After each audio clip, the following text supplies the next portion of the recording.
No, I didn't even know we were on camera. I thought you were just showing off some stuff. But, No. You know, Fluffy always likes to be on camera, man. Yeah, man. Then we can see to. your beautiful face. We got the energy then. My old ass face. I'm starting to muscle train again. All right, we'll talk about it. I'm ready. Yeah. I'm ready to talk about it. All right. The bad part about video is I can't hide my face. I know. That's a good thing, man. It's like all the shit that goes on that doesn't get recorded by the microphone that makes video like it makes our interaction like better, even if the listeners don't necessarily get it. What was it, Hazel? Hey, not that I'm looking at this for the first time or anything, but are there show notes? Jesus, like his mouth wasn't even moving. I was so... All right. A second there, I'll have a quota. Why is it not even showing green around his video camera? I'll have a quote. Hazel's got me on a quota. I can only use so many of those a show, and then he starts grinning at me. So, all right. No, I'll keep track. I'll be like this. There you go. 1, 2, 2. Okay. Yeah, blink. 1, 2, 3. Guardian down.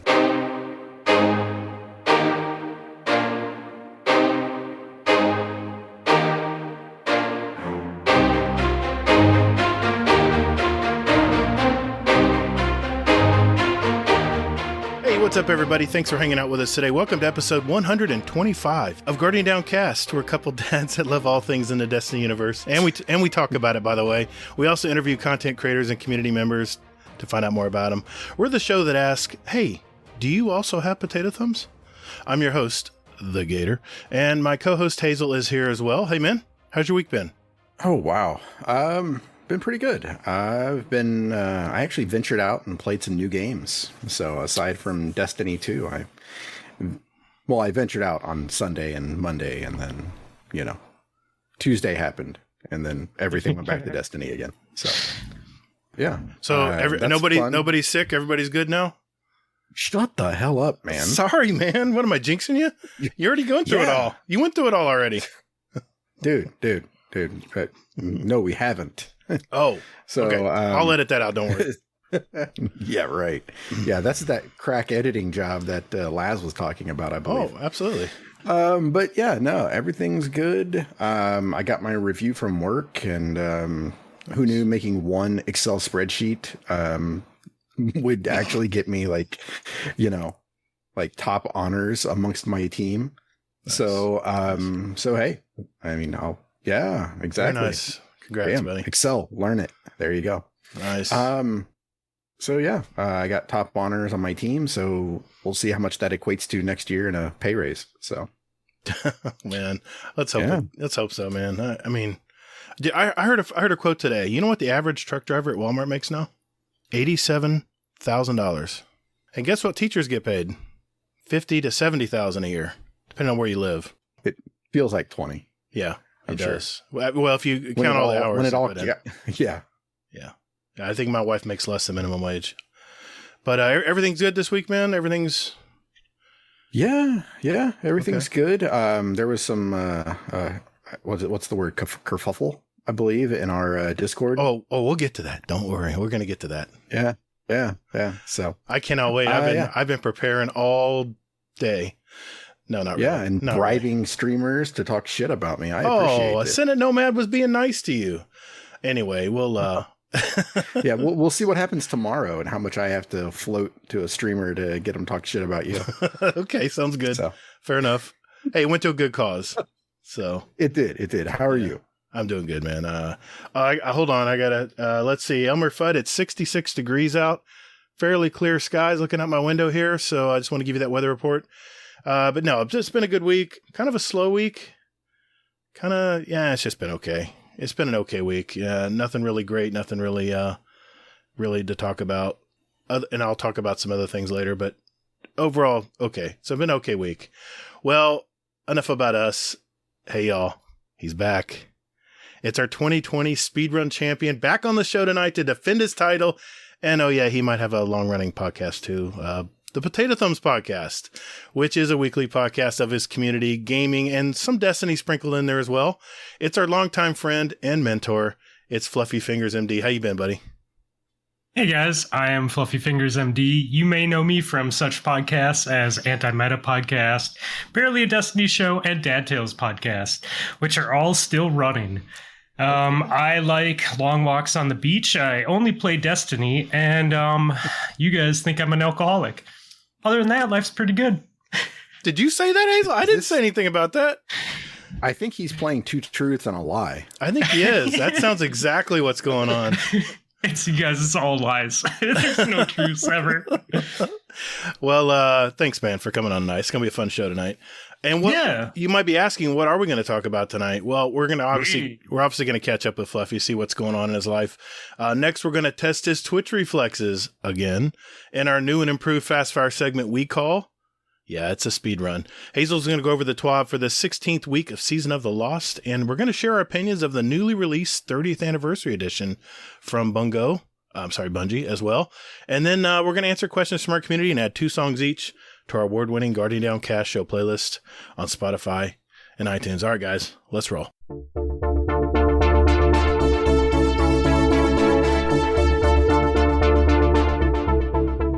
Hey, thanks for listening to Guardian Downcast. You can find us on Twitter at Guardian_D_cast. Or, you can find us on Instagram at Guardian_Down_cast and see what pics our weekly guests want to share with you. Or Hazel, just visit our website at GuardianDowncast.com for all the contact information and where else you want to find us. And you can also play any past episodes you like in any order you like, right from your browser. Don't you or me, man. Anyway, so hey, Guardians, check us out, and later, Guardians. Toddles. Hey, that's my line, man.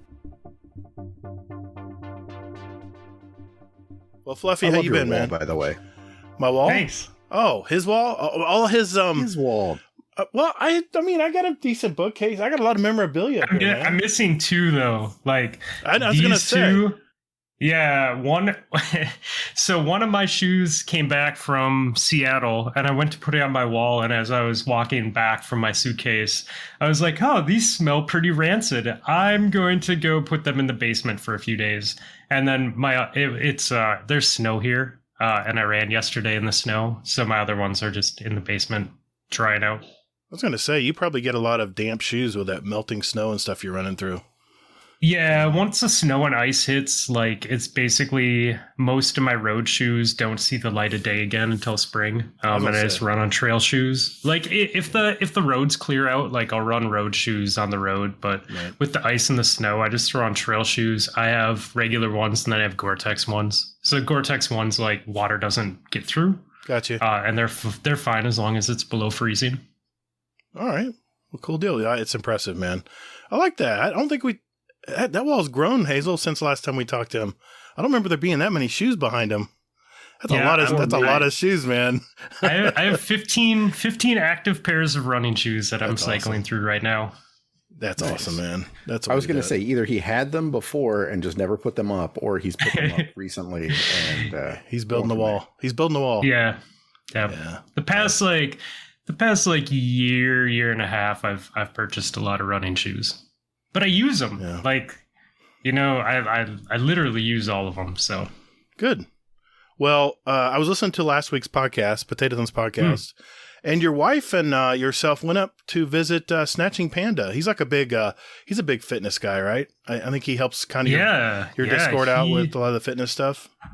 He's been with us through all the Discord contests. He was active when Dad Tales was doing that stuff too. He actually used to be a competitive lifter. So nice. He really knows his stuff with like lifting and weights and all that. Nice. But yeah, we both kind of got into running around the same time. We were both losing weight. And once we approached that 200 pounds mark, we both kind of got into it and both have stuck with it. And nice. we like the woods. We both prefer to be in the woods. So yeah. Alaskan Airlines was running a sale, and Panda and I had been talking about me coming out there, a lot of this year. Mm-hmm. And I was like, well, it's a sign, like the wife and I can sneak out there for $300. And so we went out there and he took us to a local mountain and we spent 4.5 hours running to the top and then back to the bottom. Dude, that's my cup of tea. My wife and I would go up to Maine. My brother lived up in Bar Harbor. We go hiking the Beehive, it was called. People live in Maine, know what I'm talking about, but it's not a big giant mountain, but it can get intermediate at times. And we weren't avid climbers or anything. Dude, that sounds fun as hell. And this was up in Seattle? Yeah, and the forests there are they're so amazing. Like all the leaves is so crazy because all the leaves have dropped off of all the conifer trees, right? Because conifers are like your pines and your firs, right? So all those trees drop their leaves. Is it deciduous? Is that maybe the right? That means it. That's a tree. Right. Yeah. Anyways, so they've dropped all their leaves, right? Yeah. And you get into this forest and everything is still green because there's moss on everything, like all sides of everything. And then you have these pines that are like hundreds of feet tall. So it was so cool because like you see these barren trees, but then everything's still green and just like lush. And it was amazing. Like the magnitude of the forest just, we left and I was already like, okay, I'm coming back in August. I'm coming back and we're going to spend more time in the woods. So usually you come home from a vacation and you're like bloated and like, God, I got to work out and get all this stuff worked off. Kind of the opposite here. You've kind of felt good coming home. Oh yeah. It sucks because like Panda got injured. Panda had an injury. And when he was training for us to run together, because the way it was supposed to work was Panda and I were going to do a really long run. And then the next day for like a recovery run, my wife was going to come with and we were going to do a slower pace. Right. He got injured earlier this year. That injury presented itself again when he was training like this month. So he had to take a bunch of time off. And then we were just like, you know what? We don't know if he can run 2 days in a row. So we just had my wife come with. Well, then my wife got injured while we were running. So we heard about her foot. Like, is her foot okay? Yeah, she's doing better, but she wrecked herself. Like I thought her foot was gone when I saw her laying on the ground. But yeah, so I was training, so we ran for 4.5 hours, and I woke up the next day, and I honestly wanted to spend the entire day running in the mountains again, but I would have been by myself and leaving my wife, so I went and did the sightseeing thing instead. And you're like what, 25? Yeah. How old do you think I am? Do you know how old I am? What do you think, Hazel? He's probably your age. I'd say he's a little bit younger than you, Hazel. What do you think? I'd probably say a little bit younger. I'm saying 30. He looks like he's like 25. Yeah. Yeah, he looks 25, especially that damn hair. But no, I'd say he's probably 33, 34, maybe. Hazel, what's your guess? I'm going to say he's probably around 30, 37. I will be 40 in 2 months. Damn. Closest without going over. Dude, that's cool, man. That's cool. That's really cool, man. I miss those days. Congratulations. I miss those damn days. I'm enjoying it now before I have busted my knees into the ground and I can't actually move without pain anymore. So, wow. You know. Well, that's when I'll be an avid cyclist. I got a funny story for you. I just started at the 24-hour gym again. You know, like I said, we're butt naked wild down here in Florida. We don't care about any of that stuff. So my son and I both go 3 times a week up to this gym and we do cardio and weights and everything. I'm trying to get him into weights. He's rehabbing his leg because I don't know if you remember from last time, he snapped his leg in half. And I decided, you know what? Wait. Just a little bit more context. He on his first sanctioned MMA fight, it was just a weird circumstance, but the guy was putting weight on him while he was trying to make a move. He's a Brazilian jiu-jitsu fighter, and it snapped that tibia, man. It just snapped it clean, which is good, but it was still spiral fractured a little bit. So anyway, he says, Dad, I can't take it anymore. I need to have some consistency and work out. I said, you know what? I'm tired of getting old too early in life, so I'm ready to work out with you. And so I prepaid his and my dues for the year, so there's no copping out. I said, what the hell? I was in a bowling league and I hurt my knee, and I said, I got to quit being hurt all the time. So I instead invested the money I was investing in bowling every week. I invested in the gym. So went ahead and paid to a trainer for the month, and I'm going to give it a try. This dude is 50 years old. He lost 120 pounds. He's a realtor, and he says, "How old do you think I am?" I said, "Well, you look like Hazel's age." I said, "You're about 38 or 40." He goes, "I'll be 50 next month." I'm like, dude, I found the right trainer. This is who I need. So long story short, we had our first consultation and measurements and all that fun stuff. So I'm on the trail again, man, but I'm hoping for the days I can run in the woods like you guys were doing.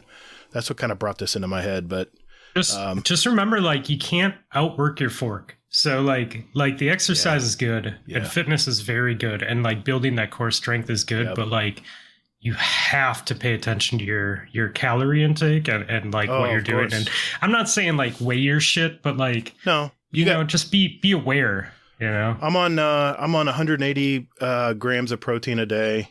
That's my lean body mass per gram per lean body mass, and I'm on a 2,200 calorie a day diet, which for me is low because I'm used to like 2,800.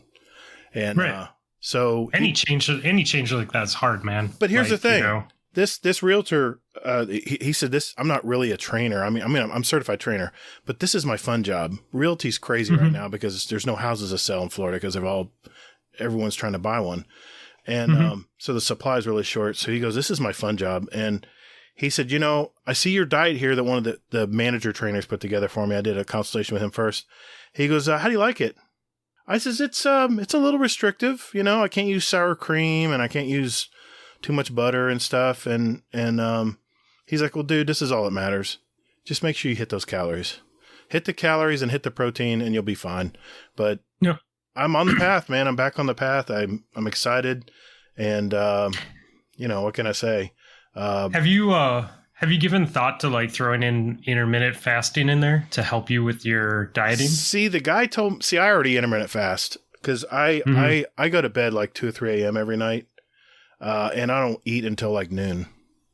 Okay. So I'm already intermittent fasting. I just am not telling myself I'm doing that. But yeah, it's the kind of thing where in fact, I told the trainer that, and what he does, he's got all my meals phased out to end at right around midnight. He's pushed all my meals further along in the day because what would happen is I would eat a big giant breakfast, hardly anything through the day because I was sweating my ass off and I didn't want to eat anything. And then I would eat a ton at dinner, and then I'd be snacking all night. I'd be snacking. That was the culprit. So, hey, welcome to the fitness show tonight, guys. Hey, I mean, maybe someone will pick some up or get motivated. I hope so. Right? I hope so, man. Because I'm 53 years old now, and I'm just too damn old, man. And I'm over this stuff. So, like, I try and stop eating around 8, 9 o'clock at night. But you go to bed a lot earlier, usually. Well, I typically go to bed around midnight. But then I also don't, like, in the morning, I'll do coffee or I'll have like a kombucha. But I haven't been eating until like after 10, 11 a.m. Okay. This week it's been around noon every day. Granted, I'm at home, so I'm not like doing anything crazy. Like maybe I'll do some morning yoga or something, but I'm not like running or lifting or doing anything like that. So maybe it's easier. Right. But I guess my advice would be because I went from almost 260 down to like 169 pounds when I first lost all my weight. Wow, that's crazy. Just do it slowly, man. Yeah. Like slowly bump out that duration. So if you stop eating at midnight, like go till 8 a.m. And once that's easy, maybe push to 8:30 or 9 a.m. My goal, and just push it a little bit at a time. Yeah, my goal's 215. I mean, I want to gain 10 more pounds of muscle back because it's kind of I've lost it because I've been deconditioning because I haven't been doing anything. So I think overall I want to lose about 50 pounds, and I want to gain 10 back. So that can kind of tell you where my weight is right now. But it's dude, I agree. It's not a race. No, it's not a race. No, not at all. It's about building healthy habits and doing things that make sense. Like if you try and just change your shit dramatically, you're setting yourself up to fail. Well, that's why the trainer asked me, he says, how do you like this? Can you live with this? I'm like, he says, here's the thing. Try this 2,200 calorie diet for a week and then we'll talk. Because he says, I'm not supposed to tell people this, but I had McDonald's for lunch today. I'm like, what? Yeah. I had a filet of fish, large fry, and a diet soda. I says, it's within my calories. And I says, as long as it's in with your calories. And my wife's like, no, you don't listen to this guy. You're not going to I mean, here's the thing. There's a difference between good calories and bad calories for sure. Of course. But I think if you live by like the 80-20 thing, like not necessarily like I did bad today, so I'm going to do bad all day. Right. But like be good 80% of the time. Yes. Eat clean. And like, you know, like I'm having a beer tonight. Like I told myself I couldn't have a beer if I didn't work out. I only did yoga today. Nice. And so I was like, don't. But then it's like, you know what? Fuck it. I'm going to have beer tonight. I'm going to have fun with you guys. I'm going to enjoy it. Yeah, but you get back on the horse tomorrow and you get back on it. Right, you exactly. Get back on the diet. Yeah, and I had a super healthy dinner, and that was at like 7:00, and I'm not going to eat again until sometime tomorrow. So this is the problem with diets. This is the problem with diets in America now, is you get all these restricted things you can't eat. And I tell you, even if you just cut out a little bit every week, if you just started scaling back a little, like 300 calories a week, that adds up, man. And you just start little by little, just take 300 calories out of your day. It doesn't take much. Or just like eat a little bit less bread, or, you know, a little bit. You don't have to fucking cut it out. I'm sorry, I'm swearing a lot. You don't have to cut it out all the way, but like, you know, just like, you know, like for me, it was like, I loved soda and energy drinks. It was like, okay, black coffee, water, and hot tea. Yeah, we're clean. And it was like, we try to be clean here. Oh, fuck, man. But, I like it. We try to keep a clean show. Like it. I approve of your soundboard, Gatr. I know. Don't let the haters hate. As long as you're doing quality soundboard work, you're good. Once you get into that radio, like AM morning show. Oh, like, you mean the boing, boing, boing, all that crap? Yeah, that might be too much. Just wait. That's next. Well, Fluffy, I got a question for you. Go for it. I got an answer. Yeah. So while we're on the topic of health and fitness and diets and things like that, so for most of our listeners, I think that most of them have families. Mm-hmm. So does the rest of your family eat like you do, or sometimes is it just you? We've done a few things. So I've had two different like journeys, right? I had like the journey where I lost all the weight and did a lot of the stuff myself, and I had to do it. I had to really like make myself food and make them food separately because I do most of the cooking. But I've kind of transitioned back to, I try and make my kids healthy food, but I also still try and let them enjoy the crappy food that you enjoy as a kid, you know, because that's important too, man. Like it's important to have chicken nuggets and corn dogs and, you know, like cheeseburgers and stuff like that. So like the last 2 nights I made really healthy food for them, like chicken and vegetables in different ways, you know, and healthy seasoning or sauces or whatever. But I'll also make them Nutella waffles for breakfast, and I just won't have anything myself. Or like, you know, if I'm going to cook them cheeseburgers, I'll buy myself chicken and I'll grill chicken while I'm grilling their cheeseburgers. So I can have like a chicken breast and they can have their cheeseburgers. So I try and have them eat healthy because I want them to like healthy food. Because I didn't have that growing up, but I also like I can't make them eat how I eat. Like they're kids, they're growing and they need more fats and stuff than I intake. Yeah. So it's a mixture, but I did have to do things like I had to move the candy out of our pantry into a different part of the kitchen so that I don't see it. Because if I see it when I'm hungry, then it's easy to grab. But if it's in a different area, like closed off where I don't see it, then I can go in and see my healthy snacks, grab something healthy instead. Yeah, good call. Yeah. So it's definitely a mixture of both. But when I was trying to lose weight and trying to make my family eat what I eat and not allow bad food to be in the house, I failed every time. Yeah. So like for me to really be successful, I had to be like, I'm either cooking myself food and them something bad, or we're all eating something good. Like that works for us. Well, like you said, 80-20. Exactly. Yeah. I mean, that's really the thing too. I told my wife, I made a joke with my wife before coming in here. She's like, so you decided to have beer tonight? And I was like, yeah, I figure like there's no guarantee I'm waking up tomorrow morning, so I might as well enjoy some beers tonight because you never know what might happen. Don't take life for granted. Oh, shit. Oh, man. I like it. I like good. Hey, I got to use that one more often.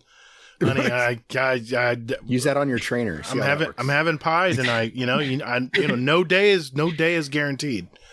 Yeah, I mean, unfortunately, like, it is actually the truth. I mean, it's not likely, but it's still True. like tomorrow's guaranteed to no man. I mean, well, you're only 33, so I mean, what can I say? Hey, what are you doing for the holidays, man? For Christmas and New Year's, do you have like a traditional thing you do, or? Yeah. So, New Year's is going to be super cool. Okay.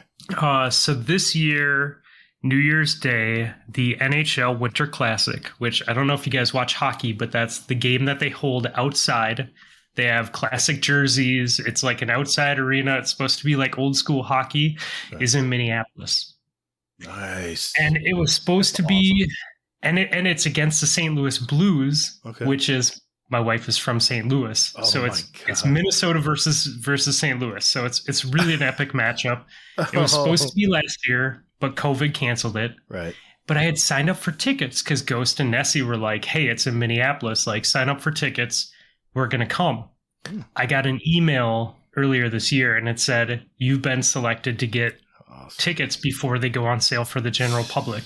Wow. So I actually went out and bought the maximum amount of tickets that I could buy in a row, because like, it's not going to be hard to sell those tickets. No. It's like a Super Bowl. It's a rare game, like worst case scenario, like I can scalp them and make money. Is she going to wear a Blues jersey? No. But I bought 8 tickets. Okay. And Nessie's flying in from Chicago. And Milks is coming with his wife, and my wife is going. And then I have a neighbor who is very involved in hockey and the NHL and stuff, and him and some of his hockey coach buddies are coming. So that's gonna be fun. Like sounds a like bunch a fun of gaming night. Buddies, and yeah. So that'll be cool. Yeah, that sounds fun. Christmas is weird though. So we have puppies.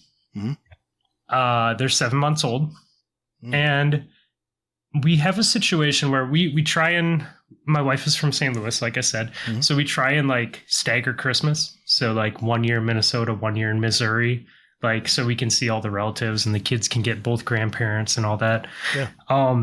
My daughter's allergic to cats. So my wife has a big family in St. Louis, but everyone owns a cat except for one person. So we can only stay at one place, or we have to rent a place when we go there. Staying at the place is fine, but she has an older dog. This dog has not had to deal with our puppies yet. It's not a very puppy-friendly dog, maybe is the best way to put it. Yeah. So we wanted to go for a long period of time. We wanted to go for a week there. After a lot of thinking about it and talking with our sister, we're like, hey, it's probably a bad idea to bring really young puppies into a situation for like over a week with a dog that's older and doesn't like other dogs in general, yet alone puppies like at its face, like 2 of them all the time. Right. So I'm actually staying home in Minnesota, and my family is going to go to St. Louis for a week because it allows my kids and my wife to hang out with that side of the family and see the grandparents and do those important things. And then like later this year, when the dogs are a little bit older, we'll make shorter trips there. Right. So, it'll be cool though. Like I have tons of friends and family here, and I kind of get a week of like being solo, I guess, right? I can go do like selfish things for a week. So God, who can say that? With the door open. Who could say that on Christmas Day? You can pee with the door open. Yeah, exactly, dude. Like no pants all the time. No, I don't know. It'll be fun though. Like I plan to catch up with some friends, like snowboard a bunch, like just do like my only responsibilities is make sure the puppies are good, right? Yeah. So like I'll exercise them, take them on walks, get them really tired, and then go disappear for 3 or 4 hours and come back home. 7 months is still pretty rowdy for a pup.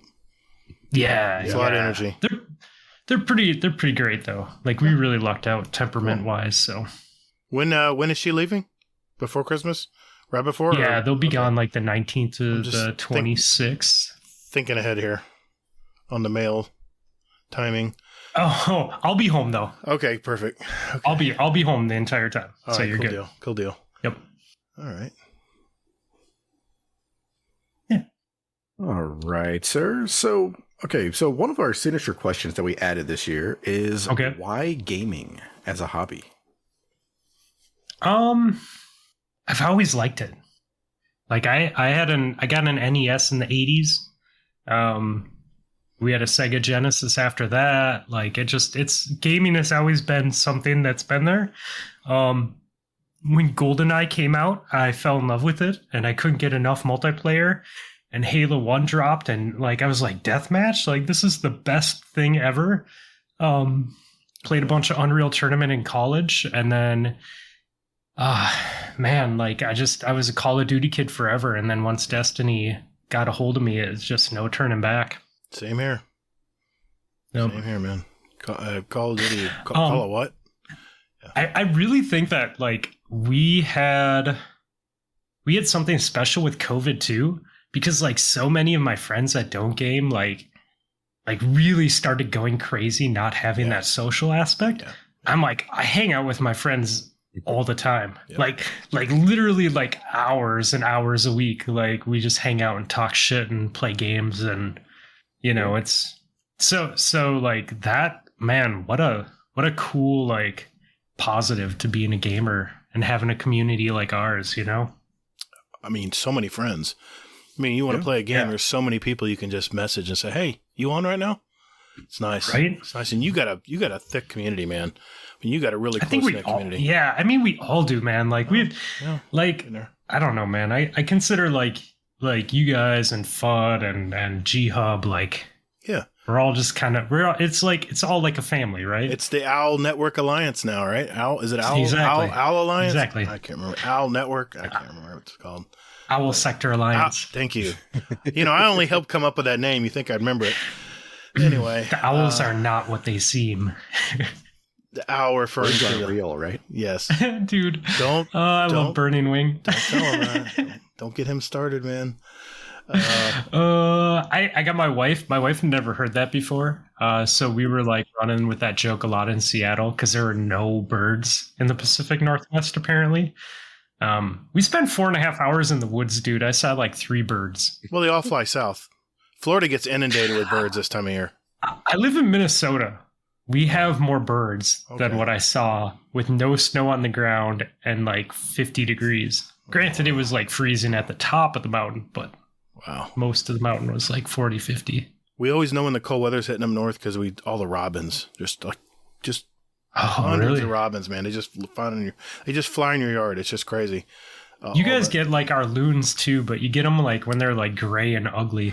We get all kind of we got birds. I mean, I was walking my dogs tonight, and there were 2 giant crane, some kind of endangered crane, just sitting there eating in someone's yard. You know, they're everywhere in Florida. You could. Yeah. I mean, I had a some kind of crane pecking at my wife's bumper a few months ago. I got it on video. I'll have to see if I can find it, but it was obsessed with my wife's bumper on her little Ford Focus. I don't know if it was a reflection. It's weird, man. You have some rad cranes, though. I remember when we went to Guardian Con, like there was some hanging out by the house that we rented. And we get the blue herons. They were really beautiful. The blue herons. Yeah, we have blue herons too, but these were like, maybe they were sandhill. I don't know. They had red in them. Sandhill. They change color too a little bit. Yeah, we got all kinds of cranes and loons down here. It's craziness, and the cicadas have finally stopped chirping now. So the summers between the frogs and the cicadas outside, the locusts, I have an insulated panel that goes over my window here in my office. I haven't taken it down yet because it's just all the time. It's just crazy loud. And we got oak trees everywhere. We got canopies of stuff, so everything's growing here. And anyway, but hey, since you are a fellow podcaster, I just threw this question out. That's a 2-parter. And I asked this of 30 and Still Gaming and Sarge, the Gen X guys. And what is it you like about podcasting? And how do you see the future of podcasting? I know it's kind of an open question, but I'm just curious what your take is. You know, when we started out, we did a mix of friends, and we wanted to like highlight streamers and talk to big name people and kind of follow the same pattern that everyone else was doing. Right. And I think about 2 years into it, we realized like that's fun, but like our conversations really flow when our friends come on and we just are stupid. And so like Rob and I, when we started podcasting, we were like, hey, we both have real jobs, so like this is not about the money, and we don't give a shit who listens. Like, let's just make it fun. Yeah. Like, let's do inside jokes. Like, let's never look at how many listeners or downloads we have. Right. If we make money, let's give it away. You know, like that's basically been our thing. Yeah. And I think because of that, like I very much enjoyed it, because it's every week I just jump on with friends and we have a conversation. What a thing to look forward to every week, you know? Yeah. Well, like even this week, like my wife, she's never done a podcast. She hates recording. Dude, I did music for like 15 years, and like to get her to do anything on a hip hop track, like I'm like, dude, just sing any sort of vocal with me. I will cut it and splice it and make it sound great. Right. Like, was impossible. So like getting her on the show was a big deal. And I really fucked with her a lot in the intro, and you can hear that. I heard it. She was uncomfortable. but making her uncomfortable right away opened her up. Loosened her like up. It kills all those tension. nerves, right? Like like it sounds like I'm just being funny, but there's like a science to my madness, right? Like you're loosening someone up, you're getting them kind of relaxed and like making it fun. Yeah. And like she had a good time and was like natural after that. And I like that about podcasting. Like I like opening people up like that, you know? She was after that intro, it was like, okay, I'm in, let's go. Yeah. And she was talking with everyone. It was great, man. It was a great show. Yep. Thank you. So what do you think? You think this will be more mainstream in the future? You think it'll stay the way it is? I mean, it is weird, right? Like podcasting really took a hit with COVID. A lot of people, like, because their routines changed, like how much time they have to listen to things changed. Like I listen to podcasts way more in the summer, right? Because like then I'm doing yard work and stuff, so I can like throw you guys on and do all my lawn work and be entertained. Mm-hmm. But I'm not driving, right? So if I'm not driving in the office, like I don't have all that time. But I think regardless, I think it's going to stay. Like I think radio is dying out. I think podcasts are more mainstream because they can be on Spotify and Podbean and all that other stuff. We won't get started with Sirius Radio. We went down the rabbit hole with that topic that one show. How they by the way, I want you to know. Yeah, what? Because of the Sirius episode that we did. Yeah. I ended up getting like 2 pieces of mail from them saying, "Hey, you should come back to us." They said like spying on you. $20. Come on. I know, man. I'm sold for that. Don't do it. You know what? You know what sucks? Like, why do they got to make that a fucking menu in my car? Yeah. Like, if I don't subscribe to it, like, make that menu disappear. Like, why do I have to scroll down to Bluetooth? Yeah. Like, I don't use Sirius. I don't want these radio stations. Like, just like my phone is what I'm using. It's all integrated into your system. I mean, that's a scary thing. See, every time I buy a car when I was younger, I would go to the aftermarket and get a radio for it. I get a nice kick-ass stereo. I get a preamp. I get some woofers. I can't do that now because everything's so integrated. It's integrated into your vehicle. You can. Well, I know, but it just doesn't look the same. You used to be able to put a nice, I don't know, you used to put a nice car stereo in a car and it actually make it look better.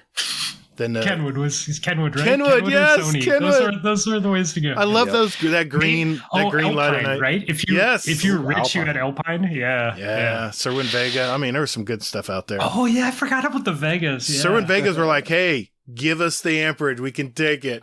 It was great. I had a Vega sub, and the magnet on the sub, like you guys can't see my hands, but there was like a 6-inch magnet on the back of the sub. Oh yeah. And it shook the rust off of my car, dude. It was insane. It was loud. I had 2 12-inch subs before that, and this one 12-inch with the giant magnet was louder than those 2 12s. Their house I think speakers. The other 2 were Rockfords. Anyways. Well, back in the day when you had console stereos in your house, component systems, which is a lot more rare these days, Serwin Vega would make this huge speaker. And it was just like anything you threw at it, it could take it. It didn't matter how much amperage you threw at it. You couldn't blow them. They were just rock and roll speakers, man. You just threw everything at them. So at this point in my life, I've realized that I can never buy a car that doesn't have a good stereo. Yes. Because even if I tell myself it's cheaper to install my own stereo, I'll never do it. I'll never do it. So like I always make sure like from the car that I have now going forward, it's always going to have a good system because I'm never going to like, I know how to do it. I could totally do it myself. I have done it many times. Yep. I'm never going to do it. You're looking at the window sticker, and you're at the lot. You're looking at the window sticker, going premium sound, premium sound, premium sound. Boom, we're good. Yeah, exactly. Yeah. So that's awesome. That's awesome. Any more questions you want to ask him, Hazel? I'll edit all this playing stuff out. So I mean, we could get into the 30th anniversary edition if you want to do that. Have you played any of that yet, Fluffy? Hold on. What is this? What do you got, Hazel? He's got something. He's trying to get it out. Yes. What were you going to say? Okay. So here's a question for you. Okay. So what games are you playing right now? Ooh, this one's really hard. Destiny. Dude, I just played Destiny. Wow. Yeah, I have, let's see. I have a bunch of games that I'm partially through. Like, so if I was to pick up the Switch, I am partially through Celeste and Freedom Finger, which is amazing. But Destiny is probably my go-to for everything and has been for the past 5 years. I haven't even made it to the second title screen of Cyberpunk still. Like, I'm 6 hours or 4 hours into that game and I haven't even made it that far. Because like every time I load up Steam, I'm like, Crucible. Me and H were just talking about this today. He was saying, hey man, Battlefield just got another patch. I'm like, yeah, I'm still going to wait. You know, I pre-ordered this game. I got early release and I can't stand the hit registrations off. And I was talking to him. I said, listen, dude, I said, Destiny and Bungie have set the bar. That's where the video game, when developers are making a game now, they need to start there and go either higher or stay about. Because everything about Destiny, their story's good now. Their hit detection has always been spot on. The gun handling, it's second to none. Yeah, isn't it weird? Like, did you play the old Halo? The aerial, like I downloaded it. I haven't even touched it. I also got Forza 5. Okay. And I spent like 2.5 weeks troubleshooting Xbox Game Pass to get them to work. Like to the point that I was about to reset my PC. Got it to work, got the games to launch. Right. Haven't touched them since. Well, I'm the Destiny shill in the group here, so Hazel will probably say he's been playing some other games. Yeah. I'm like, like I've said before, I'm like gaming promiscuous. That's okay though. That's what normal people do, Hazel. It is. he's at not least wrong. until Tuesday. But I actually started Outriders because apparently it got a brand new update and it's like fixed everything. Okay. And I was like going through like the tutorial and I picked up this like gun just in the tutorial. And it was that you shoot somebody and if the last bullet kills them or the last bullet that kills them, they blow up. Oh. And I'm like, okay, well, this is interesting. That's pretty cool. And then it found out it would chain. So if you're killing a boss and he's next to like 3 weaklings, they'll blow up too. And then it just chains from there. And I'm like, this is the type of shit we need in Destiny. Yeah, that sounds like Dragonfly, but not enough. I mean, Dragonfly's not enough. I mean, does the Sentinel Titan kind of have that with its like disease hand thing, middle tree? It does, yeah. Code of the Commander. Yeah, not the same effect, but yeah. But imagine that on a gun though. And that was what I was experiencing was that. And I'm like, whoa, like this is pretty awesome. And I'm just like playing it just so I can get to the like more of those guns. Because I want to see what else they have in the sandbox because this is some fun shit. So I really I know people want Destiny to be super competitive, but I really want Destiny to be more like Borderlands. Yeah. Like I want Destiny to keep the gameplay, but just get stupid with their guns like Borderlands. Hazel and I were we jumped into the new dungeon. Have you done a new dungeon yet? No. I've played. Hazel, not as much as I want to. I understand work.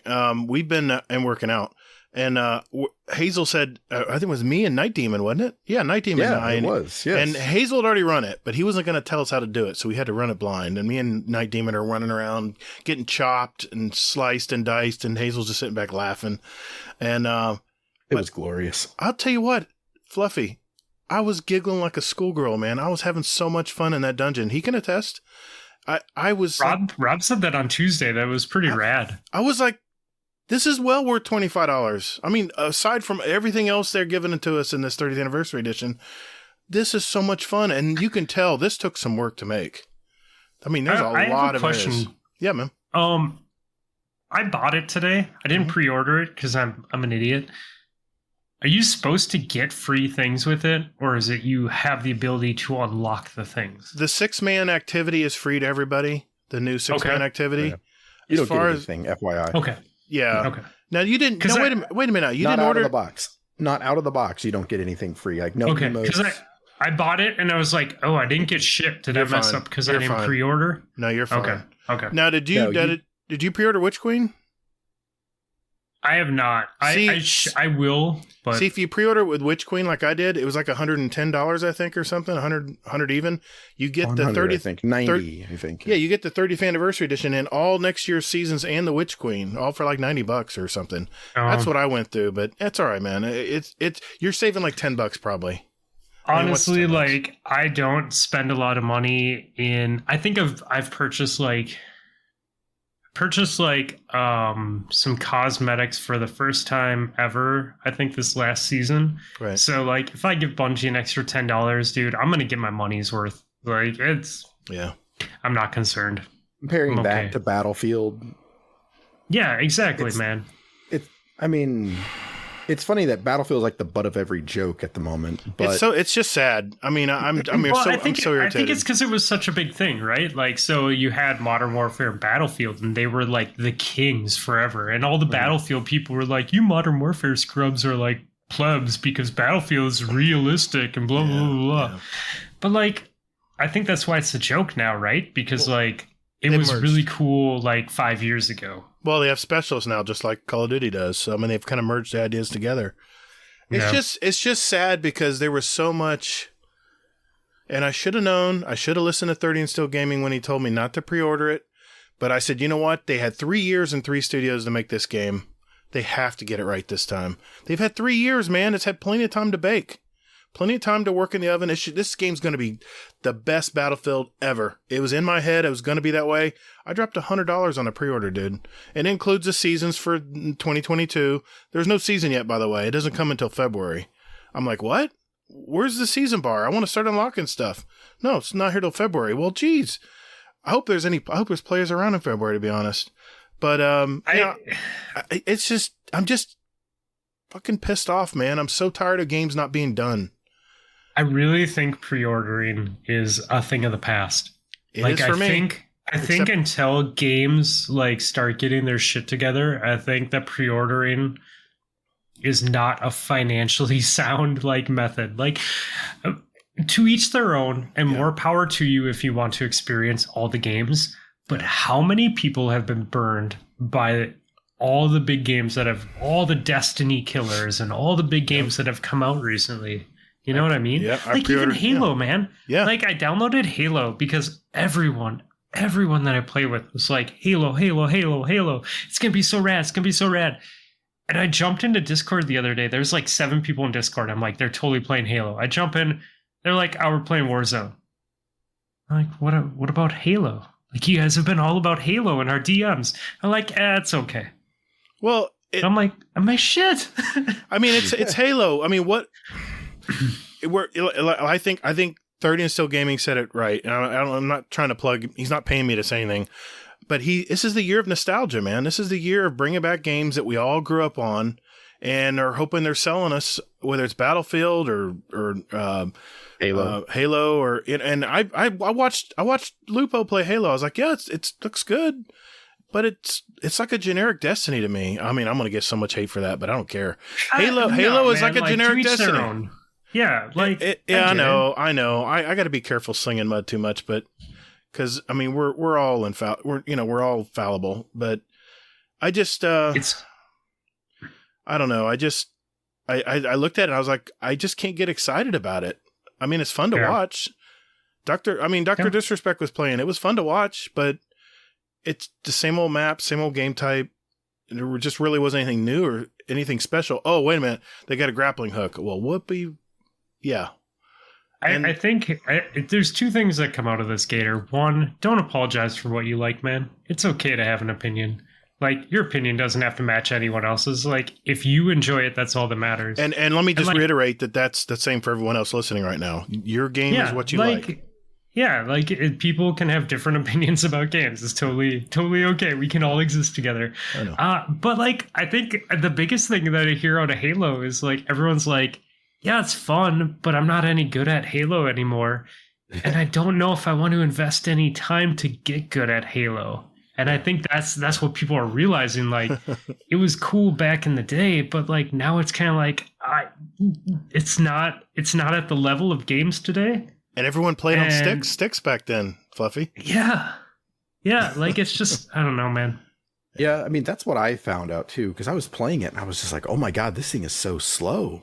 Yeah, that's what I heard. I kept hearing that. Like, I mean, it just blew me away. I'm like, okay, so I want to go here. And I was like, I want to go fast. How do I go fast? And then it just like, I'm like, I was training myself to go slower. Yeah. And I'm like, okay, this feels okay, but it didn't feel good. It didn't feel natural. Yeah. You know? But I guess natural is playing 7 years of Destiny, but right. Yeah. I mean, that's the thing, right? Like, some people are going to love it and they're going to be like, well, there's no, it's all about skill and there's no, there's no ability spam and blah, blah, blah, blah, blah, and whatever. And that's cool, man. It's okay for you to like that. But like, a lot of us are on the opposite spectrum where we're like, we want to be fast and slide and be in the air and use guns and be space cowboys. Now I could see Gatr getting hate for his thoughts on Halo because he hasn't played it. I did play it.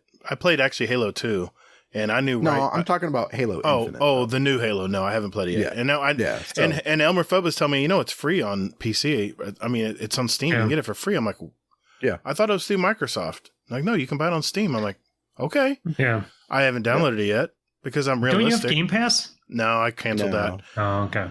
I mean, Fluffy, I just wasn't using it. I mean, dude, that's all I play is Destiny. And it was going to be Destiny and Battlefield. Battlefield was going to be my sidekick, Yeah. But now that they're having all these issues, it's like, you know what? This is just like Cyberpunk. You tell me when you get your game fixed, and then I'll jump on and start playing. The problem is I have a lot of friends of mine who play this game, and I can see their frustration, can't log on, hit registration's crap. They can't even talk to each other in the game, Fluffy. It's terrible, man. They patched a lot. They're patching stuff quickly, but that was the last patch today for the year. They're taking, EA's off now. They're getting ready for Christmas, so in the holiday break. So I just feel bad, and I just get angry now. I used to feel like, what? I feel like betrayed, but now I'm just angry because they had 3 years and they had 3 studios working on this. And I love DICE as a studio. And I think EA just pushed them too hard. I think EA, DICE wanted it to be they probably had a vision of what they wanted. And then EA had their corporate vision of what they wanted. And somewhere along the line, someone had to give, and it was probably DICE as usual. So anyway, I can rant all night about that. That's true. I mean, that's basically what they said. That's what happened. Yeah. I mean, now the one guy, Vince Zampinella, is in charge of all of DICE. He seems to be the savior for EA, so we'll see. Yeah. I mean, look what he did with Respawn. Oh no, I'm not saying he's a great Apex. Dude, I love Titanfall. I love his Call of Duty games he made. I love those games. I grew up on those games. So Modern Warfare 1 and 2. Yeah. Yes, Modern Warfare 2 is the best game ever, by the way. I still, what's funny? I played a lot of that game. Dude. No, I liked them all, but like my work, like when Modern Warfare 2 was a thing, and we were going into the office all the time, we had projectors set up in our office, and every day for at least an hour, like 6 or 7 of us would go in, and we would play pass the controller, quad screen, nice. Modern Warfare 2. for an hour every single day. And you'd eat your lunch when you didn't have a controller and just talk shit. And it was like the best. I played so much of that game that I'll have flashbacks to maps all the time. Like certain maps I played in the past of Modern Warfare 2, I'll have flashbacks to go, oh, I remember that spot. And it just pops in your head. You're like, man, I remember that time. That was so much fun. I'm sorry, Hazel, you're going to say something. No, I was just going to say, well, yeah, I was going to say the same things that Fluffy said, like there was a department at a company that I worked at, and I thought it was the coolest department ever because I called them one time and I heard this guy go, he answered the phone and he goes, oh, fuck, I died. And that's how he answered the phone because he was playing Modern Warfare 2. And I was like, hi. And I ended up getting into that department, and come to find out, we were so dead on Saturdays that they would bring in a TV because, nice. I mean, it was a high-end place that I worked at. So there was a TV that they had already there. And it was just like, they'd hook up the Xbox, I think, at the time. And then there was playing Call of Duty and everything else. So, yeah. Well, I'm watching the clock here, and I know we have a lot more to go to, and I don't want to keep Fluffy here for 5 hours. I'm here. I know you. I know you are.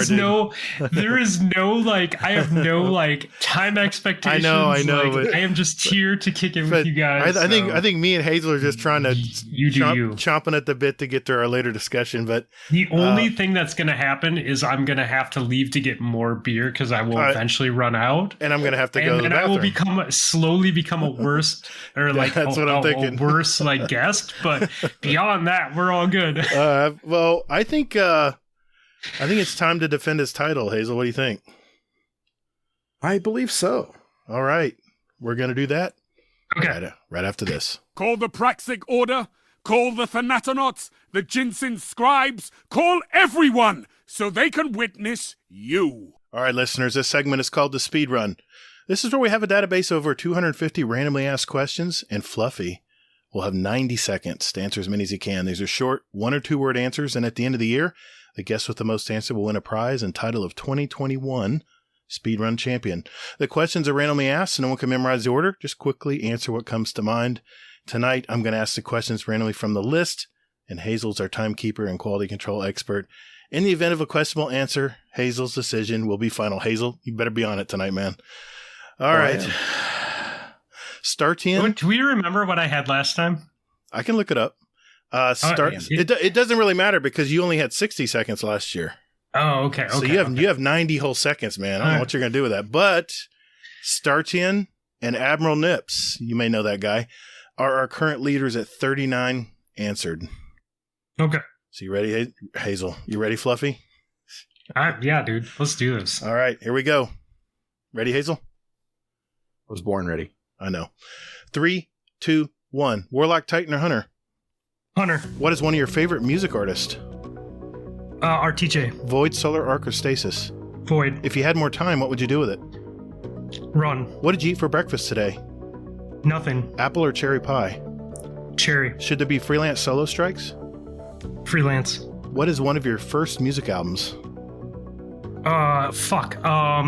AC/DC. Laces or Velcro? Laces. If you could choose, who would voice your ghost? Admiral Nips. Human, Awoken, or Exo? Exo. What's the best sandwich? All sandwiches. Tacos or burritos? Tacos. Best Destiny subclass? Hunter. What's your favorite Destiny Void. planet? Gotcha. The moon. Is exercising worth it? Yes. Have you been to the lighthouse in Destiny 2? Yes. Last Wish or Leviathan Raid? Last Wish. Favorite salty snack? Peanuts. Most used app on your phone? Reddit. Ikora, Kate, or Zavala? Zavala. Simpsons or South Park? Simpsons. What number am I thinking of? 7. Are beers seasonal? Yes. Playing cards or board games? Cards. Mac or PC? PC. Where is your ideal vacation? Hawaii. Pulse Scout or Auto Rifle? Pulse. First gaming console? Nintendo. Cake or pie? Cake. Blue, green, or brown eyes? Blue. Analog or digital? Digital. Electric or acoustic guitar? Acoustic. What? Oh, man. Dude, he was really hauling ass too, man. I said the moon last time too. That's funny. Man, that AC/DC one screwed me though. I see. It used to be what was your first album, or was it your first album? But then I changed it and I said, what is one of your first albums? Because if you pin that to somebody. I said the wrong answer for cake or pie. I will take pie, but honestly, Dairy Queen ice cream cake, man. Oh man. Like, I'll accept cake. Like, a good cake I'm down with, but like, it's never my first choice. So I do apologize about that. But I will still take cake. Well, so what did I do? Respectable. I'll leave your score as it is. Okay. Like German chocolate cake, that's a fave of mine, and ice cream cake is a favorite of mine. So technically, it was the right answer. But like, if I just think cake, I think like cheap ass party, like birthday party cake, and like pie. So I don't know. I was conflicted. Like I said the answer, but I felt bad, so I just had to get my guilt off my shoulders, boys. I got you. Okay. Okay, moving on. Hey, I got a question for all you listeners out there. Oh, wait, how many did I have? Oh yeah. Hazel, how did he do, buddy? 33. Yeah. Fuck. God damn it. Dude, I was looking at the list and I was going, man, he's really going to get close here. I was a champion once, so I'm not a champion this time. It's all right, dude. It's AC/DC, man. They screwed me. You had me sweating because I saw those questions coming up fast. I was like, uh-oh. Potato Thumb still represents, though. It does. And honestly, Zan and I tied last year, and that was epic. That was great. If one of my friends is going to win, I couldn't be happier for him. Yeah, and I'm still trying to figure out how Startian and Nabril Nips did 39 that quick. That's crazy, man. I'm gonna have to find this other dude and kneecap him though, so only Nips wins. Oh well, it's Kingsley Mac's wife, so. You might want to rethink that. Okay, I'll just kneecap Kingsley Mac and then I'll put on. Maybe send him an extra Christmas present or something. I don't know.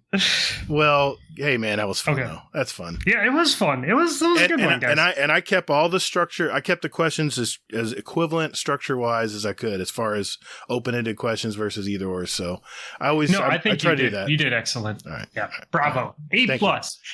Let's give him a round of applause. Listeners, are you clapping right now? You clap for this man. Okay. I love this guy. All right. I got a question for all you listeners out there. Do you have a great speedrun question for our speedrun? If that's a yes, join our Discord and enter them in our Speedrun Questions Ideas channel. Remember, we only have a few weeks left for the end of the year. We are going to add them to next year's speedrun. Just remember that they need to be yes or no, 1 or 2 word answers. Either or questions will work. And I like what's your favorite too. At the end of the year, we're going to have 2 drawings for a $25 gift card of your choice, and you can enter up to 5 questions to go into the drawing. So good luck. All right, that means that it is time for This Week at Bungie.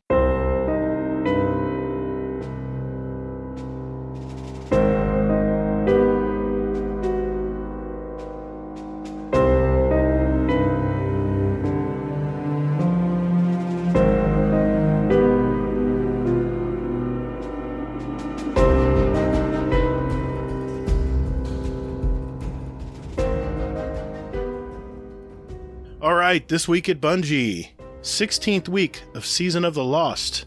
What's going on this week, Hazel? Yeah, 16th week, like I said. Yeah, exactly. Me too. Exactly. Mister, it's a 17th week. He also said 15th, 14th, and maybe 1st.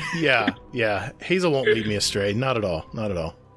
No, I was right. You were right. I said You're 16th, right. And so was Fluffy. After your third time, you told me it was right. Yes. He's just mad he's not in the Steel Series club like we are. I got to get those headphones now. All right. Yeah. Okay. He's got his 12-year-old bows that this channel keeps fading on me. I swear I just can't get rid of them. They're just such good headphones. Anyway, if it keeps fading on you, does that really make it I know. I can hear that would drive me in. Yeah, but see, the thing is, I don't have chest voice. I don't like chest voice. I don't like to hear myself in my chest. I like because it reverberates in my ears. I like to be able to hear what I'm. Want to keep my levels in the voice. There goes that channel again. Anyway, what's going on with Bungie this week, Hazel? But they're still good. They're still good. They're working. No, it came back. Channel's back. I'm good. It came back. Yeah. They're good. No reason to be alarmed or anything. Okay, so 30th anniversary dropped. Congratulations to Bungie. Happy birthday. Y'all kick ass. All right, moving on. So, free to all players. They basically told in here about there's a new free exotic that you can earn called the Forerunner, which is a sidearm that looks mysteriously like the Halo hand cannon, the pistol that is deadly, and it is deadly in PvP. Oh, yeah. Yeah. So, have you gotten it yet? Did you complete the quest? No. I went right in and did the other thing. I got it this morning before I went to work. I can't wait to bring it. This thing, I got 2 and 3 shot with this thing in Iron Banner on Monday night. Yeah. Tuesday night. It's powerful, man. You want to get this sidearm. Yeah. It's a sidearm. Yeah. Shoots a distance of a hand cannon. Bro, like, I get that most people don't use sidearms, but we have some very, very skilled players in our Discord, and like Canner has been using a sidearm forever, and he will melt everyone. Like, we will go into private matches and he's playing against 2.0 up to 4.0 players, and he's melting them with the sidearm. Wow. So yeah, if you know what you're doing, you can be very successful. Yeah. Well, I'm sure that he's going to be using this, and he's going to be even more successful. The sight on this crate. This is a crazy zoom. I mean, this is not unlike any other sidearm I've ever tried. That's cool. It's got like a zoom. It's got like a literal scope on it. It's probably the first sidearm that has a scope on it, like an electronic scope. Is it like VOW? Like, VOW is the Ariana's VOW. Yeah, no, it's not a physical scope. It's a digital pop-up scope. It's just like Halo. Interesting. It's just like the Halo Magnum, I think, right? Cool. No, that didn't have a scope. Anyway, no, I'm looking at it right now. It doesn't have a scope, not a physical scope. Yeah. But even like when you're aiming with that gun, it was still not a thing.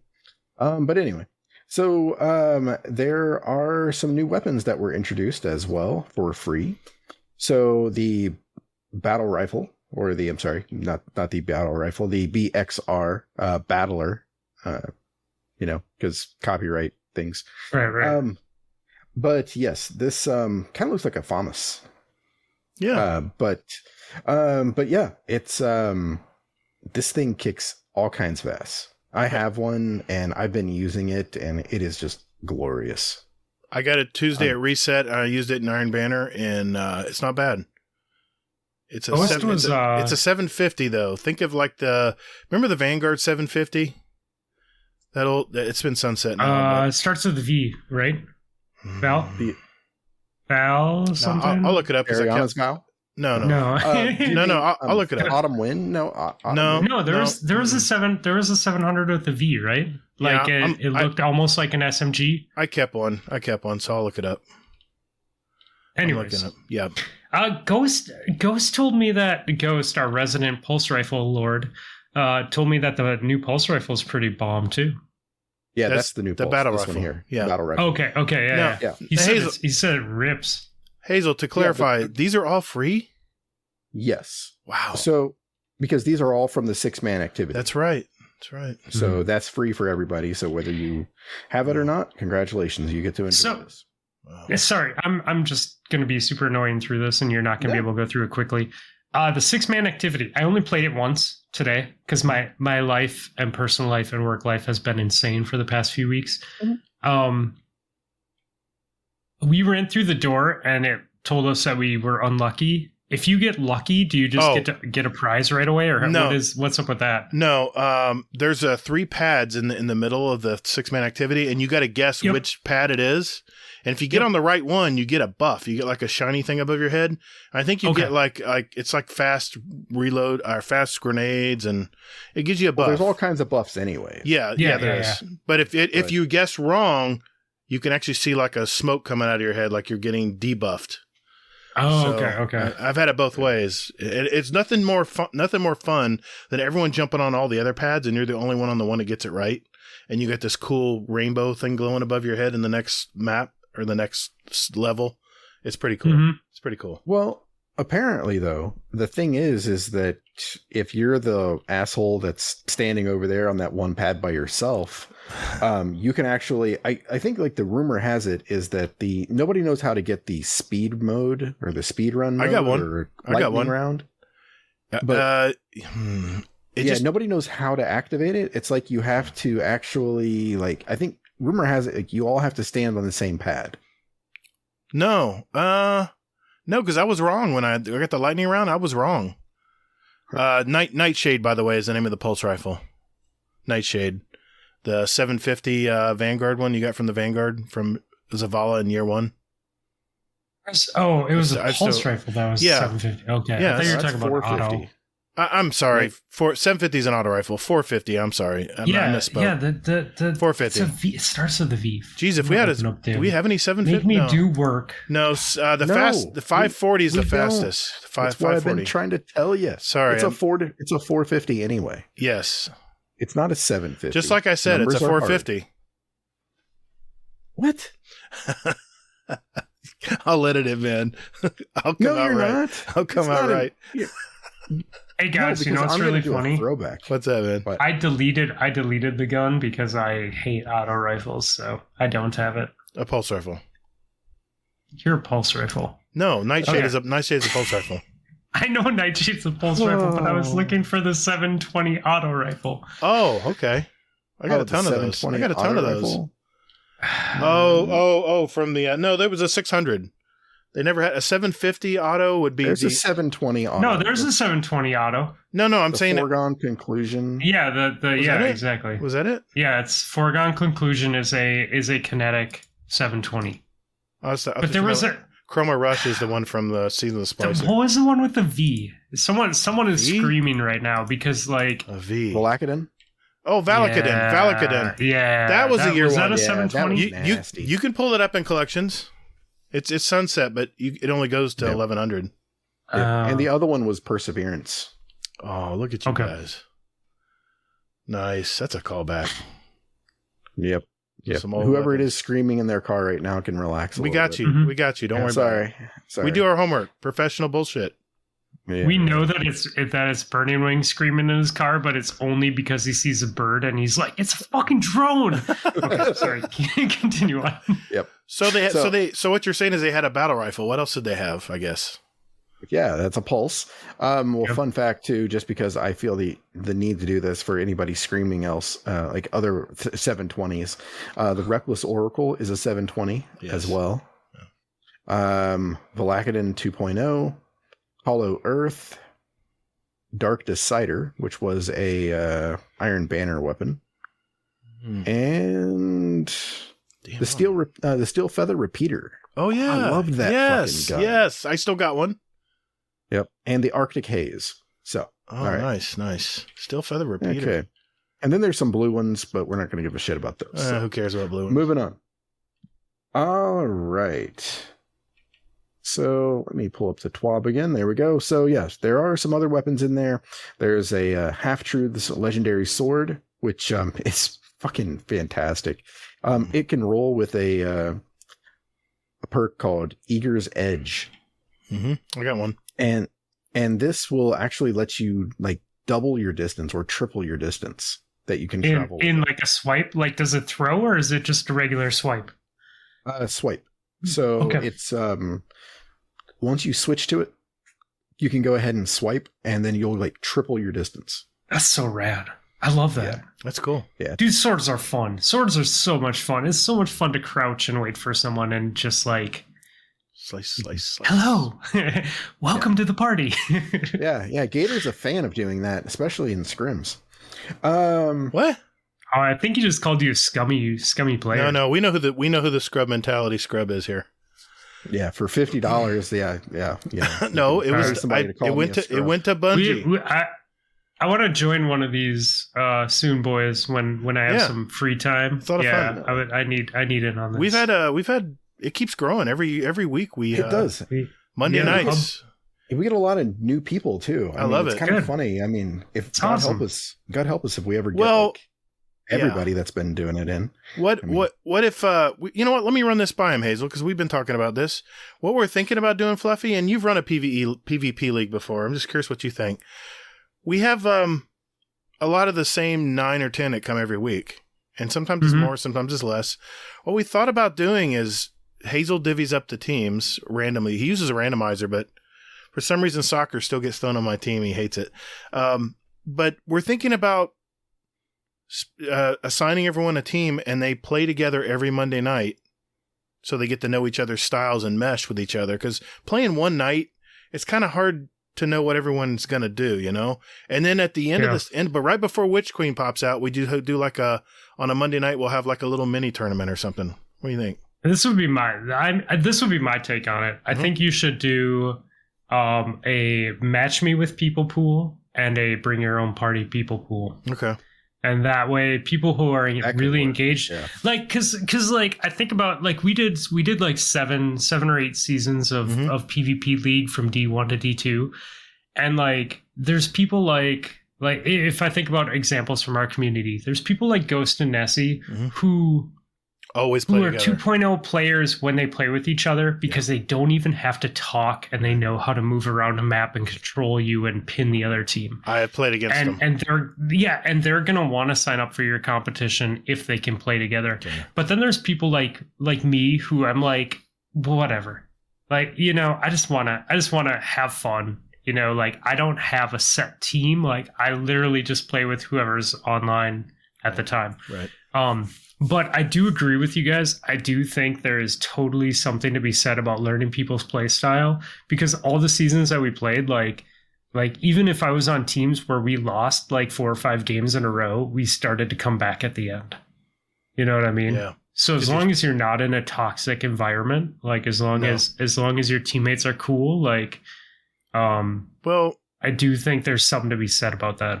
We kind of consider it like it's a safe spot. It's a safe place to learn how to get better. It's kind of the way we see it. I mean, it's not a hardcore scrim, you know, like people think of scrims. They think hardcore, you know. Yeah, but unfortunately, like, that's always going to come into play. Yeah, like, eventually you're going to get, like, just like what we saw, like, we ended up getting people who were like, hey, let's go play trials and run like 3 cards and lose 1 game. You know, you end up getting those people. Like, if you run leagues like that, like, it slowly happens over time. Okay. And so when you have people who are good, unfortunately, sometimes there's egos, and unfortunately, sometimes there's drama with it. But as long as you're an adult with them and straight up, like, you guys will be able to handle it. So like, even when that does happen, like, just be real with them. We're all adults. Like, we're here to have fun. Like, you know. Well, let's play games. It's Hazel's baby. I procrastinated. I mean, I got so busy with all kinds of other things, and Hazel finally said, "You know what? I want to start doing scrims. I'm done. I'm going to get it started." I'm like, "Go for it, man!" Because that's rad. It's not an easy undertaking. I mean, no, it's a lot. There's a reason that we aren't doing it right now, man. It is work. It really is work. I heard did someone do stats for you guys on the PvP league? I can't remember. Did you? I mean, between Rob and I, we ran numbers and spreadsheets and stuff like that. That's a lot of work, man. That's a lot of work. It is. Cool. It is. It's better to just do wins and losses, you know, and honestly, like, even just like, hey, this is who you're playing this week. Right. And not even keeping track, but just like, this is who you're playing. Right. Okay. Yeah. Well, either way, more power to you guys. Like, I heard Guardian Hub told me that you guys were doing that, and I've had a very limited amount of time that I can play, but that's changing now. I think life is settling down, so I definitely do want to get in on the fun, because can't beat scrims, right? Well, like, what's nice is it only takes about an hour and a half tops of your time. Yeah. So it's like, you know, we play. What do we play? Best of usually we have three teams of Clash. 3. Well, 2 or 3 teams. 2 teams of 4 or 3 teams of 3, depending on how it breaks out. Yeah. Yeah. And then it's Clash, Elim. So and then we have 1 game. It's just for fun. Like, we usually pick someone every week and say whatever you want to do. It can be any game type, any game mode, any map, any weapon. We're using white sidearms the other night. I had so much fun. It was fun. Going just goofing off. We had I'm still waiting for my turn to come around. Momentum control. Yeah, momentum control with bows. Yeah. We used to play. Dim has the randomizer. We used to play games like that where the rule was you have to hit randomizer, and we played that a lot in sixes too, where everyone on the team would just hit random, and like that's just the exotic and the guns that you get. Just go play. Yeah, I think I got 3 kills with a bow that night. Everyone just slaughtered me. I just was not. I don't use bows enough. Plus, it was momentum control. I'm waiting for my night to come so we can all use Telestos. Anyway, I'm sorry. You were talking about something about weapons. I don't know something about weapons. Yeah. There's a retraced path. It's a legendary trace rifle. Nice. I have one of these with all for one, I think, or not all for one. It's one for all is the one where you get kills, you get health back when you get multiple kills or something. No, that's unrelenting. No, this is the one where you damage like 3 ads and then you end up getting like a damage boost. Right. So that's one for I've got that and free for all. Or I'm sorry, feeding frenzy. Okay. Oh, nice. Yeah, I'm like, ooh, I'm gonna take that in the PvP and check it out. And then there's a Wastelander shotgun, which sadly got pushed out of my inventory. It was in your vault. I mean, in your postmaster. Postmaster, yeah, yeah. It got pushed out when I did the dungeon the first time. So because I got that much loot. So dude, because of trials, like I constantly have, like 50 shards, and then also cores like sitting in my postmaster, and it's really annoying to always have that little icon up all the time. Yeah. As someone with OCD, like, well, I just want it clean. I mean, I keep emptying my vault. I make 100 spaces, and then it fills up 100 more just that quick. Bro, I know. What am I at right now?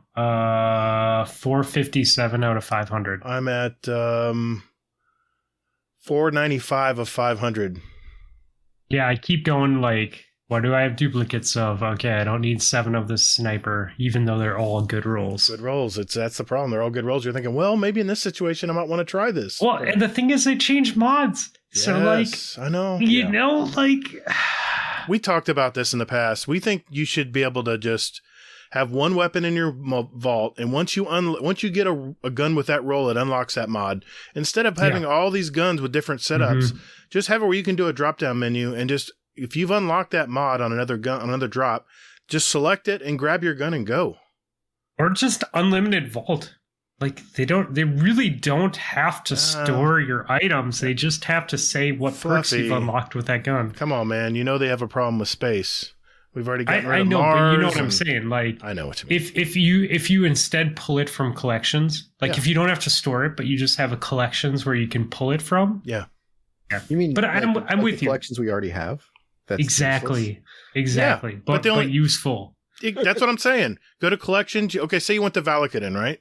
Say it's not Sunset. Let's just pretend we're in La La Land here. It's not. Well, it's not technically. Right. I mean, Valakadon isn't. One of them is, but they reissued it. They reissued it. In what? Can I get my Not Forgotten back? For the love of God, I bought one. I bought one. It was so hard to get. I know. Can I please get that back? Like, I just want to play with it. Like, I worked so hard. I paid good money for that Not Forgotten, believe me, at the tower thing. I'm okay with that, though. I'm totally okay with other people having it. That was an expensive gun. I just didn't want to go through. As long as it's not the Claymore. I didn't want to go through the steps. I know. We saw that. You got the Claymore in the original one. Hey, you got the emblem, though, man. You got the emblem. Dude, I'm one of like 8,000 people out of like a million, so yep. I feel okay about that. We're reminiscing, and Hazel's like, geez, I just want to get through these guns. I know. Hazel's like started reading the TWAB like 3 hours ago. Yeah, it feels like it. But meanwhile, I'm just emptying out my vault now. So, but multitasking. Yeah, exactly. But real quick though, quick PSA. So, for anyone who doesn't know, there's 2 things I want to throw out here that aren't in the TWAB. First of which is if you go to your store if you look on the lower right on the first page, you'll get 700 bright dust, and you can once you click on it, that's going to be every week up until Witch Queen. Yeah, I just found it. No, it's you just have to go to the tab in the store. I thought it was not to like dig through stuff. It's right there. It's featured. You click that. Really? 700 I looked bright at the dust. store today. It's right there, man. Look, if you bought nobody the ever looks at that first page, that's why they did it. Yeah, if you I bought looked at the first page. now is this for the third? This is for people who bought the 30th anniversary edition, right? But I don't. that's what I bought today. Yeah, No, I don't. I'm just making sure. You said you didn't I think see it's it. for everybody. Wow, that's awesome. I saw the note that you were going to get free stuff and there's going to be special deals. So I went to the store right away. I was like, oh, what do they have today? I was like, oh, It should be there. I don't see it. Don't worry. Don't worry. Hazel's playing right now. He'll tell you where to look for it. I just did. Are you not listening? I said first page, lower right. That's a It is. giant cup gator. Is that like 30 ounces? This is one of those double-sided so it doesn't sweat. And I go through so much water, man. I have to drink at least a gallon. The bladder buster. Water is a real adult beverage. It is real. Okay. Yeah. And then the other PSA I had is don't forget to get your Forsaken ciphers like Gatr has. I did. Where is it then? I picked them up. As soon as you told me, I got them at the kiosk where I got my Not Forgotten, where I paid for good money for that.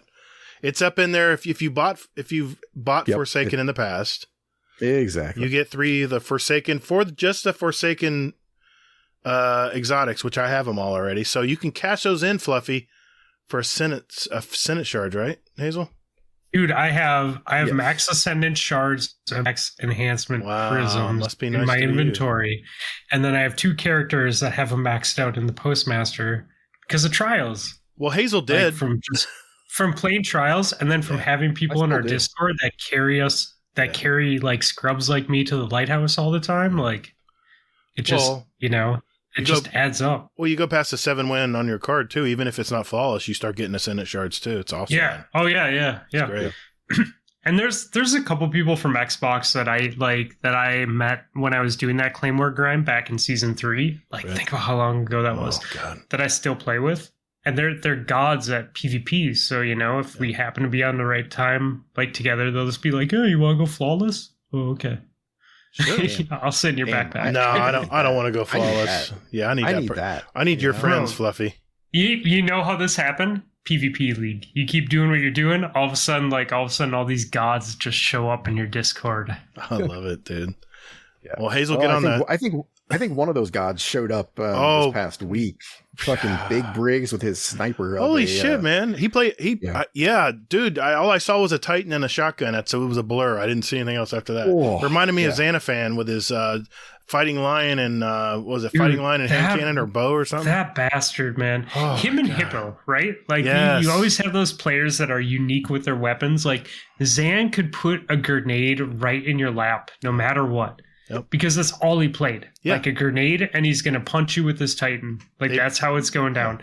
And Hippo is the same way. Hippo is like invisible hunter in the air with a bow.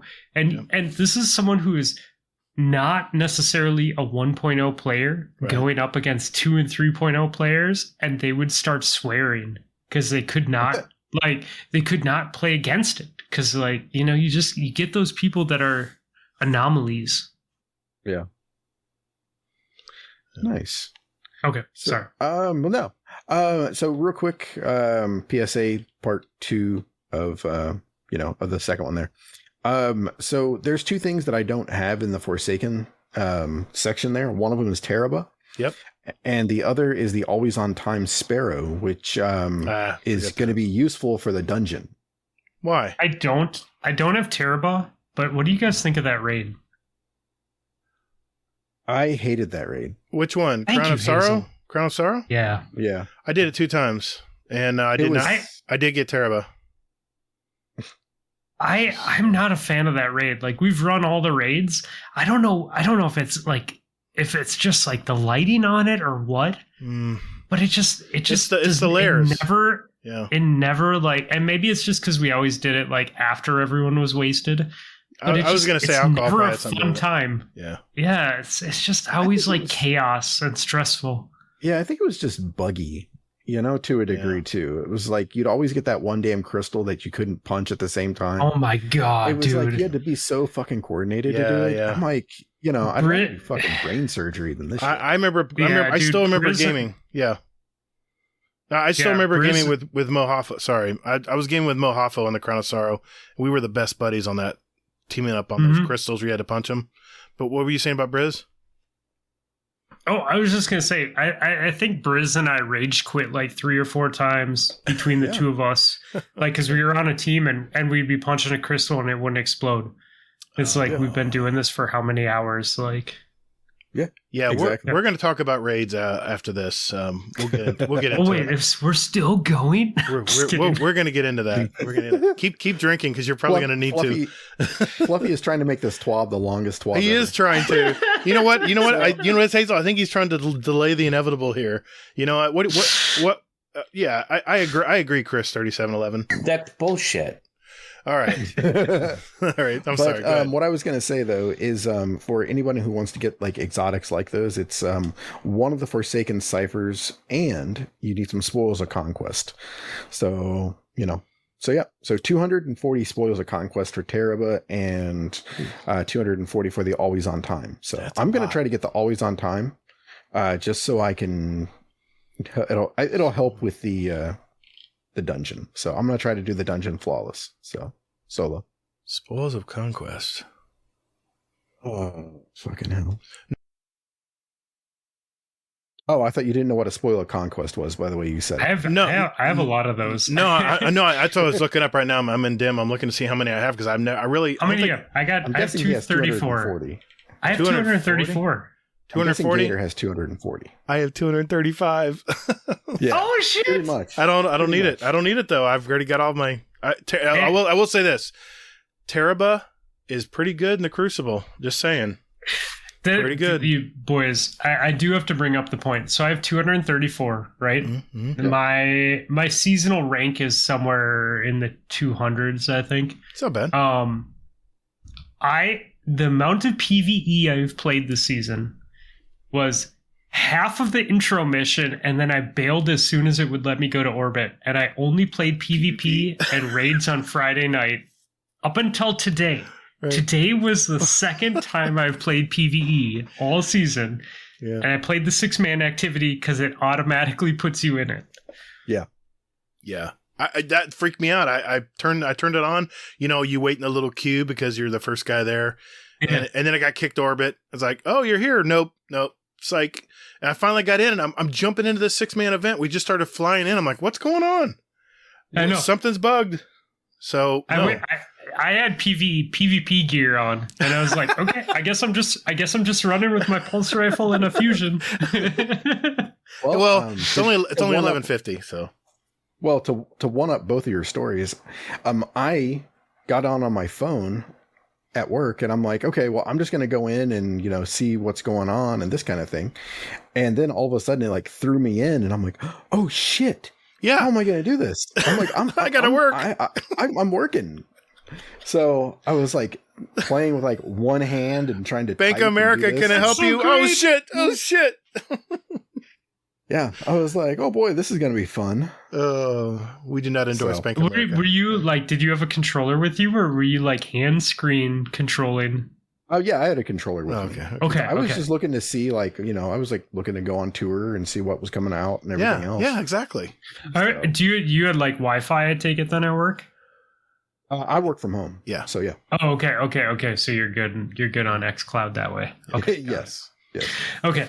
I was gonna say, because I sat in a parking lot once and I tried to play Destiny on xCloud, and like the amount of data I ate up in 10 minutes, I was like, holy crap! It's not there yet. It will be there, but it's not there yet. Yeah.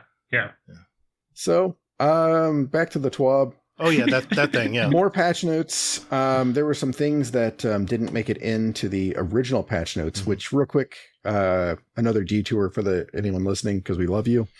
I was super excited to see the notes about the Crucible changes and the trial changes that they made, where basically they're trying to limit you or stop you from, or the players that will get to 7 wins on their card and not go to the lighthouse. Have you guys heard about this? No. I'm trying to understand this sentence. So what cracks me up is the fact that, like, I was watching Lucky 10p read this, and he just skipped over it. He read it, but then he didn't like react to it at all. He just went like, uh-huh. And I'm like, yeah, you bitch, you've been doing this. So basically what happens is that when you win your 7th match, you can go to the lighthouse, or if you don't, you're still in the 5 to 7 win pool. You're not technically in the flawless pool. Right. You're not in the flawless pool. They're farming basically all of these people and ruining cards and everything else. Wait a minute. So lighthouse is the switch? It's not when they win their 7th in a row? And that makes sense. Yeah, I get it. Like, I understand that coding. Oh, interesting. Yeah. So, what's his name? Cheese Forever put a video out about it. So I'm sure he got a bunch of hate about that. But Bungie fixed it, though. Or at least it looks like they are. But I mean, at the same time, like, if you're at the level of a lot of those people, like, going to the lighthouse is not hard for you. Like, that's like the 3 of us winning a 6s match. Like, you know what I mean? Like, high probability. When you get to that skill level, like, you can stomp those people no matter what. Right. You know? Some people love just doing that all night, just having fun, not having to really work too hard and get the rewards, you know? Yep. I've been bitching and moaning about this forever, and Hazel rolled his eyes, and I was like, I'm telling you, people are resetting their cards before they hit 7. I didn't even know about that glitch about not going to the lighthouse. But I mean, I still think like people are doing that, Gatr, but I think it's such a small population. That's what everybody keeps telling me, but it seemed to be the people I'm playing. Well, even Bungie is saying it, though. Yeah. Even Bungie but here's I get it. And there are people doing that, but I think I personally believe that there's a majority of people that are actually just trying and going to the lighthouse. Right. You know, but we have to understand that, like, all of us are better than average, but that doesn't make us the top 3/4. No. You know, like, and that's the thing. Like, there's always going to be people that are going to stomp on us. Always. It's inevitable. So, yep. Okay. Yeah. Anyways. I like that change. That's cool. Yeah, totally. Yeah. So with the strikes, the Lake of Shadows, rip all of our strats with this. Yep. What do you mean it's not good? This is not good. This is technically good. Honestly, it's good. That boss if they already with Lake of Shadows. They already did. Up. It's too late. They already did. The boss has a lot more health now. So what? Dude, you have to knock that boss out fast. You shouldn't be able to one phase the boss. Bro, that's like saying you shouldn't be able to cheese Riven. What are you doing, man? You're proving my point. You see how small that area is in there, and it fills up with dark fluid, and then you have ads to boot on the places that you can only survive. That's a pressure. That's a pressure cooker. No one likes strikes. Yeah. Well, I mean, see, I was doing this as a grandmaster, so I mean, this was fun. I mean, for me, because I mean, we'd put down a well, a bubble, and then we would just go to town. Yeah, the strat. Yeah. And I mean, more than likely that strat will still work, but we're just going to have to be a little more exact with, what we do. But honestly, like, I'm all about more health. It's when they put in the stop, like the invincible, like that's what sucks. Oh, the immune phases. No, I hate that. No, that's not what they did here. They just increased his health significantly. So, this does not suck. Yep. And then the Grandmaster node, for any people out there that are looking for that, went active. So that way people can go ahead and get all their Conqueror titles. Nice. So I've been doing Grandmasters this season. So this has been fun. I mean, I definitely recommend it. It's not nearly as bad as you'd think they are. How much you're online, Hazel? How much time for the end of the season? Still got what? 40 days? 40? What the hell are you talking about? I meant 60.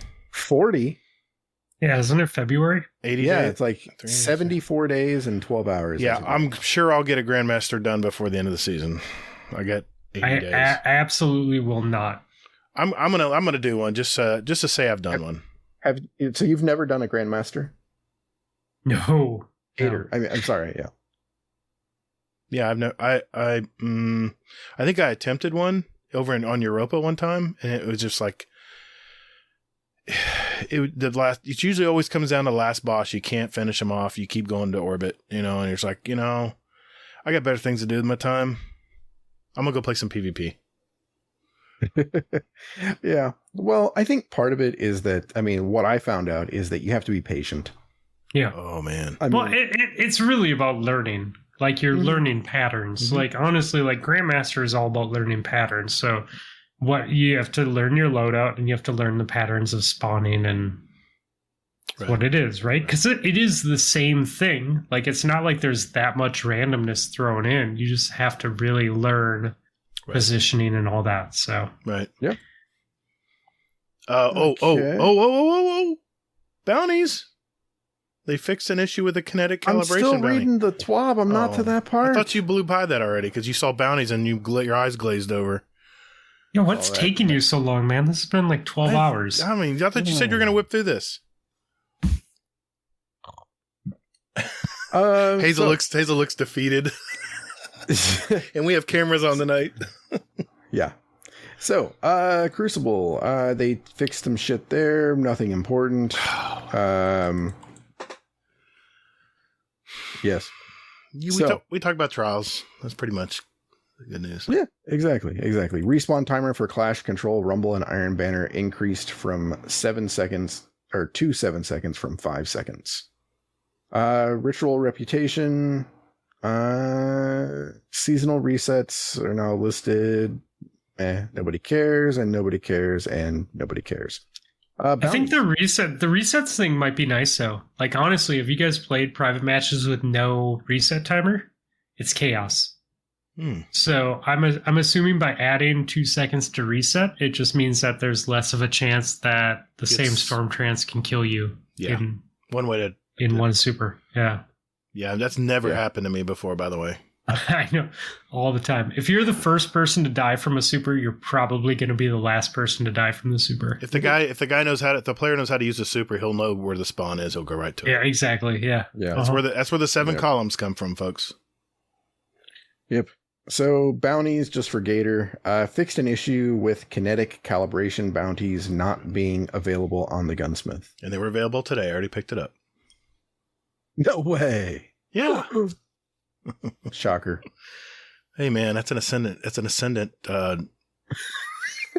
it's an Ascendant, not an Ascendant shard. It's an Ascendant. What's the smaller? Enhancement core. Thank you. Enhancement corn. Yes.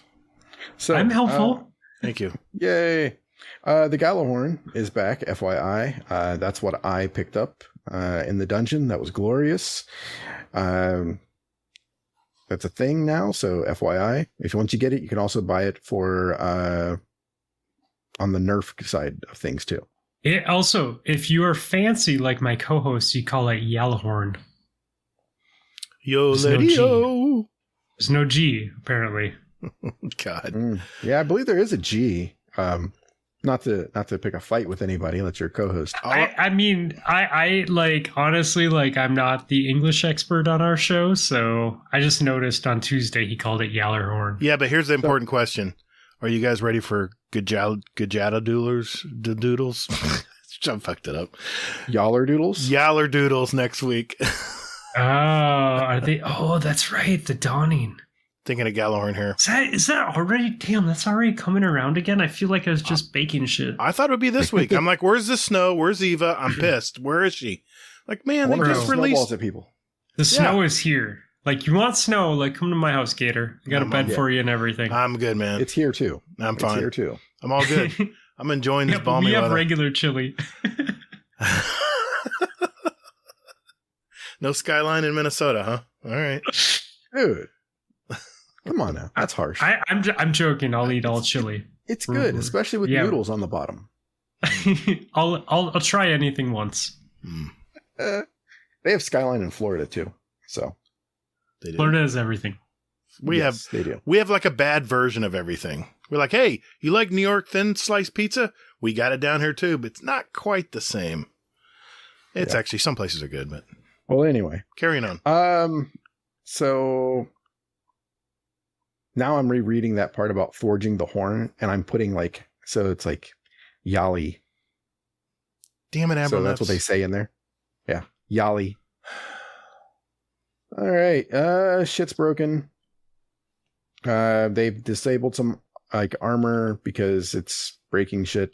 Your streetwear bundles is basically free once you go ahead for all 3 characters. Once you go ahead and do the opening part there. Can I just say the Warlock mask is just devilish. I love it. Yeah.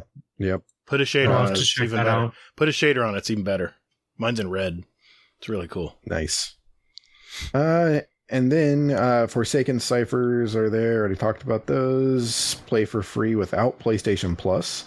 So starting today, players will be able to play all multiplayer content in D2 without being a PlayStation Plus member. This trial will run from now until December 20th. That's a short ass time. It really is. Better jump in now. 11 days. Enjoy it. Jump in. Yeah. And then it's going to go away. It sucks to be you. Buy PlayStation Plus. That's fine. We have crossplay now. Yeah. Okay. And then lots of shit's broken. You can feel free to read that.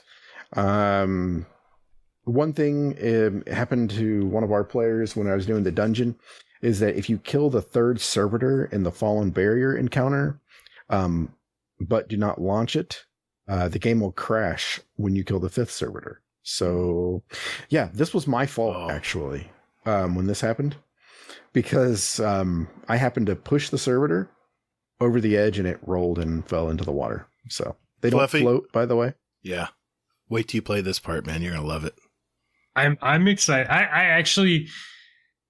I don't know what happened today, but I played the 6-man. I read an article that said that's better than Morangi, right? Is that the proper way to say the previous 6-man activity?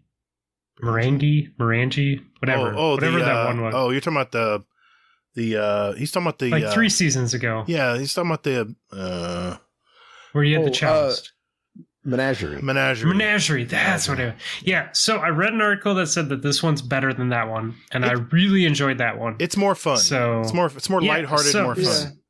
So I'm totally taking the approach of playing PvE and PvP this season, or this stuff dropped this week.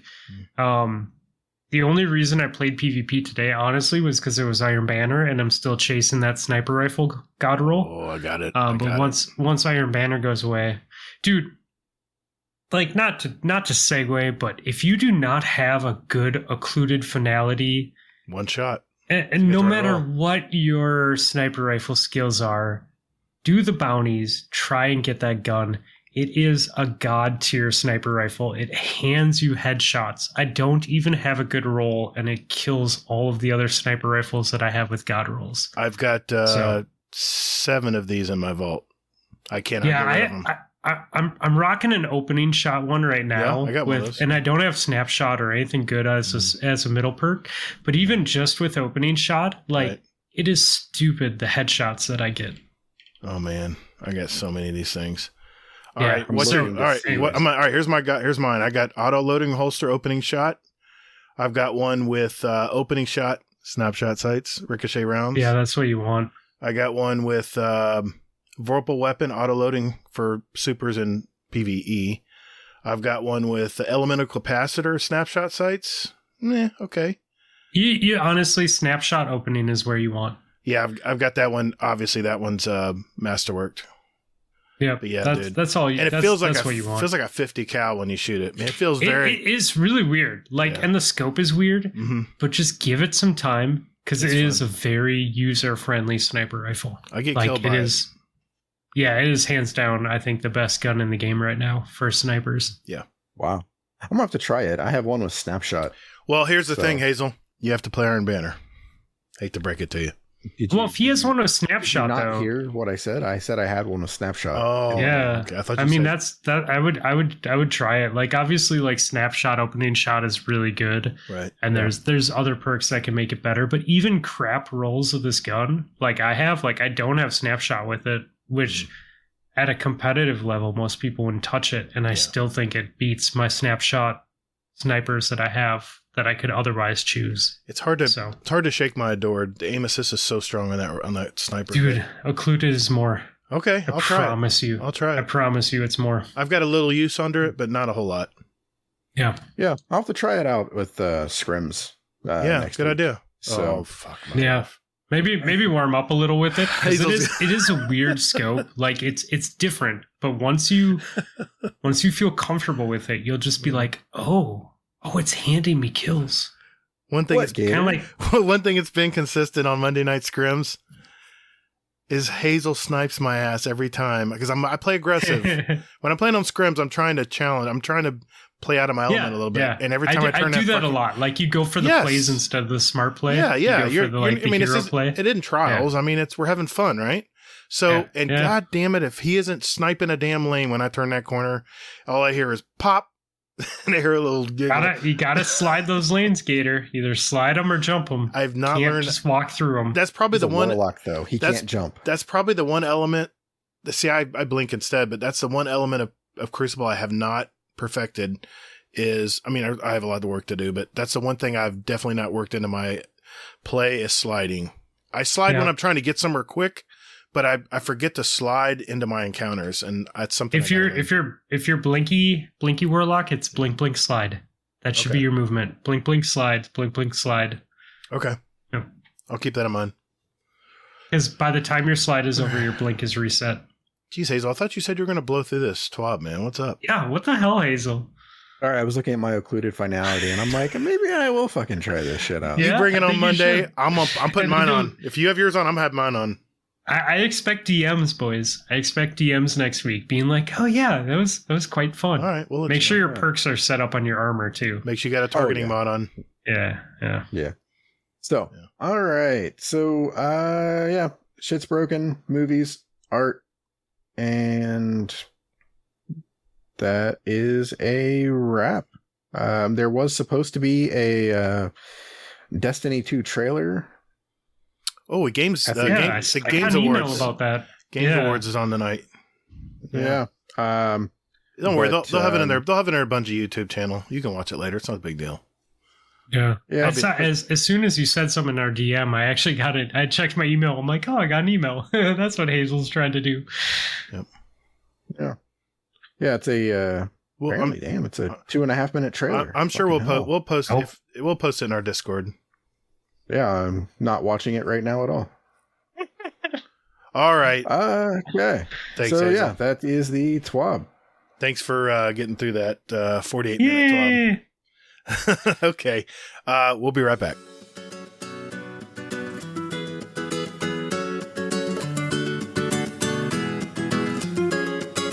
Hey everyone, looking for some like-minded gamers to Destiny with?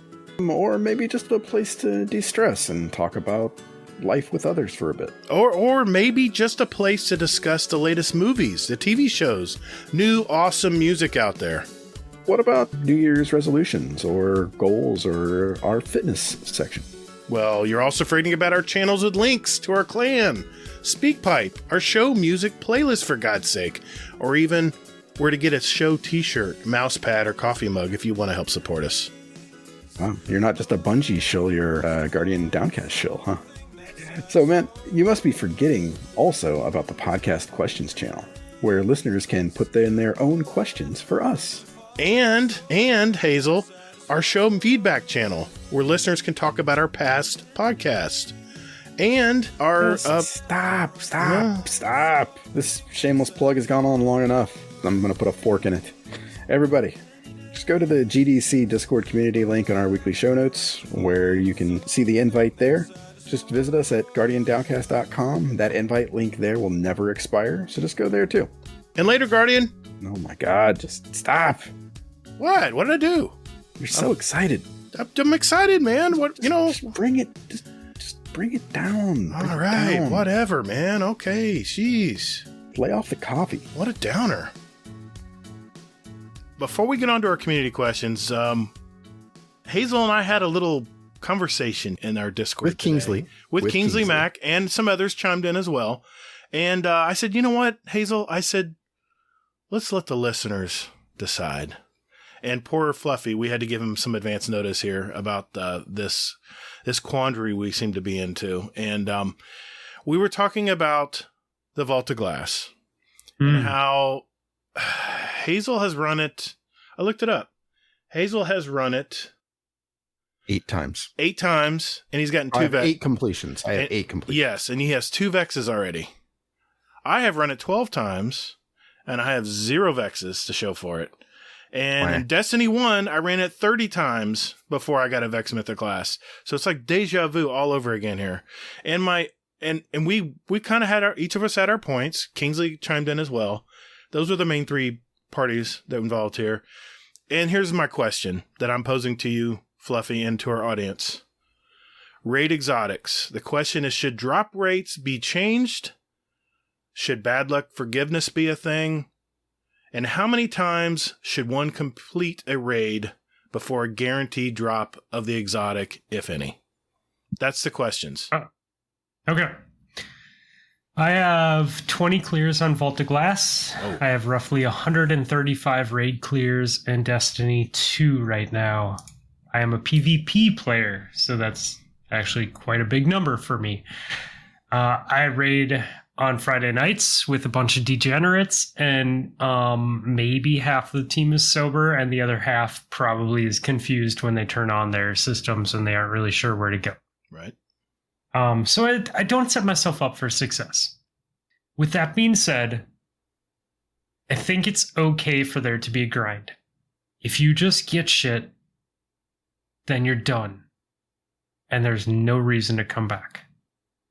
Okay. Also, if you're lucky, like I got eyes pretty early on. Like I think, so what do I have for Deepstone? Mm-hmm. Right, so I have 39 clears on Deepstone. Mm-hmm. I bet I got eyes within my first 10 clears, probably.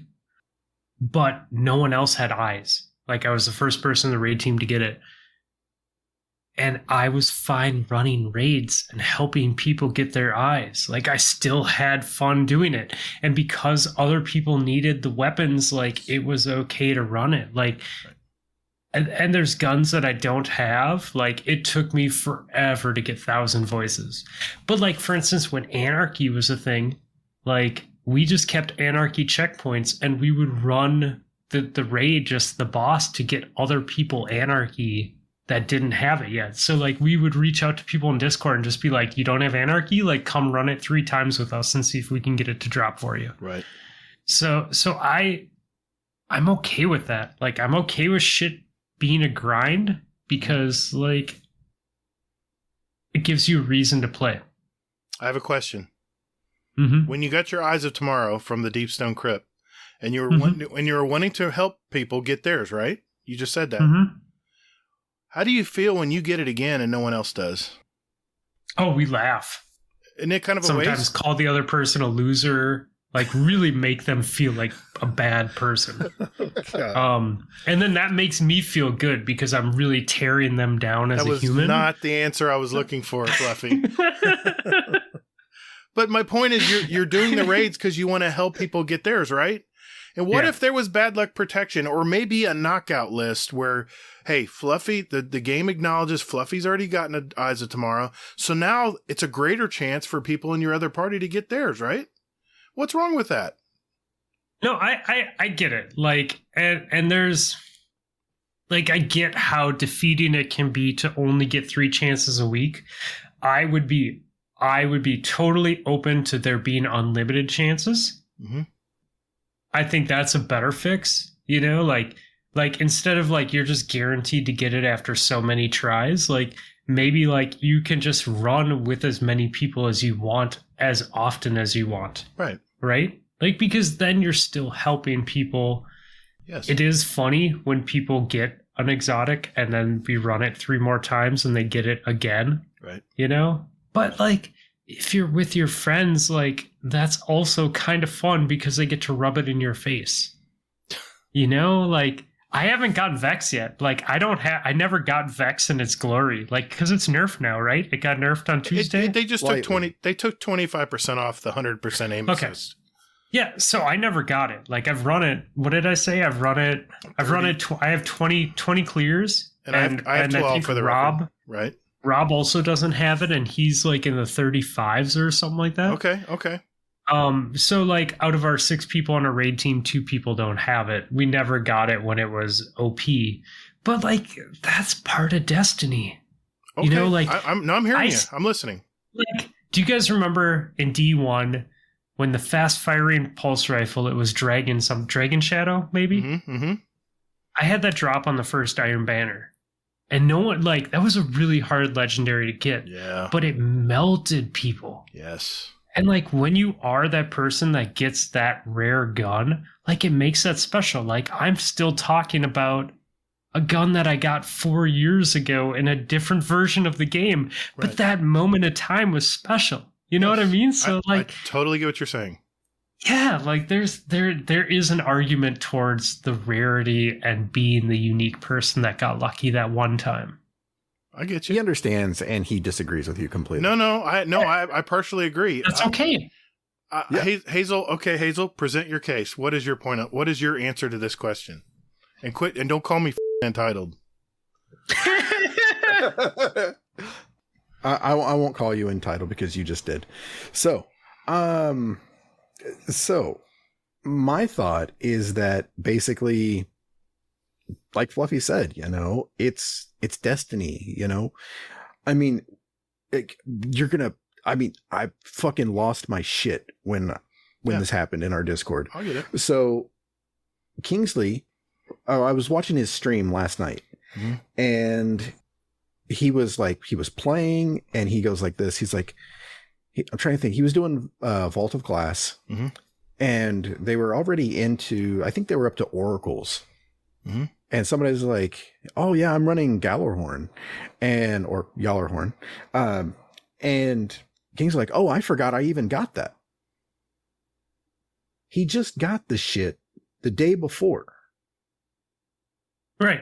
But because it was given to him, there's no value to it. No. That was it. No. That was it. He had to run a quest, which I had to run, which included a dungeon run. It was given after I completed the steps. It's Claymore all over again, Gatr. It's given to you. Now, I will say it was a pretty point. It's my point. Okay. It's my point. All right. So it was given to him. Okay. Now I turned around in the Discord and I was like, hey, when did you get your first Gallarhorn in D1? He knew the time, he knew the date, he knew fucking everything. You know? And I'll ask you guys that. So, Fluffy, when did you get your Gallarhorn? In D1? I don't think I got it until it was given to me with whatever that the Rise of Iron. Yeah. I think that's when it. God, no, maybe I had it. Maybe I did get it before, but it was nerfed or something. I don't know.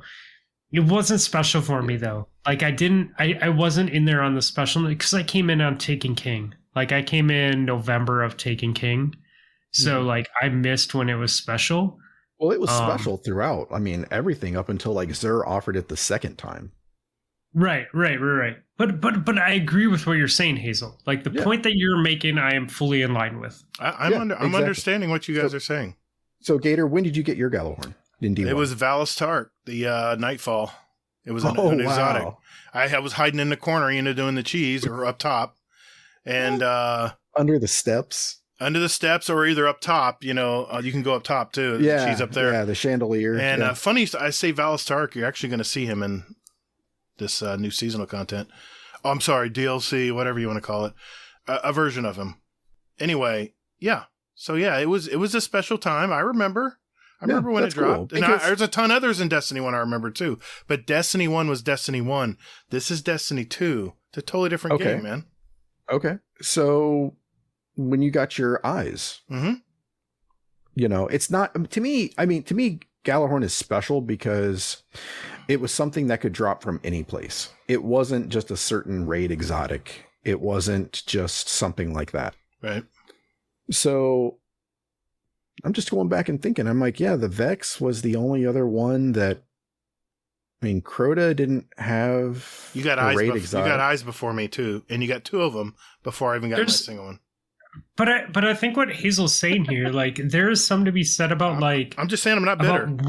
about working and having a chance to get it versus just having a quest line to follow. Because like think about like the heavy bow. Like everyone got the heavy, like you just get the breath by like just following steps, by like looking up a guide and following steps, and you get it, right? You have to work for it, but it's really not that hard. See, you guys, so it's not special, but like we're talking about I've done this raid this many times and it's never dropped for me. Right. You know what I mean? Now, what I will say is that, I mean, the same point that I made probably like 2 or 3 months ago is that exotics aren't exotic anymore. I have to agree. If you think about it. They're just tools. You know? Well, no, it's not even that. They just fucking hand this shit out like candy. I'm following everything you guys are saying. I'm agreeing so far. So, but that's what I'm saying though, is that exotics aren't exotic anymore. So by them making the Vex exotic, you know, the eyes exotic, things like that, where you basically have to run the shit to get it. I mean, it's sort of like messing with the formula, you know, because usually they just hand the shit out to you. The things that are exotic now that I believe are the random rolls on your third axiom. Or adept weapons.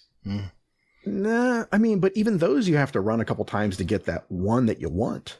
Right. Possibly. But you have to run really hard content. Yeah, you either have to go flawless or you have to do Grandmaster Nightfalls, right? But here's the difference, Fluffy. If you do a Grandmaster, you're guaranteed the adept weapon. Amazing. If you finish it. Amazing. You have to finish it, though. Of course, but you have a light at the end of the tunnel. You know what you have to do. You know what you have to spec for. You know what you have to do to get that reward. You can say the same thing about Trials, but it doesn't. It's not handed to you, man. I'm going to compare Trials. I've got things to say about it. That's a lot of work. Like, as someone who plays PvP, like playing PvE Grandmaster is way more frustrating to me. Oh yeah, I agree. Right? Because and I'm vice versa. I think PvP seems like me and Trials seems like a insurmountable thing. Like I'm never going to go flawless. It feels like sometimes. Yeah. No, but a Grandmaster, I can do that. I mean, that's easy, right? I'm just letting you. I'm letting you state your point. So I just think it's that. I just think that. I mean. That again, exotics aren't exotic, and now by them actually making it so it's not a piece of candy that people can just freely get, that I think it's rubbing people the wrong way. And I mean, aside from that, I think there's a little bit of, you know, hey, I paid my money, I just want the shit. And I mean, I think to a degree, Bungie is doing the best they can with straddling that line of, you know, here, let's give this stuff out, but let's keep this stuff back. Let's make people work for this, and let's, you know. And I know this is hard. It's hard to believe, but I agree with what both of you are saying. I agree 100%. Here comes the but. I agree. No, I agree that the exotics in Destiny 2 don't feel as exotic as Destiny 1. But I'm going to tell you this. Nostalgia of Destiny 1 weapons is going to add a little extra there. And what you probably don't realize is, or don't remember, is those drops came more frequently in Destiny 1. You had much better odds of getting certain weapons.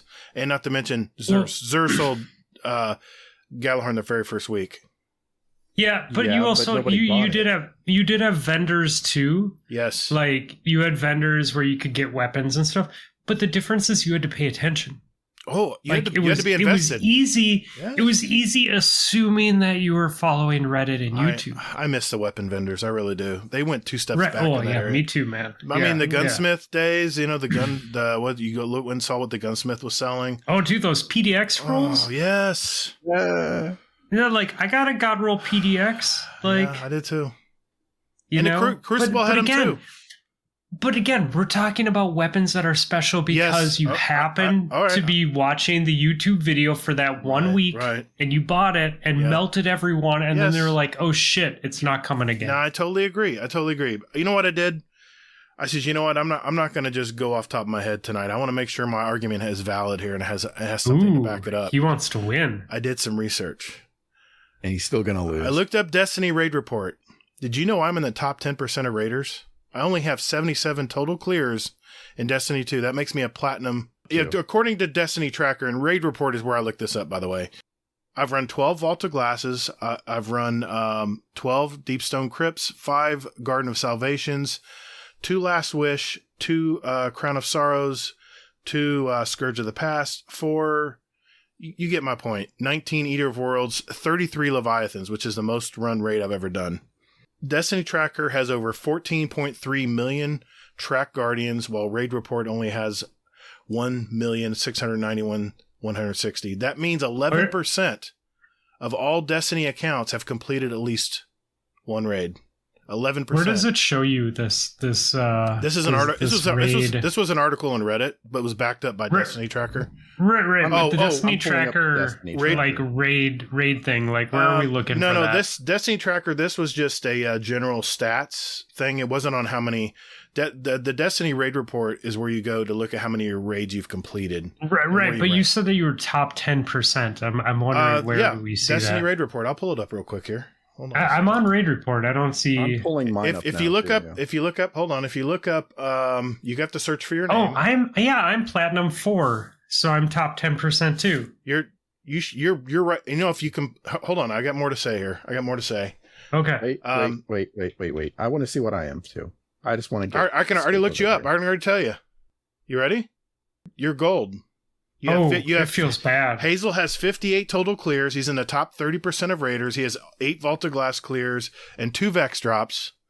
Helios, on the other hand, has 324 clears, 84 which are Vogue. He's in the top 2% of raiders. Wait, hold on. Helios, if you're listening, you don't even count. You're not even really English. Okay, sorry, go on. Wow. Hey, Helios, you can at FluffyFingersMD, okay? Oh, he knows who I am. Okay. We play plenty of cards together. Here's the thing. Helios, I believe, I may be around this, but this is what he told me. It took him 55 Vault of Glass clears to finally get a Vex to drop. And he is in the top. Good people. He's in the top 2% of raiders. You know how many people he Sherpa'd? He Sherpa'd a ton. Yeah. So I like dude. That's why I give him a hard time. Here's my point. At just 2 raids completed, you're already in the 70% of all raiders in Destiny 2. If you've completed 7 raids, you're in the top 30% of raiders. And at 26 raids, you're in the top 10%, which is what we are, Fluffy. If you've completed at least 26 raids in all of Destiny 2, you are in the top 10% of all raiders in this game. I have 108 clears. You're very close to Diamond, by the way. Why does it say 108 when I did the math and it was like 130 or 40 something or whatever? Well, with this data in hand, that means I could have had done 33 Leviathans. Let's just say Leviathan raid had it. I don't. Did Leviathan have a raid exotic? I don't think they did. I don't think it was out then. Yeah, it did. The Acrius. Oh yeah, Acrius. Yeah, totally. No. It was given to you. So that's you had to go back in to get it though, like to get the. It was a quest line. The Acrius was a quest line. But you had to do Leviathan to get to activate to get it and to also get the to start the quest. To start the quest, I remember that. No, but what's it called? The catalyst. Yeah, the catalyst. You had to do it. I remember all that. I remember all that. So by this logic, basically, 1.6 of the player base has Vex Mythoclast right now, as of that date of this Reddit article. Charlemagne states that 7.2% of the player base has even completed the Vault of Glass Triumph. Yeah, the percentages are hard because I know. A lot of people aren't nerds like we are. But here's the thing. I think you should have to grind to get these raid exotics. But here's my point. Let's go by the logic. I've done 33 Leviathan raids, right? Let's say that the Acrius wasn't a mission based where you had to play one and to activate the mission. Let's say there was a mission based and I had to fall like the Vex Mythoclast, right? I've done 33 Leviathan raids in my lifetime gaming of Destiny 2. If we're going by this logic of the drop rates and the people I've spoke to, and I believe Easy Gaming, which was on our Clancast last week, said he had done 300 clears. No, he didn't. He said he did 100 and something. All right, it was in the hundreds. Over 100 clears and still does not have the Vex. This is ridiculous. My point is, this is ridiculous. But it makes it unique. It makes it unique, but here's the thing, Fluffy. Here's the thing. if I only have 33 Leviathans I'm ever going to do, and I'm a hardcore raider, I'm in the top 10%, remember?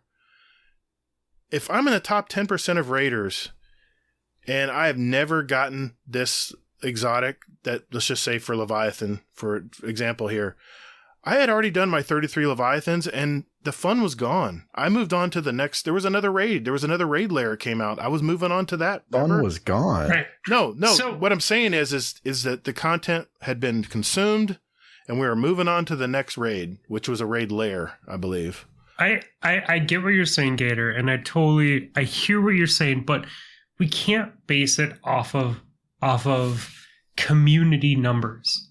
Like, no, if we're saying like the fact that I am a top 10% of raiders, just devaluates that percentage, that ranking.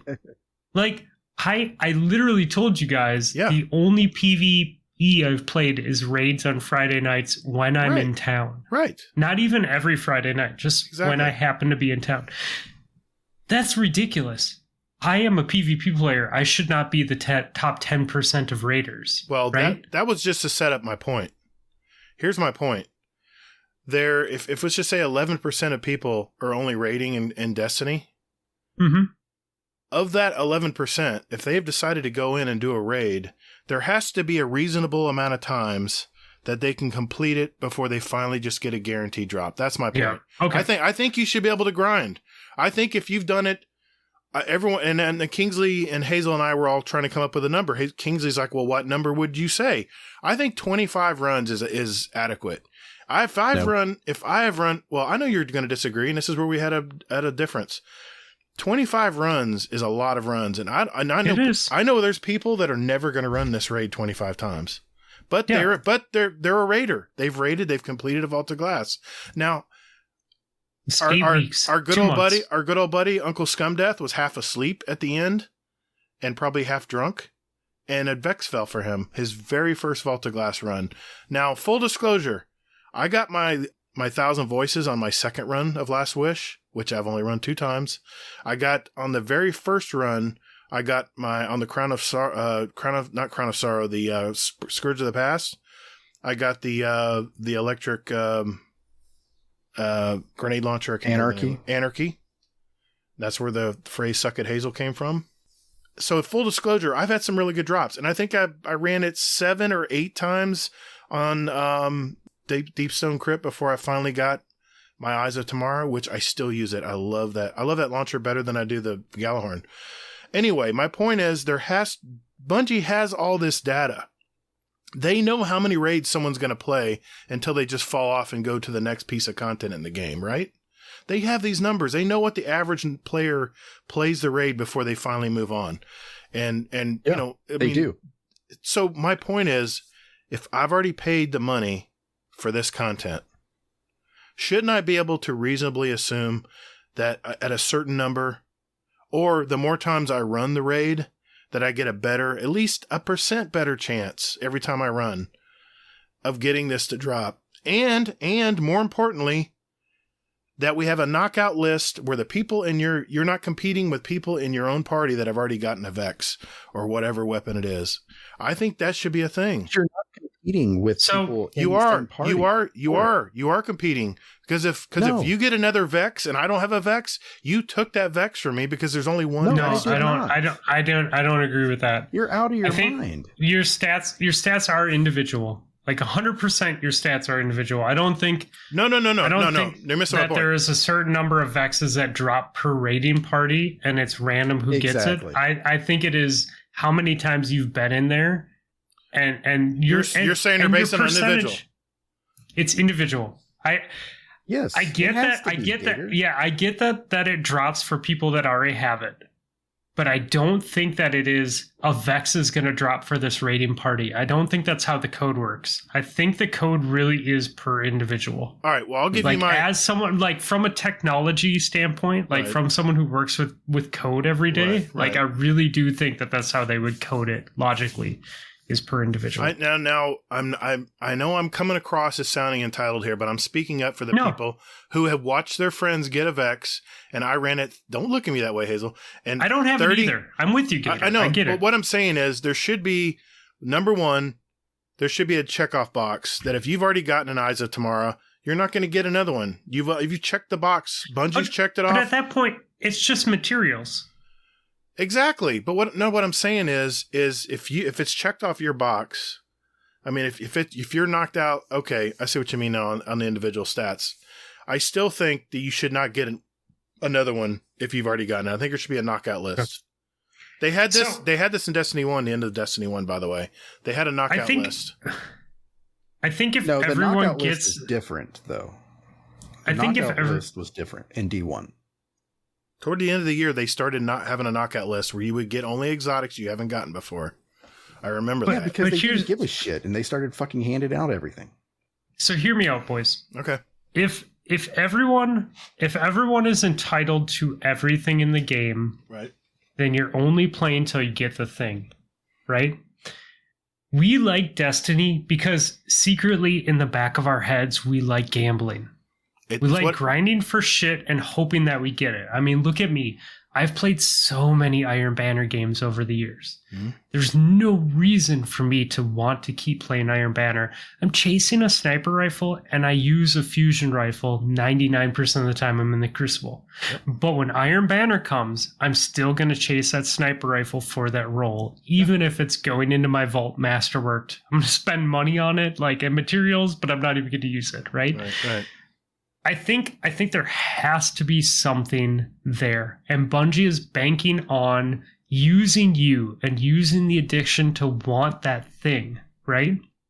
And so if they just give you that thing, then that thing is not special. I understand. If you get that thing automatically after 25 runs, like all of a sudden it's not special anymore. I think there is a rhyme and a reason to sometimes you get lucky and sometimes you don't. Sometimes you are the star of the party and sometimes you are like me and you right now where we don't get a Vex. It sucks. Like I personally like I would, as the greedy side of me would like all of the best things all the time. Right. But it's like, did you guys ever play like Duke Nukem or Doom back in the day? I remember those games. Yeah. Mm-hmm. Like as soon as you put in that God code, the game is over. I'm all for that, man. I think the challenge should be there. And let me clarify here. As far as God rolls on legendary weapons, because there are no God rolls on exotics, they all have the same rolls, all fixed stuff, which may change, may not. Well, not technically, but not all. With Hawkmoon and DMT. Well, that was the only exception. Yeah, you're right. Because you could farm those. Once you got it, you can farm different rolls. But as far as legendary grinds, I'm all for that. I'm right there with you. Why is that different? I'm right there. Why is that different? Because an exotic, for the most part, is a fixed gun. It does one thing. It's an exotic. It does what it does. But my point is, my attitude, just personally, is, I really don't care if I run a Vault of Glass or not. If I know there's someone like Scumdeath that hasn't run one before, I'm running it because I want him to have a good time. I want to expose him to raiding. I'm doing it unselfishly for him. And I don't even care if I get a Vex anymore. It's to the point now where I'm not playing the game anymore. I'm not going to spend the damn slot machine. I'm just going to go. I've already moved on from not even worrying about having the Vex because I got screwed so many times in Destiny 1 trying to get this gun, and then they nerfed it and it was useless. So my point is there should be a knockout list for people who've already gotten it, just for morale. Just for morale. If you're really trying to get a Vex, if you're trying to get a Vex, if you're trying to get a Vex, chime in and say it. If you're trying to get a Vex, I tried to bite my tongue. I tried to. I swear to God, I fucking tried. I'm like, okay, I'm gonna let him go. I'm gonna let him go. And then it's like, no. You know why, man? Is the simple fact that you are the prime reason why the knockout list does not work. Because look at your Scourge of the Past. Mm-hmm. You have 2. When did you get your Anarchy? Your last one? No. Okay. No. Wait. Your Last Wish, you have 2. When did you get your 1K? Was it your first one or your second one? Second one. Okay, so you quit playing it. No. Different time. You quit playing Different time. Scourge of the Past. I did not have a raiding party on those 2 raids. There was a time when I was just It doesn't joining Dad's matter, cell. man. You quit could still playing. play them now, though. Yeah, you could. Yeah, but you don't. I mean, we run. My raid team runs old raids. Well, let's face because it. people still don't have other guns, and they're like, we'll try and run and get Vex, and if we don't get Vex, we were running other raids because other people still didn't have exotics. Now, see, I'll do it for that. But you Last don't, Wish though. is not The a fun data raid shows, to me. It's not a fun raid. The data shows that you don't do it, though. The data shows when you get the gun, I don't know. it's over. But then when you get the gun, how many times have you used your anarchy? You know, how many times I've you used use it. I've used it. Right. But like once you get it, like, are you using it? If it's meta, if it's not meta, like it goes in the vault. Like the point is, like there has to be there. I'm with Hazel here. There has to be a 50-50 on sometimes you're lucky and sometimes you got to grind your ass off. Because if you always get it, then you're just going to be done with the game. Yeah, but I'm not saying that. I mean, I think when it comes to raid exotics, I think this should be a quest. And I don't think it should be a we're going to hand it to you quest. I think eventually you should have a quest that just drops like an Ingram, but not a Vex. And says, okay, you've run it 25 times. Here's the quest. Now go work and get it and grind it out and get it done. I mean, it could be a crazy hard quest, and it'll still be special because the Claymore still No. It won't be hard though. They will always dumb it down. No. Yeah. I mean, dude. You want proof of this, Gatr? No. Look at the kiosk right now of all the exotics you can get. How do you get them? Okay, I want to go in right now and I want to get. You literally bought Not Forgotten. I did, even though it's sunset. Yeah. So I want to get the 4th Horseman. Mm-hmm. Okay. Right. So what do I have to do? I have to give it an exotic cipher.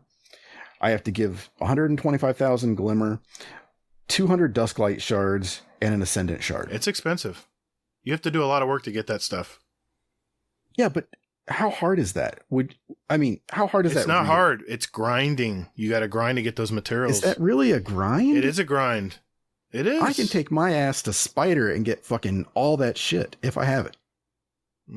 Ascendant shards are not cheap.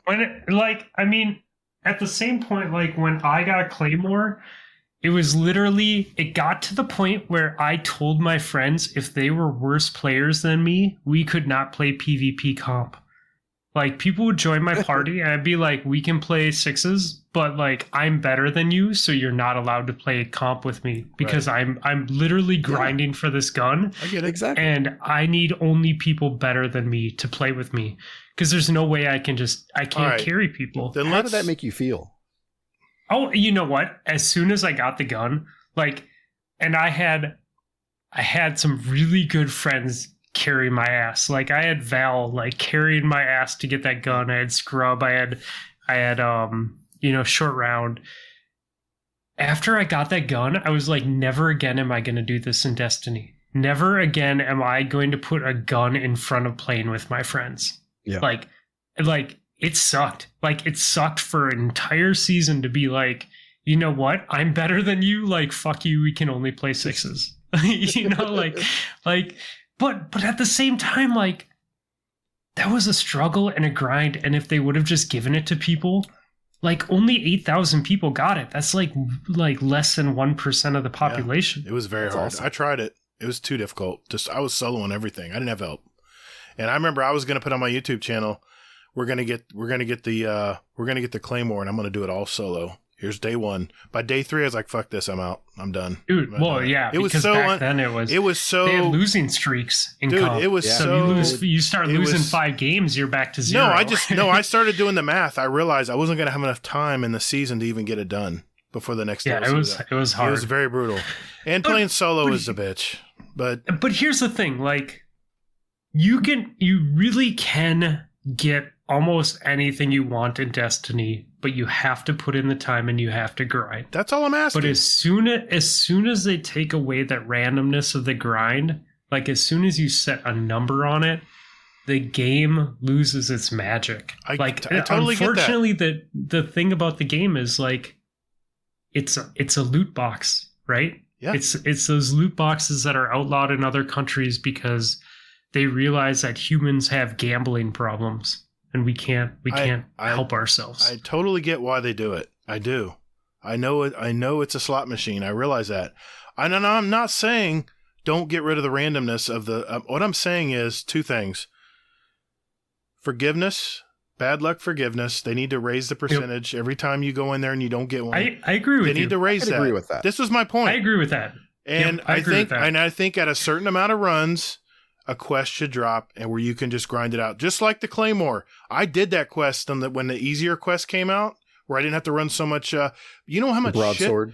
The broadsword. You know how much shit I had to do to get that weapon? You know how long it took me? Wasn't. That was a quest from hell. My joke is that it was handed to people, but it was not. I get it. It was It was not handed. And it wasn't the same level, but it wasn't like kill 5 dregs and then come talk to me. No, it was like you had to do 30 Rumble games. You had to do. Rumble's good for the soul. It is. But what I'm saying is, it was a major. At the end of that, I knew that I earned the weapon. I knew. So do we all agree? I think this is where we're at. Tell me if I'm right. We all agree that every run that you do, your percentage should increase. Where we disagree is that there should be a set amount of runs. Yes. Is that fair?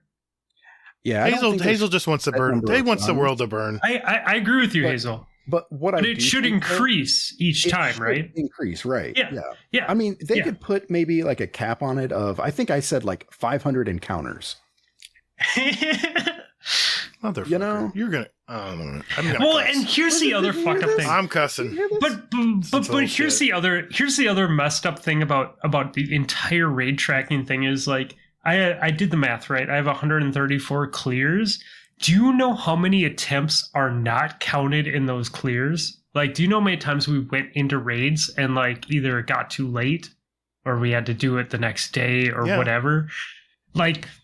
There's a lot of hours not represented in that number. So I get that. Like, I get that one clear might actually be like 6 attempts. Right? Where we're disagreeing is on the number. Hazel thinks it should be. Yeah. See, I'm thinking about all of the people who can maybe only raid 10 of these raids in this year of Destiny. But that's do you really need to dumb down the game for them? I'm not like. And then where do you draw that line? I'm not saying 10. Yeah. I'm not saying how 10. Can you tell a difference? Well, no, I'm saying though, how can you tell a difference between somebody who's like a more casual player and somebody who's like yourself, who's a dedicated player?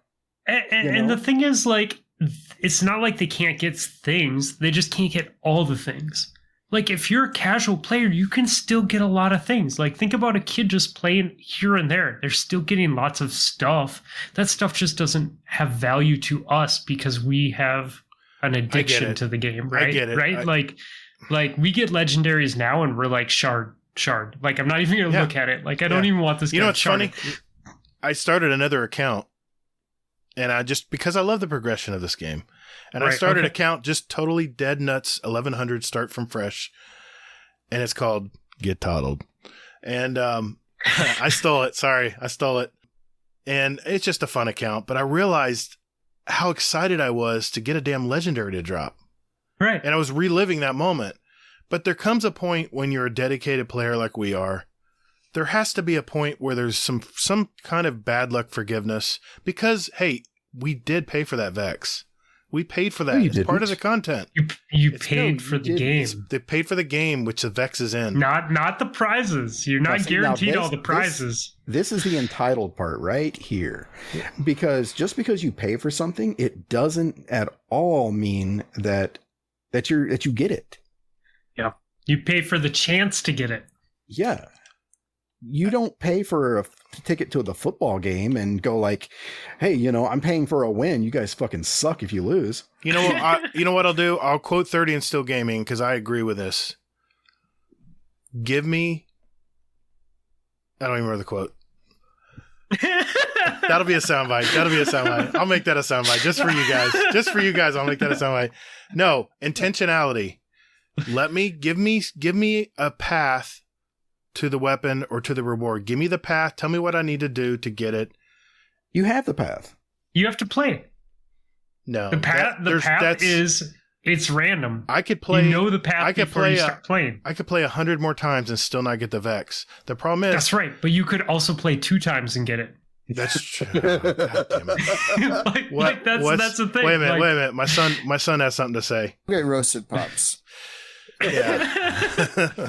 I mean, all right, but like Gatr, I totally understand what you're saying. Yeah, I don't agree that you're guaranteed it. All right, like, can we agree on this? I wish I was guaranteed it too. Yeah. But like, we have to be real here, man. There's got to be stuff we can't get. Okay. Or that's hard to get. All right, I will compromise. Can we just agree that we have some bad luck forgiveness every run you make in a raid for a raid? I think we all agree that percentages should increase. All right. Like if you play an activity, you should be somewhat rewarded in percentages for putting time into it. I think we all agree on that. I think that's a good point. Go ahead. What I will say is this. I think that, I mean, did they put bad luck protection in on the Vex? I don't think they did. They didn't. They did on the other stuff. They did on the 1,000 voices. They gave you 1,000 voices, yeah. I think it was a 1% better chance every time you ran it. All I'm saying is don't wait until it's... Well, no. Don't wait until the content's almost gone. But no, my question is that, though. I mean, because... why the hell would they do it for 1,000 voices and that's my point. eyes? That's my point. But not this. I don't think they do. I don't think they agree. do. I don't know if they do it for eyes. They might have just updated they that. Did. But they did. But why? They did it but for why? eyes. Yeah. Why wait until the content's already been consumed so many times? Why not just do it from the beginning? Let me start logging. Let me start logging my vaults.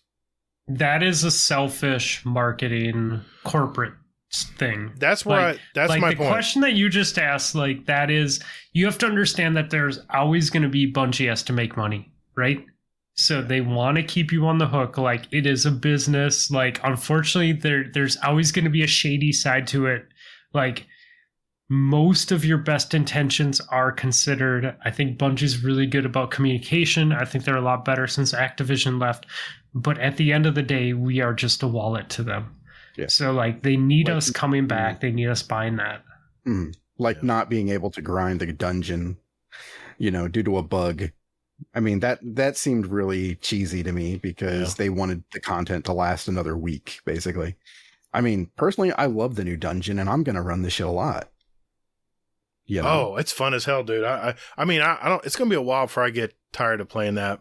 But if there was, there is a raid exotic tied to that in there. Well, kind of. Not a raid exotic. No, but it's a dungeon exotic. I mean, right. But I'll be the first to tell you when they gave me when I'd finished the Galahorn quest, I was like, that's it. I got it. That's it. Well, now I got to go. Now I got to run and go get the catalyst pieces. Now I got to go do that now to get the catalyst. Is it really that big of a deal?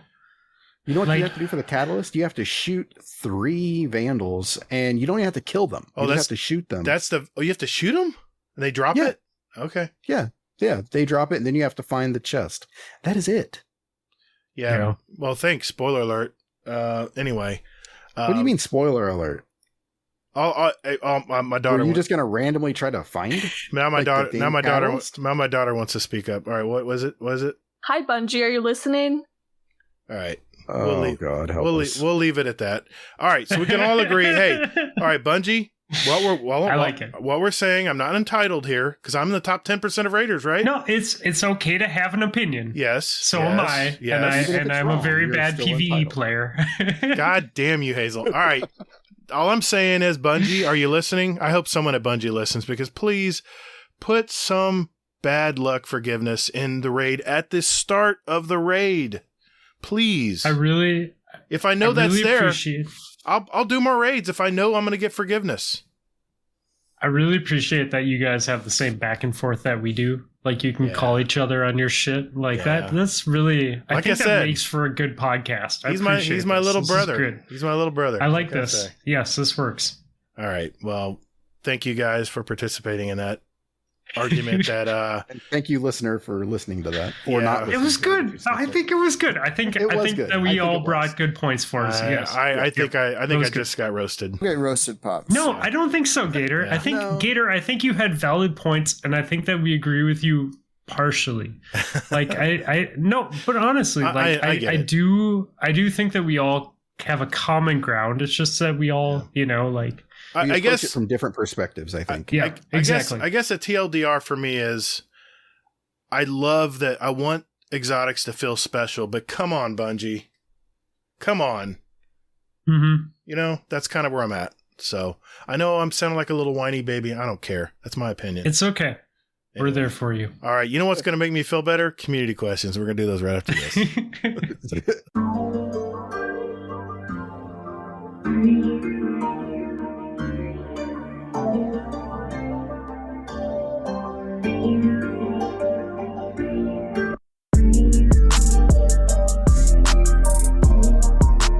Hey Guardians, would you like to send us a question for the show? Well, there's 4 ways to do it.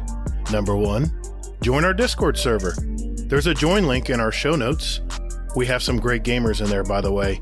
And you can just lurk or hang out or jump right in and talk with us. There's also a channel labeled Podcast Questions where you can type in your question for the show. You can also email us at guardiandowncast@gmail.com, or we also tweet out almost every week about our upcoming show, guest, and you can respond there with your questions at guardian_d_cast is our Twitter handle. Finally, you can send us a voicemail with your questions at speakpipe.com/guardiandowncast. Remember, that's all one word. And we'll play it on the show for you guys. Speakpipe is honestly my favorite thing. But anyway, thank you for all you guys do, and toddles. And later, Guardian. All right, boys and girls, this is the part of the show where we answer our questions from our community. And oh yeah, we got a lot of questions again. No speak pipes this week. I'm disappointed. You guys are letting me down. We need more speak pipes. You guys should really feel bad about yourselves. You are horrible fans. I want more speak pipes next week. Thank you. Get on that. Thank you very much. I got a little tear out of my eye. Anyway, we had a ton last week, though. I know we did. Maybe we're just making up. We're just evening it out, right? Maybe that's it. So yeah, I don't feel okay. You guys, like listeners, like I really feel offended in my heart that you don't have speak pipes on the week that I am on. Wow. I expect DMs and flowers and like pictures of Goodwill soon, like in between now and the next episode. And I really want you to represent for Gatr and Hazel at this point. Yep, I agree wholeheartedly. Aww. All right. Well, Hazel, since you won that argument, you picked the first question. I didn't win. I'm not going to go that route. All right. You know, hey, I'm a humble winner. Okay. So let's see here. So, well, I'll go with this one first. Of course. So it's a question for the hosts. So I guess it's just you and me. What were y'all on when you picked this week's guest? Follow up. Care to share? From somebody named Admiral Hips or Admiral Nips. Admiral Hips. And what did I write? God. What did I write right below that? His new name, Admiral Hips. Right below that question, I put someone is sweating or profusely right now. Yeah, he's in the lead on the speedrun. If you didn't know, listeners. Anyway, no, he's tied for the lead. Well, there's co-winners, just like there were co-winners last year. They haven't won yet. They're just in the lead. So anyway, so regardless, yes. What were we on when we selected this was individual? booked. You can ask Fluffy. This was booked like 2 months in advance, or a month and a half. I don't even know what's going on. I don't even know where I am right now. Yeah, thanks for that. Thanks for that backup. All right. It was no. I like I mentioned last week. I book out our guest. I think 2 months in advance this time around, and I knew that being Fluffy was our 2020 speedrun winner, I had to give him a chance to, at least defend his title, just like Xanafan 711 did. So. And thanks for reminding me that I failed tonight, Gatr. Oh, it really feels good. I feel bad. And anyway, how bad do you feel? I was. Where's the doll? I'll tell you where. Never mind. If no one hears from me tomorrow, Gatr is to blame. Oh God, man, that's not. Jeez. Guilt. Yeah, just a little. No, I mean it's dude. I mean, Nips, come on, man. We love you too. You're like a brother to us, but. We had to invite your co-host, man. I mean, it's always a good time when Fluffy's on the show. So, yep. It's never a good time when you're on, though, apparently. Yeah, you old grumpy bastard. Dude, I was giving him so much shit this week because like he's been working like 12-hour shifts like every day. He was so grumpy on Tuesday when we like started our show. Like I looked at him and I'm like, bro, you look like death. Like you look like a very unhappy man. Oh my god. Well, wow. Just as a season, he'll be good. He'll be good again soon. Friday night. Tomorrow night might be interesting. Well, I'll answer this part. At least, I mean, what were we on? Alcohol. We'll go with that. Yeah, probably a lot. Yeah. Okay. I have one from Chubby Wizard 2.0. Did you hear about that story, Fluffy? He got a new phone and it locked him out of Discord, so he had to make a whole new character, and he didn't have any of his ranking or any of that stuff, so we just went in there. I just made him Chubby Wizard 2.0. Question for the show. That's awesome. Question for the show. How do you like the acid trip? I mean, new content. Apparently, when you work for Bungie, there's no limit to the amount of hallucinogenics you can consume on a daily basis, and they might even encourage consumption. I think that horse toured with the dead in the 90s. Thanks, love the show. I guess he's referring to the space horse, which I'm still boggles my mind why the horse is there. I think some of the lore people were trying to explain, but they lost me after like 10 seconds. What do you guys think? New content, space horse, acid trip. I mean, like, acid trips are all about who you're with. Mm-hmm. So, like, if you're with a fun space horse, it could be a good time. But if you're with like a bad space horse, it could be a really bad time. So, fair point. So it just really depends. Yeah, it really feel out your company before you acid trip with the space horse. Still boggles my mind. Well, I'll tell you this: that damn horse does seem like it knows a good time. Yeah. And we're always trying to impress it in the 6-man activity. Anyway. Yeah. I will never forget joining that and then laughing my ass off at just like the different types of like nays and the nays. You can't forget the nays. It's like a space nay. It's a weird nay. It's like infinite nay is what it's like what the subtitle said. When you first heard the nay, were you like, what the fuck? What was that? Yeah. I was like, what was that sound? Yeah. Crazy. Yeah. I was expecting it to actually like talk. Yeah. I don't know why. But yeah. I saw one review for the horse that said that it was like a drunken frat boy. Yeah, I heard that. I saw that too, yeah. Okay. Let's grab another one here. All right. Sorry, I was testing out the full auto feature on certain weapons now. That mod. I know. It says it's automatically inserted into all the guns? No, not yet. It will be in Witch Queen. Oh, so this every mod. Okay. That you can put in. So I was just testing it out just to see. I'm like, this is interesting. I'm about to test it. There's some certain guns I want to definitely go full automatic on, especially some sidearms. Yeah, I don't know. Yeah. But anyway. Okay. So, question from Sneaky Snake. Congratulations on your first vault clear. I'm glad I was there for that. I do regret ever posting a picture of the second Vex, though. Question for the group. If you could eat a certain color or sound, what would it be and why? Speaking of being on something. Color and sound. Okay, I got an answer. I would eat brown because it reminds me of German chocolate cake. I would eat red because it reminds me of strawberries and like. Wow, red, really? Yeah, red's my favorite color, man. And gold. If you haven't noticed, all my attire is gold or red. Florida State, red and gold. No, sorry, that's not red and gold. I had some bad experiences eating red. We'll leave it at that. You didn't like the red pill? You take the blue pill, didn't you? Come on, man, you got to take the red pill.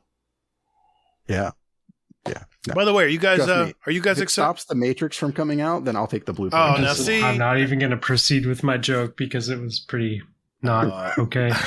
Okay. Okay, all right. Anyways, Yeah. Well, Gatr asked about the Matrix. Are we excited for it?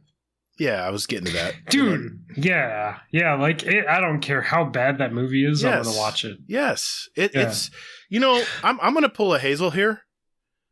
And if I watch The Matrix and I'm like, yeah, it was okay. It was and if he comes out and says, "Oh, it didn't have any story or anything. It was just all over the place."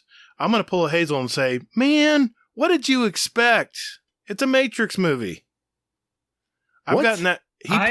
He pulls that on me all the thing. It better have story out the ass. Here's the thing. When has Keanu Reeves made a bad movie in the past 10 years? I can't think of any. Homeboy is becoming a legend. Dude, the guy. Like he's in the process of becoming an Al Pacino or like a Robert De Niro, like Robert De Niro before Raging Bull. Before he sold out and just needed money Raging. for I still respect dude. Like I follow what you're saying, Hazel, but like he's a gangster either way. Like once you hit that gangster status, like he's like Snoop Dogg. Like Snoop Dogg could literally do anything, and he's still a gangster. I was just thinking about him the other day. He collaborates with anybody, even Martha Stewart. Dude, anybody. He literally said, "I am Bob Marley reincarnated and did reggae and was still successful." Oh my god! I wouldn't say successful, but he's still around. Yes, he's still around. Dude, he made so much money. That's amazing. Shabba. Yeah. I saw, total segue, but I saw this video on Reddit this week of Snoop Dogg, and he was like, the post was, or maybe it was Instagram, but the post was what it's like to smoke with Snoop Dogg. And this dude was wasted, like so high, and Snoop Dogg hands him a blunt. He's sitting next to him. Snoop Dogg hands him a blunt. The dude throws it. Because he's so high, he can't even handle it. He literally just throws the blunt, just off into space. And Snoop pulls another blunt out of nowhere and lights it and hands it to the dude. And the dude puts it out on his pants and puts it in his pocket. And Snoop has a blunt in his hand that he's smoking the entire time this is happening. It was so mind-boggling watching this whole thing go down. Oh, okay. You know what? What are you gonna say, Hazel? It was bluntception. It really was, man. Yes. I still think he should. They should sell. If Bungie wants to sell DLC that I'll buy, it's have Snoop Dogg voice my ghost. I mean, really, would like, that be I would cool spend money on that. I would spend like Snoop Dogg, Ghostface, like any of the old dudes. Like, I'm all about it. I'd spend $10.50 on it. $10.50. Yep. All right. Okay, that was your question, Hazel. I've got one. I got one here from CrashDog99. Question for the podcast. Sparrow Racing has returned. Who's the first Guardian to try to do a dirty play? Gatr, Hazel, Fluffy Fingers, Kingsley, or Sin? Which Gatr? You Gatr My or Gatr. Yeah, RNG Gatr? He's talking about me. Okay, who are the people again? Gatr, Hazel, you, Kingsley, or Sin? Well, I am obviously in last place. So it's not me. Who do I think? Oh, Hazel. Kingsley feels like someone who wants everyone to win. So I'm gonna toss him out. I get that feeling. It's between Sin and Hazel, isn't it? Sin is a mixed bag. I think Hazel acts hard, but I think Hazel is a good person at heart. Damn it! It's gonna be me, isn't it? No, you say no, Hazel, but that's just the good person at heart line. I see through you. I see through you. Yeah, I could see Sin or Hazel throwing someone in, not because they want them to lose, but more because they just want a good laugh. That was going to be my answer. Yeah, or we just want to put Gatr further behind.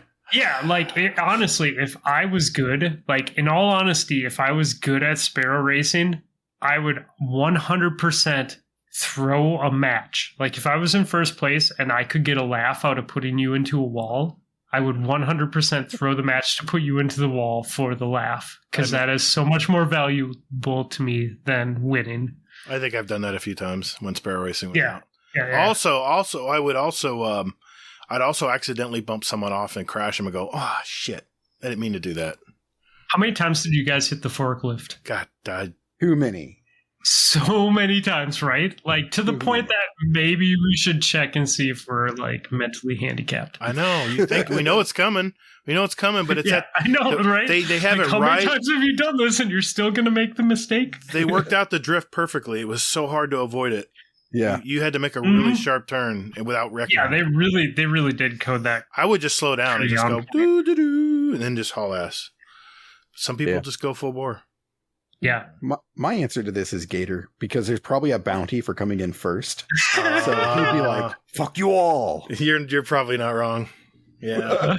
I can see Gatr going all in. Then once the bounty's completed, then I would be back to nice. Yeah, then you're a friend, right? Once I got my Vex, then I'd be okay. After 25. We'll do a fun run But you paid for it. Yeah. I did. Because you paid for it. You paid for fucking Sparrow Racing League, so I should be first. Intentionality. I'm going to pull that clip up. That's going to be on my soundboard.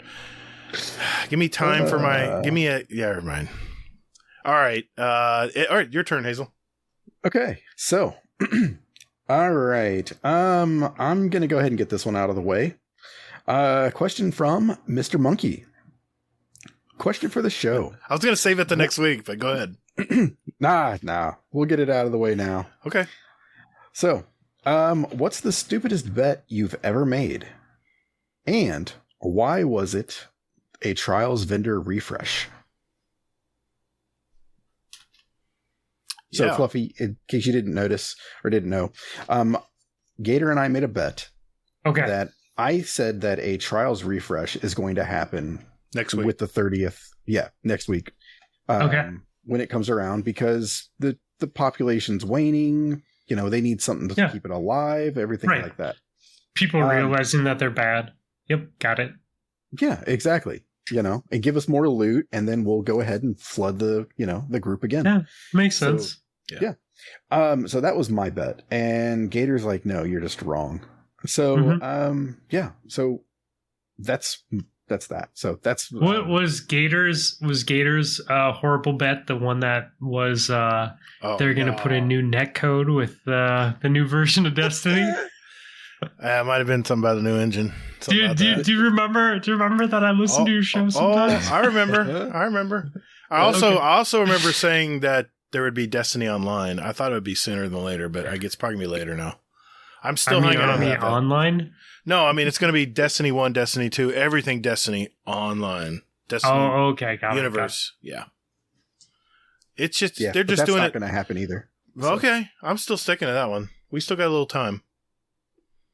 So we're all really bad about guessing things that we really have no education on. Is that the point of this? It's the ADD in me. I just am impulsive. I just go after it. My answer is going to be everything that I bet on. My fantasy football team this year. Oh man! But you paid money, shouldn't you win? Oh, don't you fucking get me started. My guy got injured. I can't. I had the number one pick. Hey. So before I had kids, I played a lot of fantasy football, and I did really, really well. Nice. I made way more money than I lost. It's all about how much money you or someone else pays to paid sites to get the information so that you can read said information and decipher what is your next best move. That's it. I really do think fantasy football is pay to win as long as you have the time to go through all the info. See, I'm a homer. I picked a bunch of Bucks players. When the Bucks did good every week, I mean, hey. That's the worst. Brady's and Chuck, man. Brady is the number one passer right now. He's the number one quarterback in passing yards. So, I mean, he's the tops in several categories. But did I do the homework and know that Brady was going to break out again this year? No. It was a bet. It was a guess. Anyway, I want to pull one from our legacy podcast list here because so these are questions that we had so many questions we couldn't pin them all. So what I did is Mm-hmm. I made a document where we actually saved everyone's questions because that's what we do, right? You should just do what we do and forget to ask the community questions, and then Yeah. they stop submitting them. All right, I'll do this one from Sneaky Snake. Question for the show: what is your phone's display set to, and why is it dark mode? Also, why is light mode even an option? And if you say that you keep everything in light mode, then you should get checked out. That's what he says. My screen, as you boys can see, is Run the Jewels in their sweet old car, and I do appreciate dark mode. Yes. Dark mode for life. Well, dark mode mainly because I can't read anything without my readers on. Yeah, because we're all old. It needs to set out for me. And what? Okay, maybe you can help me here, Fluffy. Google Docs. Is there a dark mode? Mm-hmm. Yes. Okay, please tell me where it is because it's driving me crazy. It's in settings. All right, settings.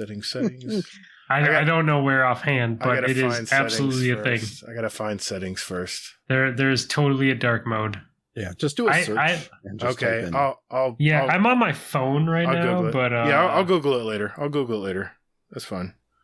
Let me make sure I take this question out so I don't ask it again. Now I'm going. Now you're gonna find out for me.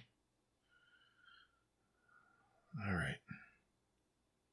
Because I have every time I pull it up, I'm like, gosh, it's just like burning my retinas right now because I don't know, it just drives me nuts. Thank you, listener, for putting up with us. Don't worry, this part they'll never hear. Teaching Gatr the internet.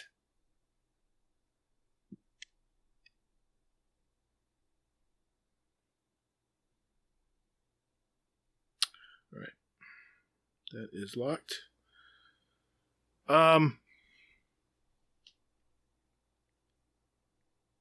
Shit, why is everybody's screen black?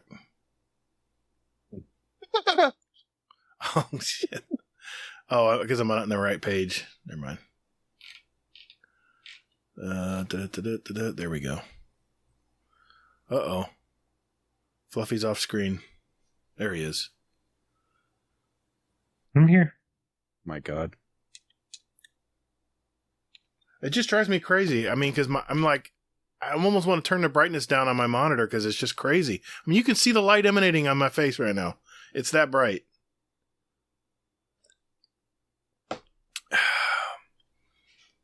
All right. While he's looking that up, Hazel, let's grab another one. What am I looking up? I'm not looking it up Oh, anymore. I you're just good. closed down my browsers because it didn't work. I'll look it up later. You know, if I don't write myself Okay. in, if I don't write myself in, it is a thing though. Like I have dark it's totally a thing. mode, dark mode, docs. All right, I'll look it up. I'll Google it tonight. All right, Hazel. What else we got, man?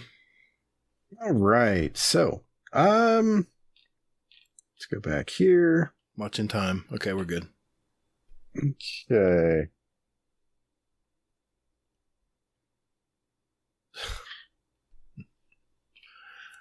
Oh boy. Golden God. Question for the show.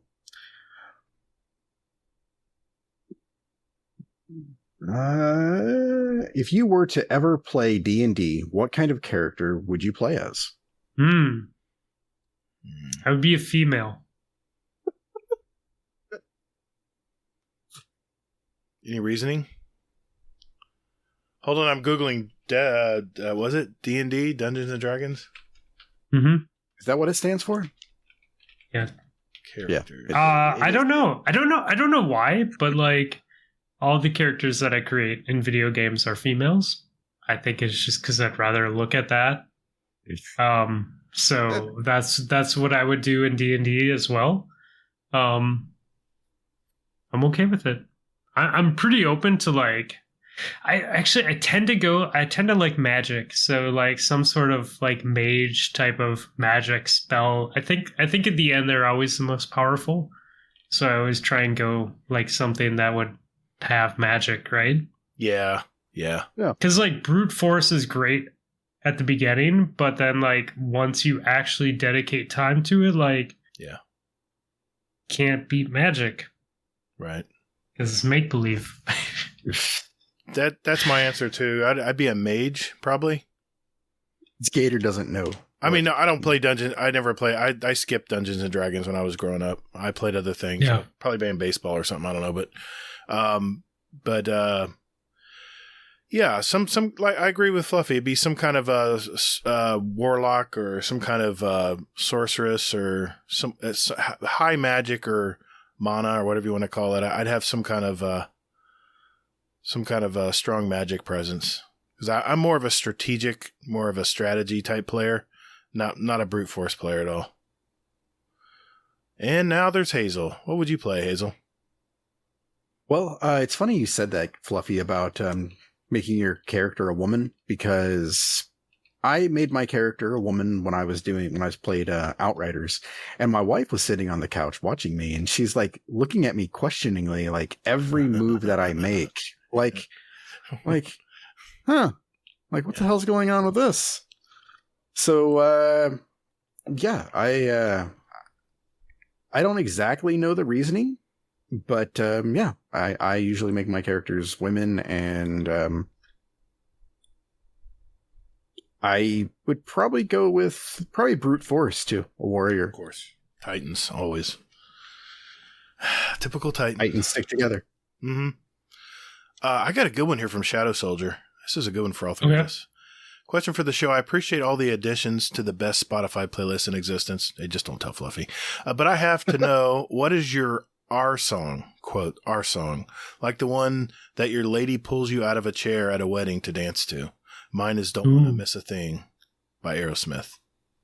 Mine is Just a Friend by Biz Markie. We actually sang it at my wedding. Rest in peace. Which is funny because it's about like cheating on someone. Oh, yeah. But we sang it at my wedding, and my wedding party got so ridiculous with singing it that everyone else stopped dancing and just watched us. Wow. Like in a group of drunk, like wedding party people screaming "Just a Friend." Yeah, it was great. That's a great party song. I remember. Now I have to listen to that song now. Yeah, why don't you add it to the playlist tonight so I can make sure it's in there? Yeah, I'll add it as long as I can add a third one. All is it already on there? It's already on there. I added it like a long time ago. Okay. I think that was probably the week he passed. Yeah, like Rob. No, Rob pointed out this week on our show. Actually, that's the only song that we have duplicated on our playlist because it was the first song I added, and then when he passed, I added it to our day 2 playlist. I think. Yeah. Nice. Yes. Yeah. What's our song? Not our song. What's your and your wife's song? Let's clarify. Smooth by Santana and Rob Thomas. Ooh, that's a good one. Gosh, so many songs. Mark Cohn was real big when we got married. That's how long I've been married. There was a song that was in almost in every wedding that summer. See, this is what's wrong. I have something on the tip of my tongue. I can't grab it. God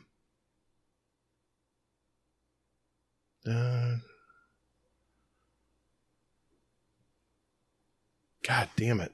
Now I got to look it up. Have you added it to the playlist yet? No, I haven't. What? No, I haven't. I haven't added Smooth either, so. I'll just pull it up here.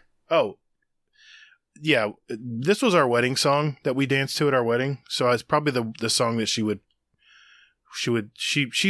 doesn't like to dance. We were not dancers. Let's make that clear, okay? We're not dancing people. We tried to go do a swing dance class one time, and we fought each other so bad because each of us wanted to lead. The dancer literally said, "You guys should try something else." That's pretty great. I love that your wife was like trying to outlead you in the dance. That's fantastic. She's 5'4". She's half my weight. She's trying to lead me dancing. I'm like, honey. Dude, I really liked the episode that both of your wives were on. So that just we're gonna do that makes again. me like her more because we'll do that again. I have good impressions. Yeah, we both have good wives. Yeah. Yeah, both of them were pretty legit awesome. Yeah. It's Mark Cohn, like I said, it was a big, this was a very popular wedding song back when we got married. And it's True Companion by Mark Cohn.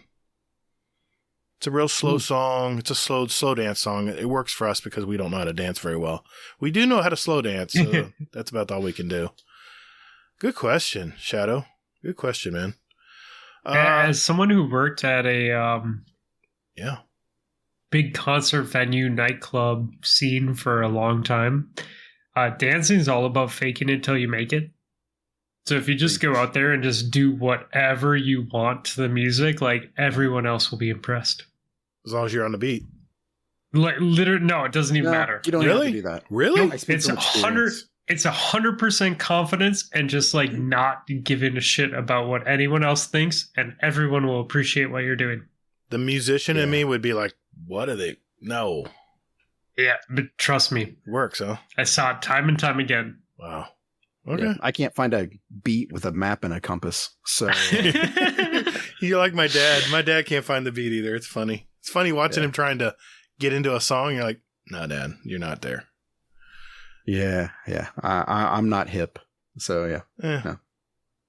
Can't Okay. get jiggy with it. So another one. All right. Hammer Crasher 32. Mm-hmm. I was just listening to episode 44. This is when sunsetting weapons was first mentioned in the TWAB. How do you all feel about sunsetting now after implementation and some time has passed? I still don't like that weapons I ground, for are sunset. I had Redrick's and Randy's for less than a month before they were sunset, and I still haven't found a replacement for Buzzard. Hey, just imagine, Hammer Crasher, you get a Vex finally out of the Vault of Glass, and then they sunset it. I think I understand why they did sunsetting. I think it was an experiment. I think Bungie has been very open with their communication on stuff. I think they had an idea of what they wanted to strive to. I don't necessarily think that they succeeded. And I think that I would be open to them rolling back that change. Like, I agree. Like, there's no reason that shit should have gone away. I'm cool that they tried something, but I would also be okay with them giving us our shit back. Man, I'm with you, man. I'm. There's no reason to have anything sunset anymore. They've already turned the car around. Why not just open everything up? Like I just told you about the 450 pulse rifle I got from Vanguard that I won't get rid of because it was such a fun gun to use. I have a lot of nostalgia with that gun, and I got Randy's and all the other. I think they were so scared of those special legendaries that were just as strong as exotics that it scared them. Stronger. I think they were worried about skill creep. I think they're worried about it makes it. I mean, it makes sense. Yeah, it really makes sense. Like if you have really strong weapons like that, like it's hard to balance, right? Like, so that was the idea. Like, these weapons are so broken, we can't balance them. We're going to sunset them so we can start fresh. Right.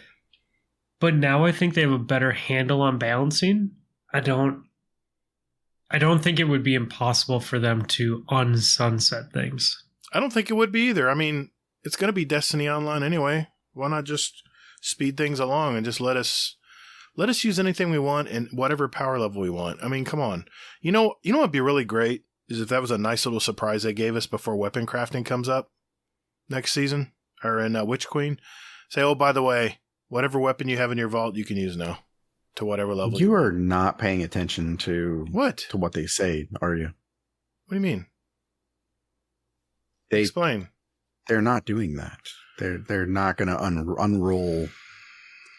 No, I know they're not. But but why? Why? People would be more pissed off if they did. Well, I save guns because I can still use them. All that stuff. No, there's a lot of people out there that still have these guns because they can still use them in Crucible, in regular Crucible. But not in Crucible that matters, right? Exactly. So, I mean, they're not going to do it just because they don't want to piss off the people that already deleted their stuff. And they're going to be like, then they're going to get the people that are like, well, I deleted my stuff. I want it back. Or I'm tying this back around to what me and Fluffy talked about. You bring back all the weapons. If you've unlocked it, have it in collections and have a drop-down menu where you can pick. If you've unlocked that perk, you can pick it, grab the gun, and go. No. They did start tracking that after a certain point of Vanilla D2. So it's possible that they still have the data so that they could. But the likelihood of that happening, like... Yeah, but it finally fixes the vault problem, Fluffy. It finally right. No, I it. agree. I don't disagree that that's a good solution. I just don't know if they're going to value that solution. No, because it's not going to keep you playing. Yeah, that's the right. Like you need the new. No, you still have to get the drop. You're not given all the perks. You still have to farm for it. Right, but the problem is like if they bring back like Not Forgotten. Like, I'm just not going to use any other hand cannon. You know, like that's... I get that. And you can still use it, by the way, in the Crucible. How well does it play?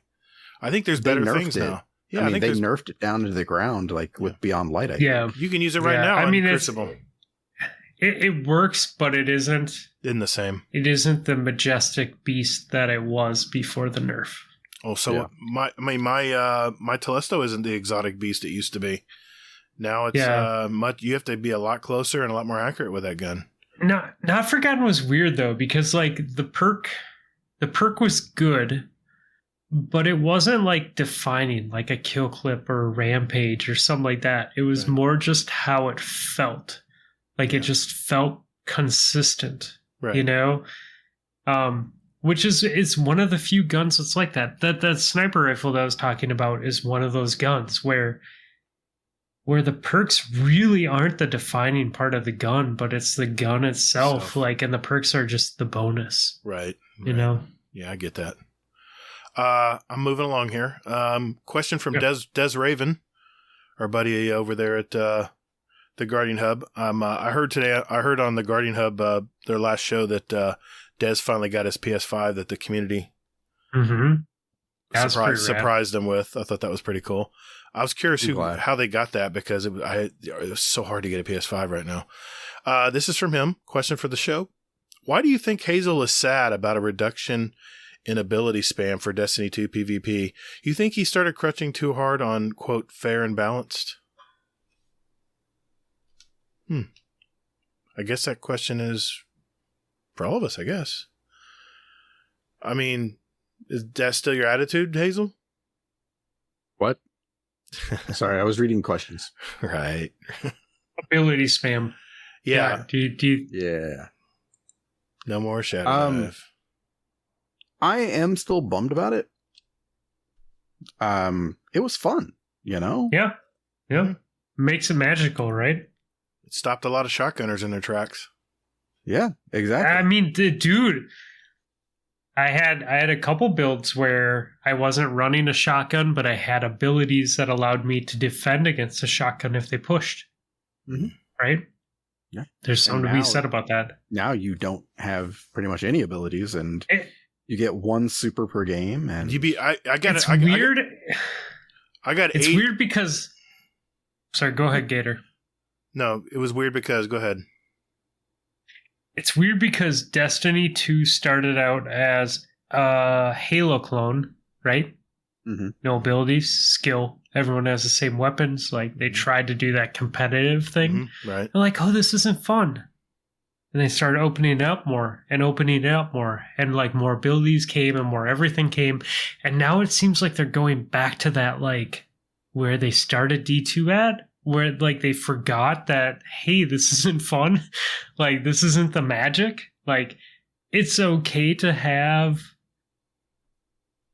stuff that makes skill not as important. Like, I know, like, really high skilled, like, I play with really high skilled players. Like, I'm lucky enough to have them as friends, right? They carry me through things. I hear what they're not happy about. But at the same time, like, you don't want to lose sight of what makes it fun, right? What makes a build fun. Like I played Dawnblade for a long time. I'm a hunter now, but I played Dawnblade for a long time, and having a melee that tracks someone around a corner, something fun about that, right? Like having a dodge or, you know, going, like I played PvP for the first time today, and I'm not used to not having, I run a Dragon Shadow and an invisibility dodge, and I'm used to having my fast reload at all times. And if I don't have my fast reload, I have a dodge. And all of a sudden that's changed.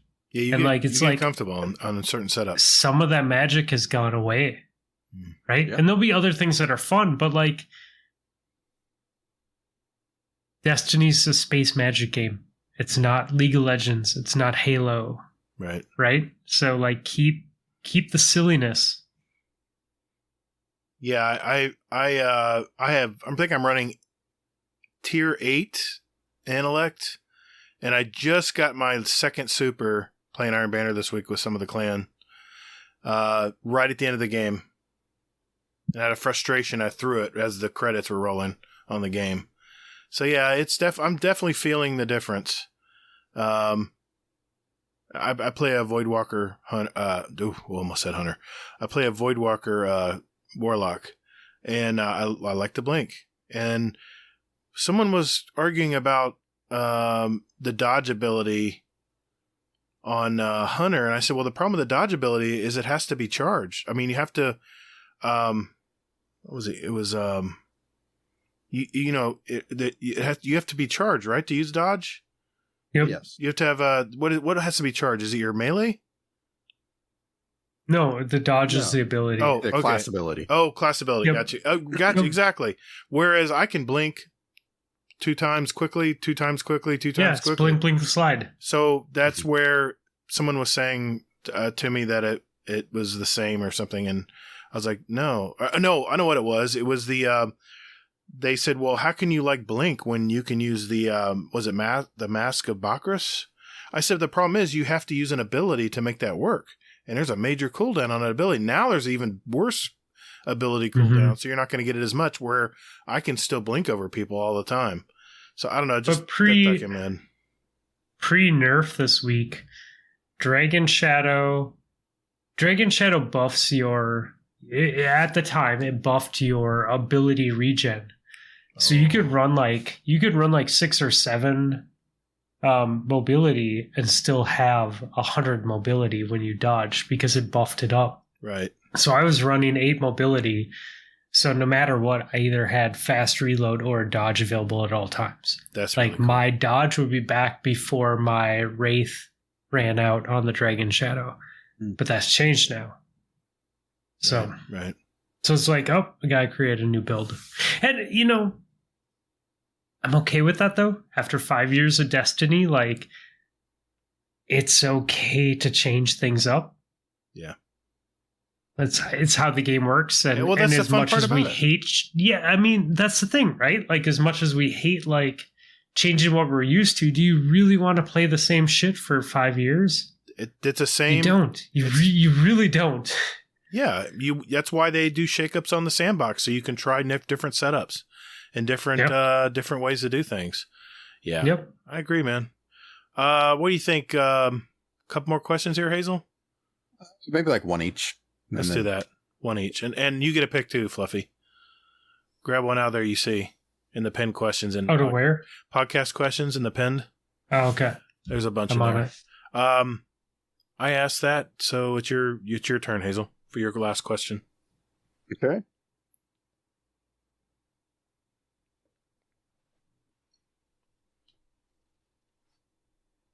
see here. Okay. I'm gonna go with this one. This one is for me, but I'm gonna include Fluffy and yourself in the skater. Okay. So, question for Hazelnut, and welcome to Open for everyone else. Why doesn't Gatr like the word peg? From Carpal God Leader damn it, 347. What the hell, man? I've been avoiding that question for like 3 weeks. I know, and he's been asking me to try to get it in sometime. So I'm just good luck. like, okay. Congratulations, like, Carpal. Like you cut me off a couple times. I and know. was like, damn it. I saw it coming. I was like, all right, we're moving on. All right. Well, why don't I like the word? I actually like the word peg because when I was younger, my dad would always say, I didn't peg him as a kind of dude like that, or I didn't, peg meant a different thing. Peg meant a different thing back in the day. It was like, I didn't, I'm trying to use it in a better sentence. I didn't peg you as a quiet person or something. I didn't think you were a quiet person. That's how I used peg back in the day. Yep. And man, you we're getting did not peg me. So yes. Anyway, that's That has a different meaning now. it does, and I have to be careful because my dad said that a lot when I was younger, and I've incorporated it into my thought process. So, It's okay. well, you guys, It's okay to have multiple meanings. All right, so I have a question from the questions Discord. I am reading this verbatim. why is this gonna be scary? Crunchy or regular peanut butter?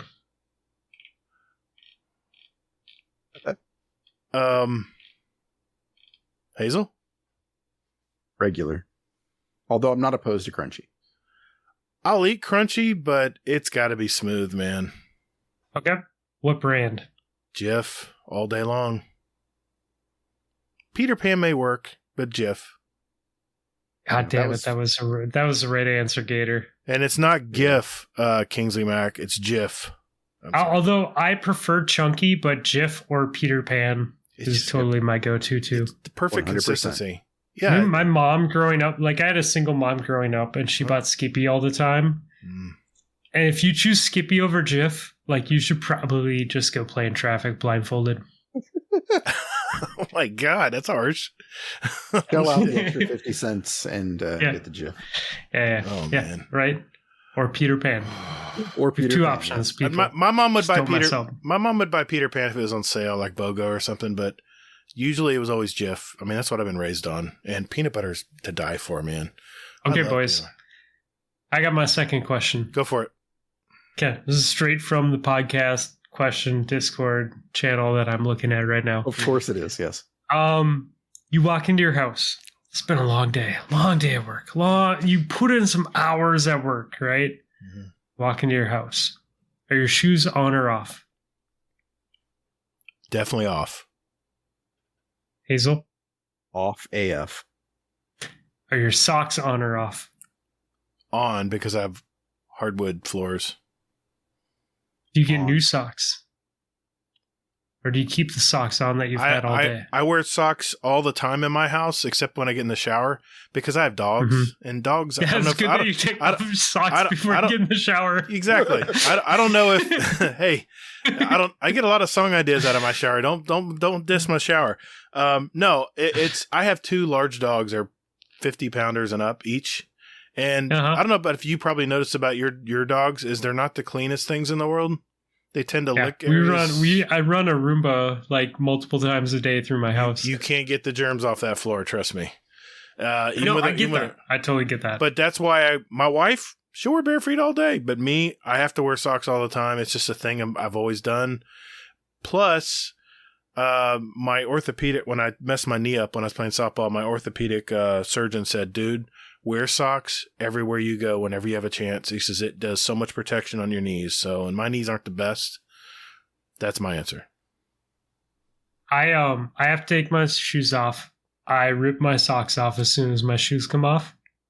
But I think I just have sweaty feet like naturally, so I have to. Like I found out like in my 20s, like I just need to change socks, like that way no one has to smell that.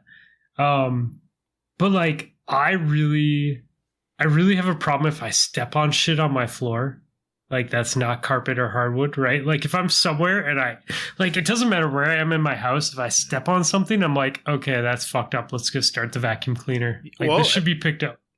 You'll be sensitive to anything that's on the floor. That's a good thing. Yeah. But having a Roomba is nice, right? Because like you just start it and it runs. And like if I'm like cleaning dishes or something and I step on something again and I have two dogs, I'm like, start the Roomba, you know? And every once in a while, you have to do an actual vacuuming and cleaning of said floors. But funny story. My son wanted to get something really nice for my wife this year. Now he's got a job and stuff. He goes, "Hey, Dad, we got you guys a Roomba. It docks itself and everything." And I already know my wife doesn't want one because she's afraid that it's not going to do a good enough job because she sweeps every day when she comes home. Here's the thing. She's a clean nut. I'm worried the dogs are going to eat it. I'm OCD. I have some OCD here, Gatr. I grew up in a house that was kind of on that museum level. Oh, wow. And my wife grew up in a house that was kind of on that pack rat level. Okay. So we have two like conflicting childhoods, right? Mm-hmm. So like there's always constant battle. it doesn't do as good as a good vacuum. A Roomba will never do as good as a good vacuum. But you'll also, if you run it every day or multiple times every day, you'll never step on something that shouldn't be there. Okay. Especially if you don't have kids. Not anymore. They're all grown up. Like they're magical. They're magical creatures. I can't wait. I'm excited now because you should be. I've had mixed opinions when it comes to Roombas. I've heard that dogs throw up, and all of a sudden the Roomba sucks it all up in there, and it smells forever. I mean, bro, but how often are your dogs throwing up on your? It's not often. It's not often. Like I'm on my second set of dogs. I've never had, and we're on our second set of robot vacuums, and I've never had like poop run over or anything like that. Okay. But I used to do it automatically where it would always run at a certain time of day. And I realized that it's better to just do it manually. Cause then you can like, do I have my phone charging cable laying on the floor? Is there a cord from the blinds laying on the floor? Like you can go through and check that real quick. Okay. As you started, you know. I'm going to have to get an education, I'm sure, because we're not used to Roombas around here. Yeah. You'll learn. I'll go to YouTube. It's the great, wonderful, all-knowing platform. Okay. Quick follow-up question to my question earlier about socks. And then we're done. I know, I'm hearing you. You're about to lay in bed. Mm-hmm. Do you have your socks on still, or are you bare feet? I guess I'll answer in the same order. Wintertime it's socks, otherwise it's bare feet. I go to bed with nothing but underwear. That's it. Dude, I'm all about the boxers for the PJs for sure. No, you're in a cooler climate though. We have fans on at night. It's so freaking. Oh, bro, I have fans on. It's currently, well, now it's warm. It was single digits yesterday, and I had boxers on. Now, is it a white noise thing for you guys, or is it a just keeping air flowing thing? I like airflow. Okay. Like I like doors open and airflow for sure. Okay. Hazel, socks in bed? No, hell no. Yeah, dude, my feet are on top. My feet, like literally, like I will bundle up and my feet will be out. Like my feet are always out, no matter what. See, my hands and feet get cold, and I have very sensitive hands and feet. They get cold very quickly in the wintertime. Just not used to the cold, so it's just the thin blood in me. But no, good questions, man. All right, you Fluffy. Yeah. Did you say? Oh, you're untucked. That's right. Yeah. No, dude, I am like socks off, like bare feet. Like all the way, you know, and cold is weird, man. Like I was thinking about that today. Like I let my dogs out. It was like in the teens, and I just went outside with a hoodie, and I just sat out there for like 15 minutes or so with the dogs, like while they were running around in the snow. No problem. If it would have been like a month ago, and it would have been like 45, I would have had like a jacket on and hat and everything, and I would have been like, it's so cold out. But it's so relative. Like, it's just like heat. Like, you get used to it, you know? Like, you get that, like, you build up, like, an immune, like... So you're saying it was more of a transfer time earlier, and now you're fully used to cold? Or is it... I have my whale blubber on now. Okay. I was wondering I got asked other questions here. 45 degrees, was there wind blowing? How high was the humidity?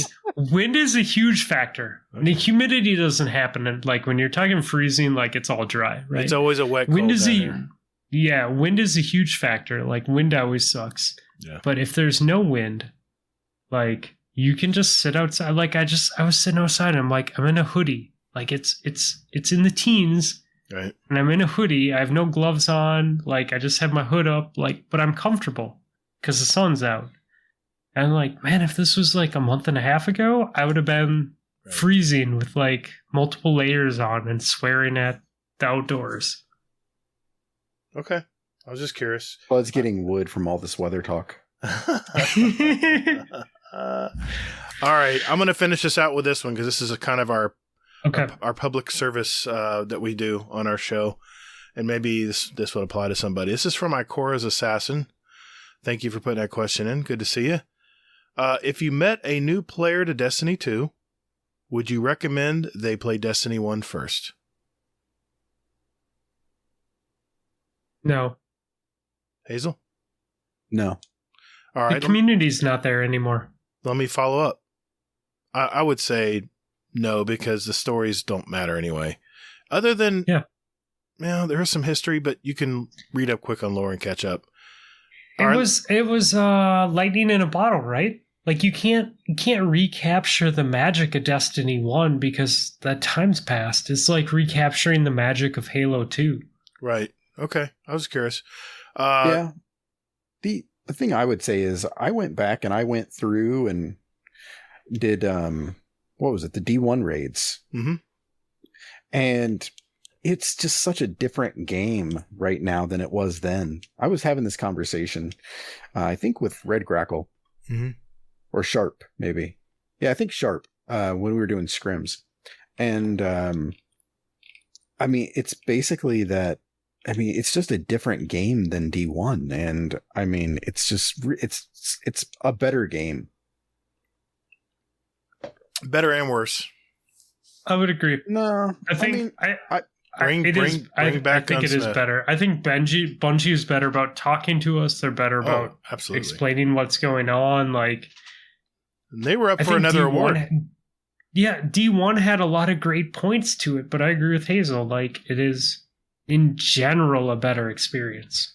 And do they really need a gunsmith if they're giving you like resets and things like that? There's always things that can be improved. Like, especially from us from the outside, like we have such rose-tinted glasses to like what they can do and what they have budgets for and the ability to create. Like we can always tell them what they can do better. Yeah, but it's from a outside perspective. Don't you guys remember at Reset on Tuesday you would run to the tower and you would go to every vendor. You would go to all the different factions. Destiny. No, you go to all the different factions you'd see what they're offering this week. You go to the gunsmith, even the Crucible handler. Remember there are two of them? It wasn't just Shaxx. There was a guy across the way. I can't remember his name, but he offered bounties and guns to get. Yeah, straight across, like diagonal. Yeah. But I would just go, like, honestly, I would just go to Planet Destiny. I did that too. What vendors? Yeah, I agree. I think we all agree that we would rather have vendor guns. I don't think D2 is perfect. Like, there's always things that could be better, and there's always elements of D1 that we could bring into the game to improve it. But like as a whole, I feel like D2 has a lot of things right.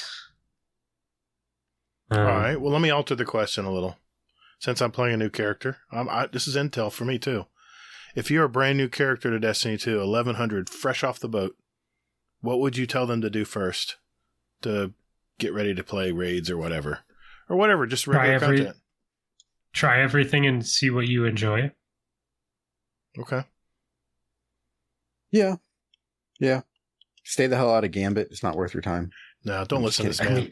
Don't listen to this man. Who knows? Like, right? Like, there's like the Dad Tales dudes, like, they enjoy running train on people, like, in Gambit. I used to play. I used to game with them. I used to game with Stu and JC Jesse and Barbecue. I used to run Gambit with them back when I was with them. They were good. But we'd have a great time doing it, though.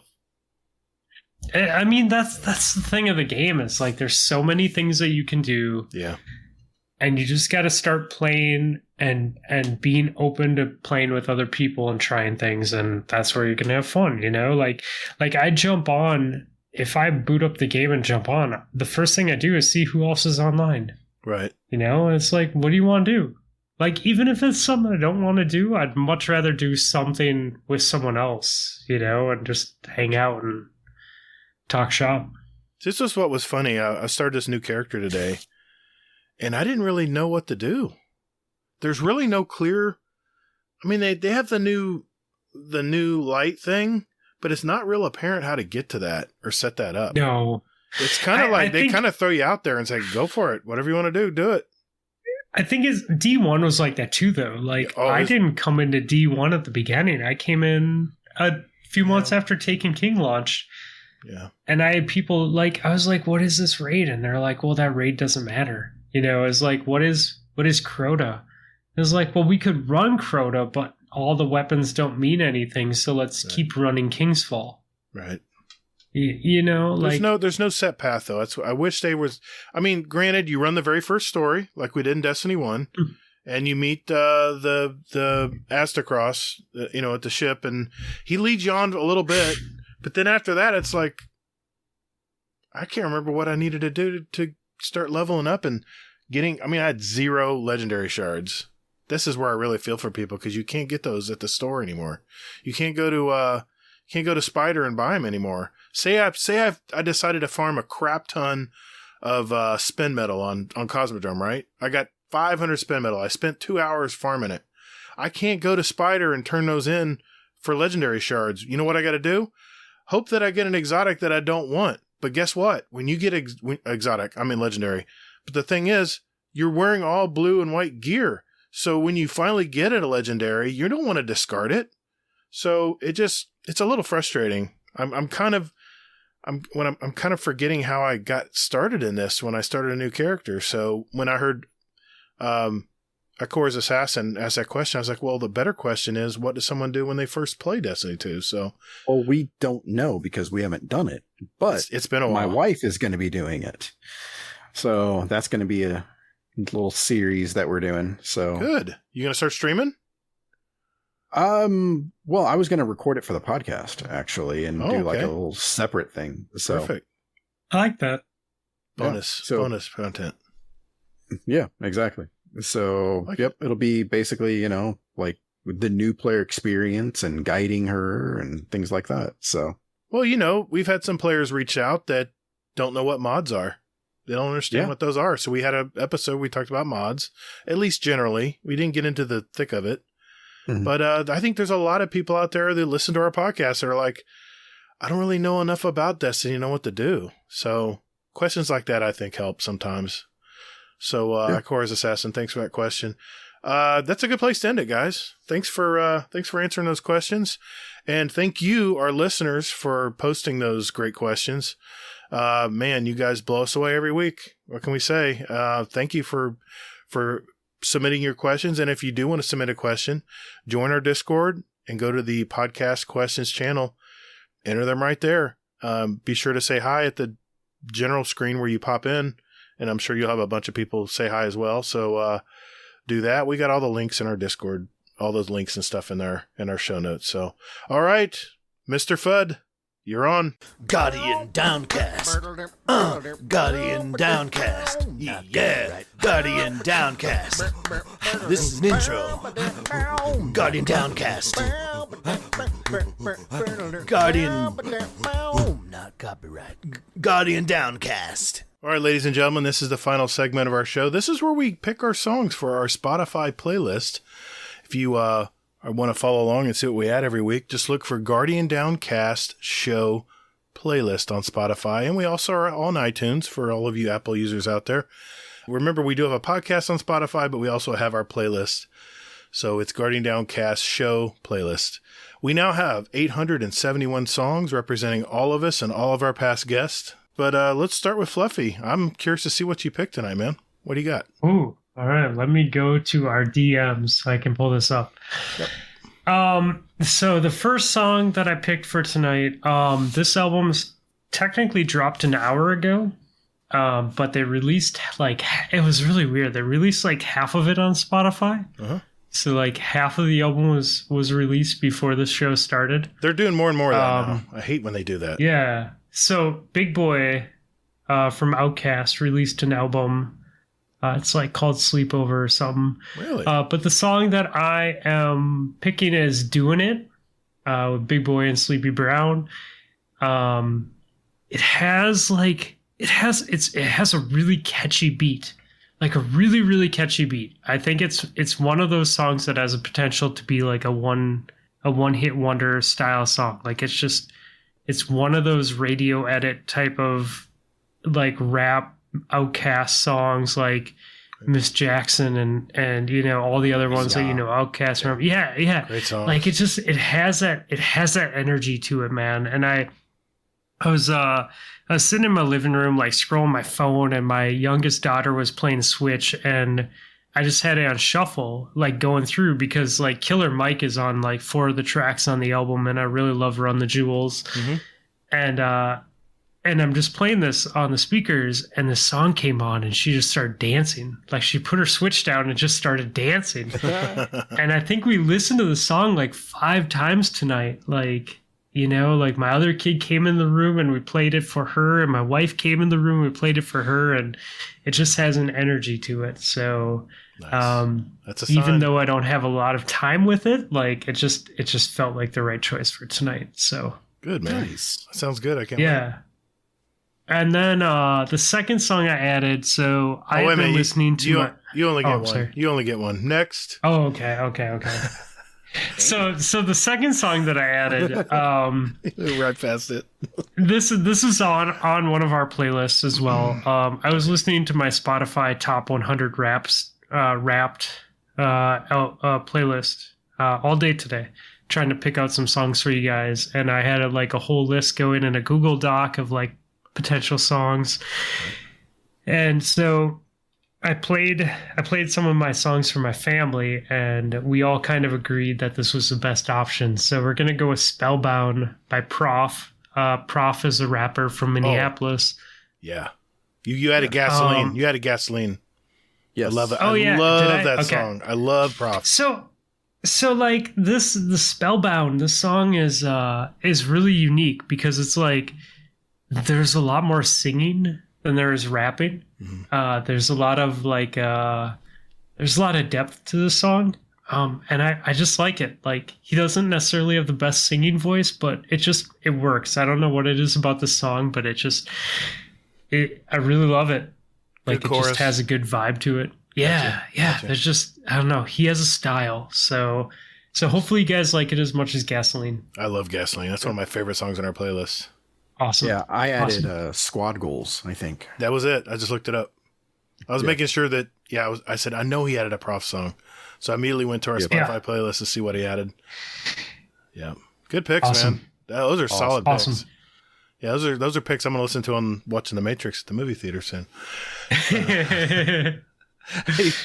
All right, Hazel, what do you got, buddy? So, my first song is from Arcane. It's Sting with What Could Have Been. Great song. This show has such fantastic music. And don't let the initial song turn you off, because I've heard some people don't like the intro music to it. What? Yeah, I don't know. So, don't let that dissuade you. It is Imagine Dragons. So, are you setting me up? No, I'm serious. I'm sorry. I'm go ahead. serious. I don't know. I'm listening. Go ahead. You know that there is a large contingent of people that don't like Imagine Dragons, right? No, go ahead. Literally, probably just because they're popular. Well, you guys has nothing to do with the actual music or content, but just because they want to be cool. Right? Did you guys get together and you're fucking with me, right? No. Okay, go ahead. Go with your pick. I'm sorry. Go ahead. I mean, okay. we got together, but we're not fucking with you. Seriously, no. Okay. So, but yes. This is from that, and it hits you right in the feels. It's a great song. I listened to. Awesome. This is the second song from Arcane that I've added. So this one, and then Playground. So, yeah. And then my second song was supposed to be from NoFX. It's called Sellout. It's a fantastic song. It is. I had this. I got to give you guys credit at PTP, because your music episodes are absolutely the best of podcasting. That's the easiest. Dude, that means so much. I know, and wow. we know I'm you smiling ear to ear. We know you put a lot of work into those shows, man. I know the editing alone has to be a nightmare. Because I did one. That NoFX show, I have in 4 years I have never put so much research into an episode. And it's like you hold our hand and you walk us through the album. It's so cool, man. And that's all thanks to Cliff, though. Yeah, that's the Cliff. We started with albums, and Cliff just he came with this knowledge, and I have so much respect for it, and I wanted to pay that same respect. Yeah, and Chuck Likes Pizza. He has a lot of knowledge of music too, man. He's been in the recording business, hasn't he? Yeah, well, that's a fun thing about it is like I did hip hop for a decade and a half, and I worked with a five-time Grammy winning like studio engineer. Right. So like I have years of practice with someone in my own personal studio that actually won Grammys, that like did stuff for Missy Elliott and Carlos Santana and that stuff. Wow. And then Chuck also was an actual studio engineer and went to school for it, and he recorded albums.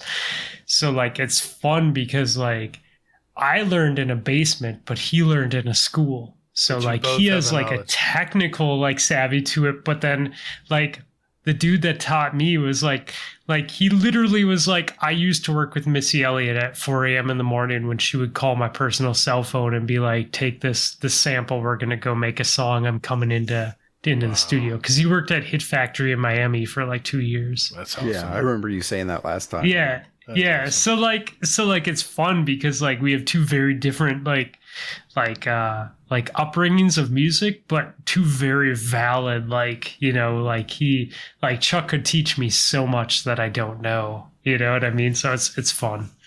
Anyways. Yeah. But I mean, seriously, I mean, if you are listening to this right now and you've never listened to one of their music episodes, and now personally, I've never really listened to NoFX, or at least if I did, I didn't know it was them.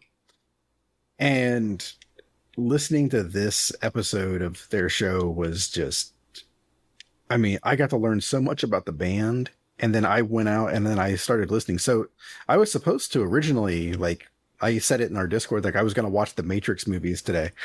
And I was like, you know what? I want to listen to NoFX. So I just put it on and just let it go. Yeah. And I mean, some of the songs didn't hit me. Some of them did. Yeah. But I mean, it was just absolutely like the best of podcasting. The best podcasting could be right there. That hits me in the feels, man. Thank you. I really appreciate that. I haven't listened to that episode yet, but I'm looking forward to it. I'm probably imagine I'm not a big hip hop fan. I mean, if you count it's Black punk. Eyed Peas. No, that's right. It's a punk band. Yeah, I listened to one of the songs. Actually, I listened to Hazel's song when he put it in. Sell Out. Did you listen to Sell Out? Yeah, Sell Out. Yeah, it's I know Dave Grohl came from that punk era. He was big into punk bands and punk music and stuff, but it was never my thing when I was growing up. But I know there's a lot of people like it, but yeah. So my song is not Sell Out, because Fluffy added that previously. Crazy. But Love Story by NoFX. Okay. Yep, it's a good one. Yes, it is. It's funny because I didn't remember if I had actually added Sell Out or not, but you said like, oh, it's duplicate. I'm like, oh, did I add it? Because that's like one of my favorite songs. I actually like the opening song to Arcane. I can't get it out of my head. This band is from Las Vegas, Nevada. They formed in 2008. Rolling Stone stated that they're one of their songs, which set the record for most weeks at the Billboard Top 100, was the biggest rock hit of the year, 2012, by the way.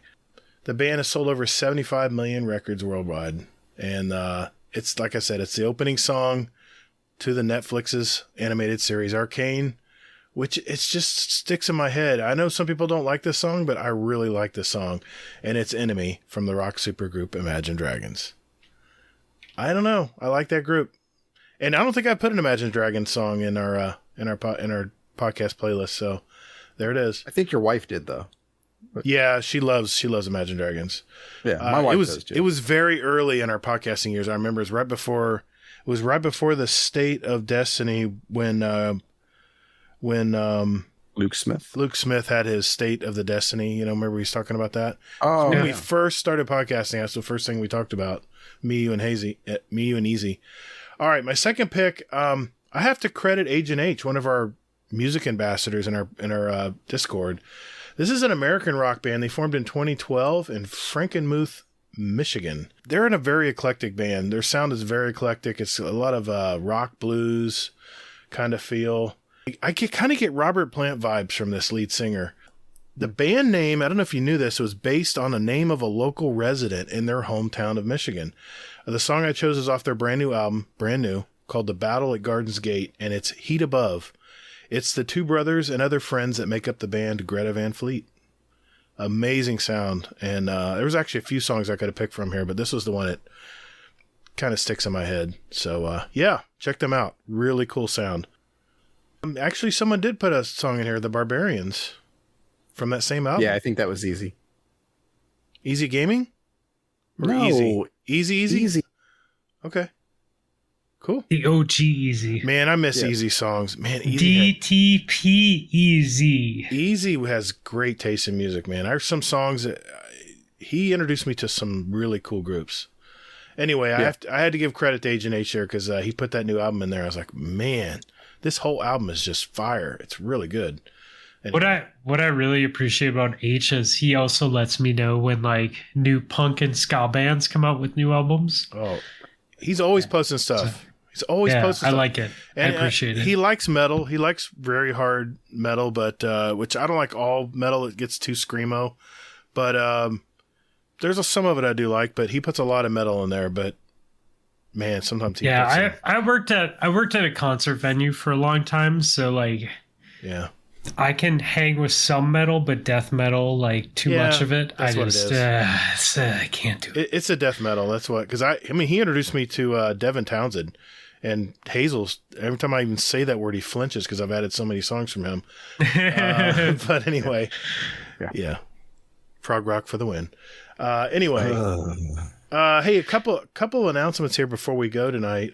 Just want to remind everybody we do have our scrims on Monday nights. It's at 10 p.m. Eastern.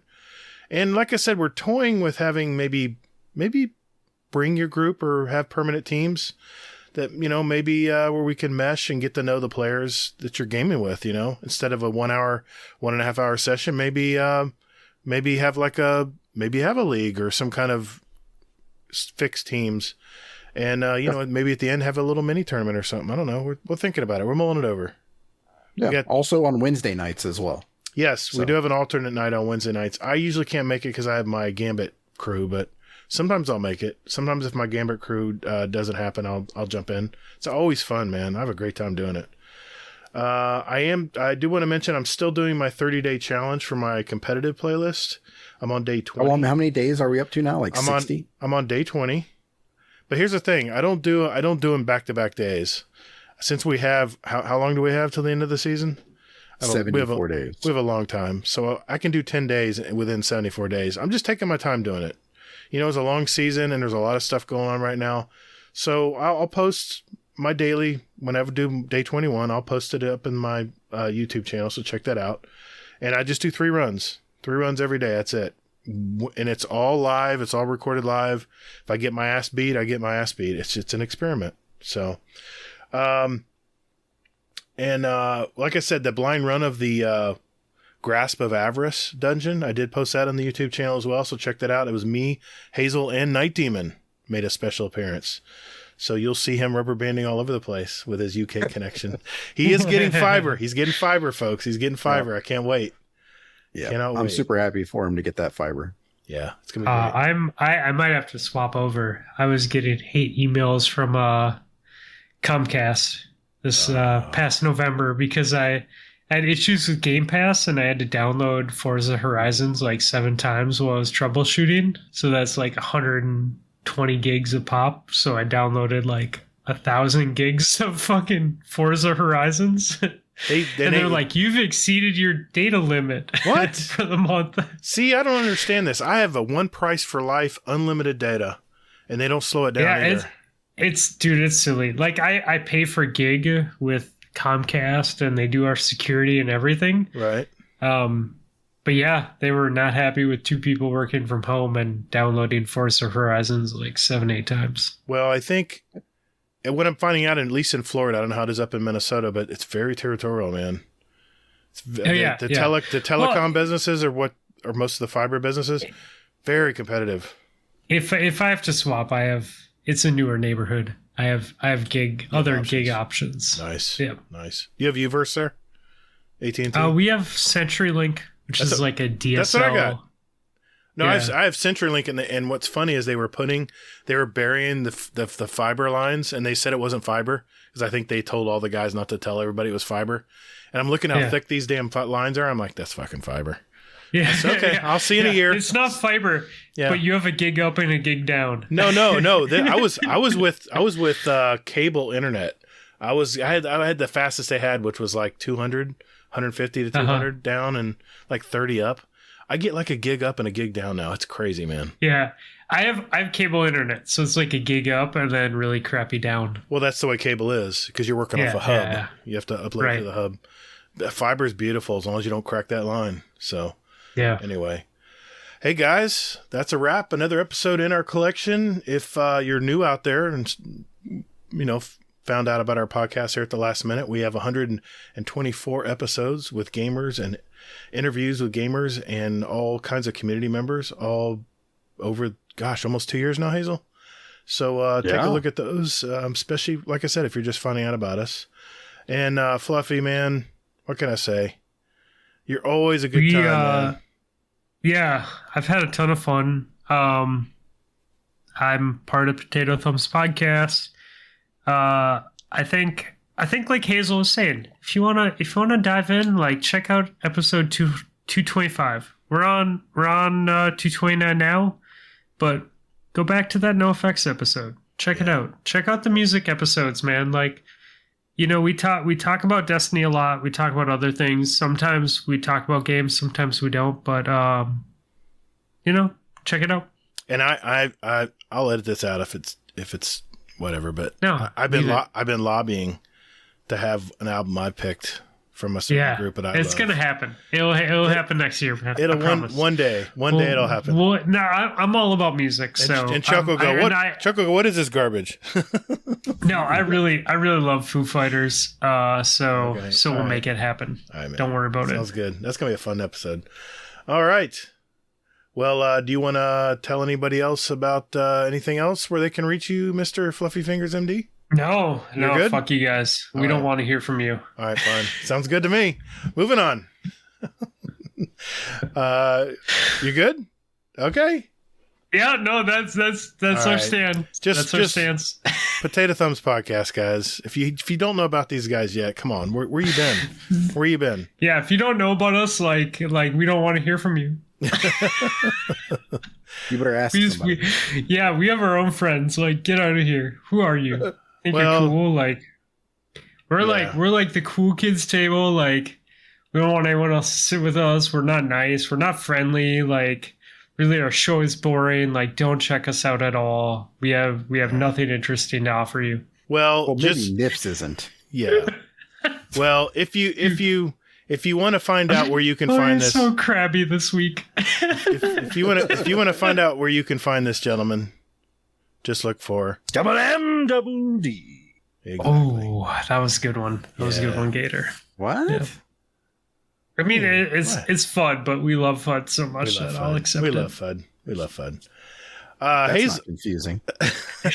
let him figure it out. Hazel, where can people find you, sir? Okay. You did that just to make sure that Elmer's listening, right? I already talked to him. I already talked to him about the weather. He probably just wrecked his mail truck going like, what the hell? I just hurt myself.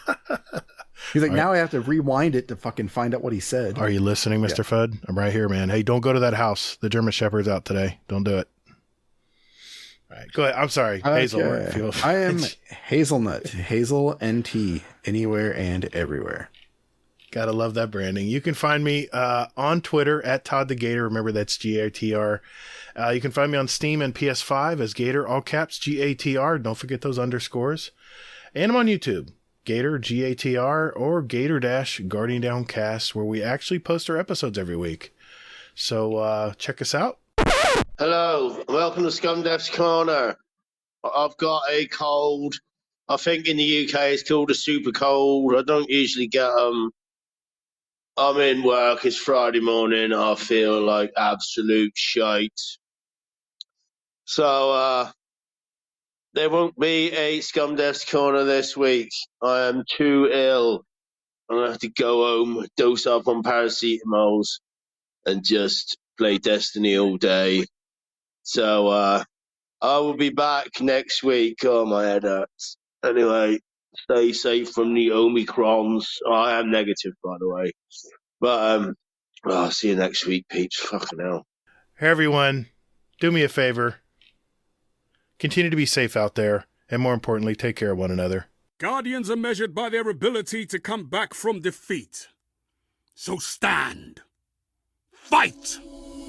Thank you all so very much for listening. And later, Guardian.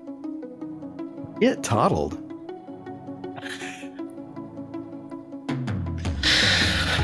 Oh, boys. What a fun night. That was fun, man.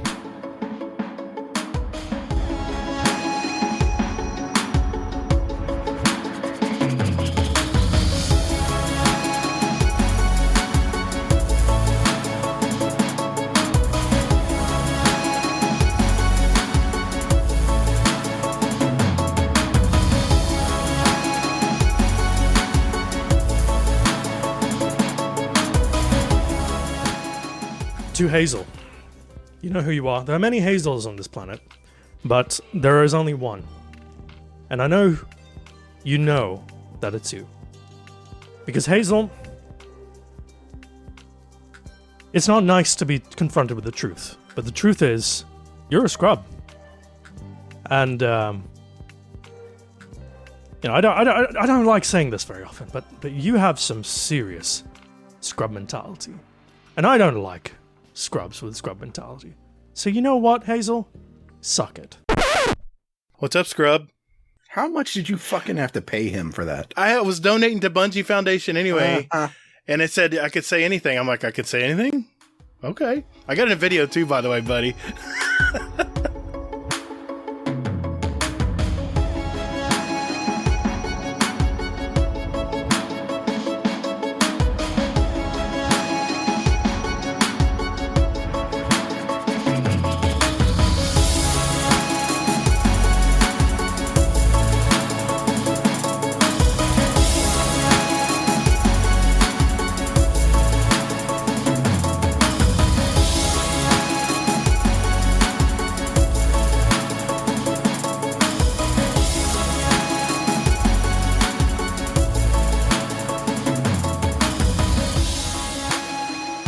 Told my wife I'll be done on Saturday, so That's we're what good. We got some time. We're being realistic. You know what? You know what I'll do? I'll quote 30 and Still Gaming because I agree with this. Give me. I don't even remember the quote. That'll be a soundbite. I'll make that a soundbite just for you guys. Just for you guys, I'll make that a soundbite.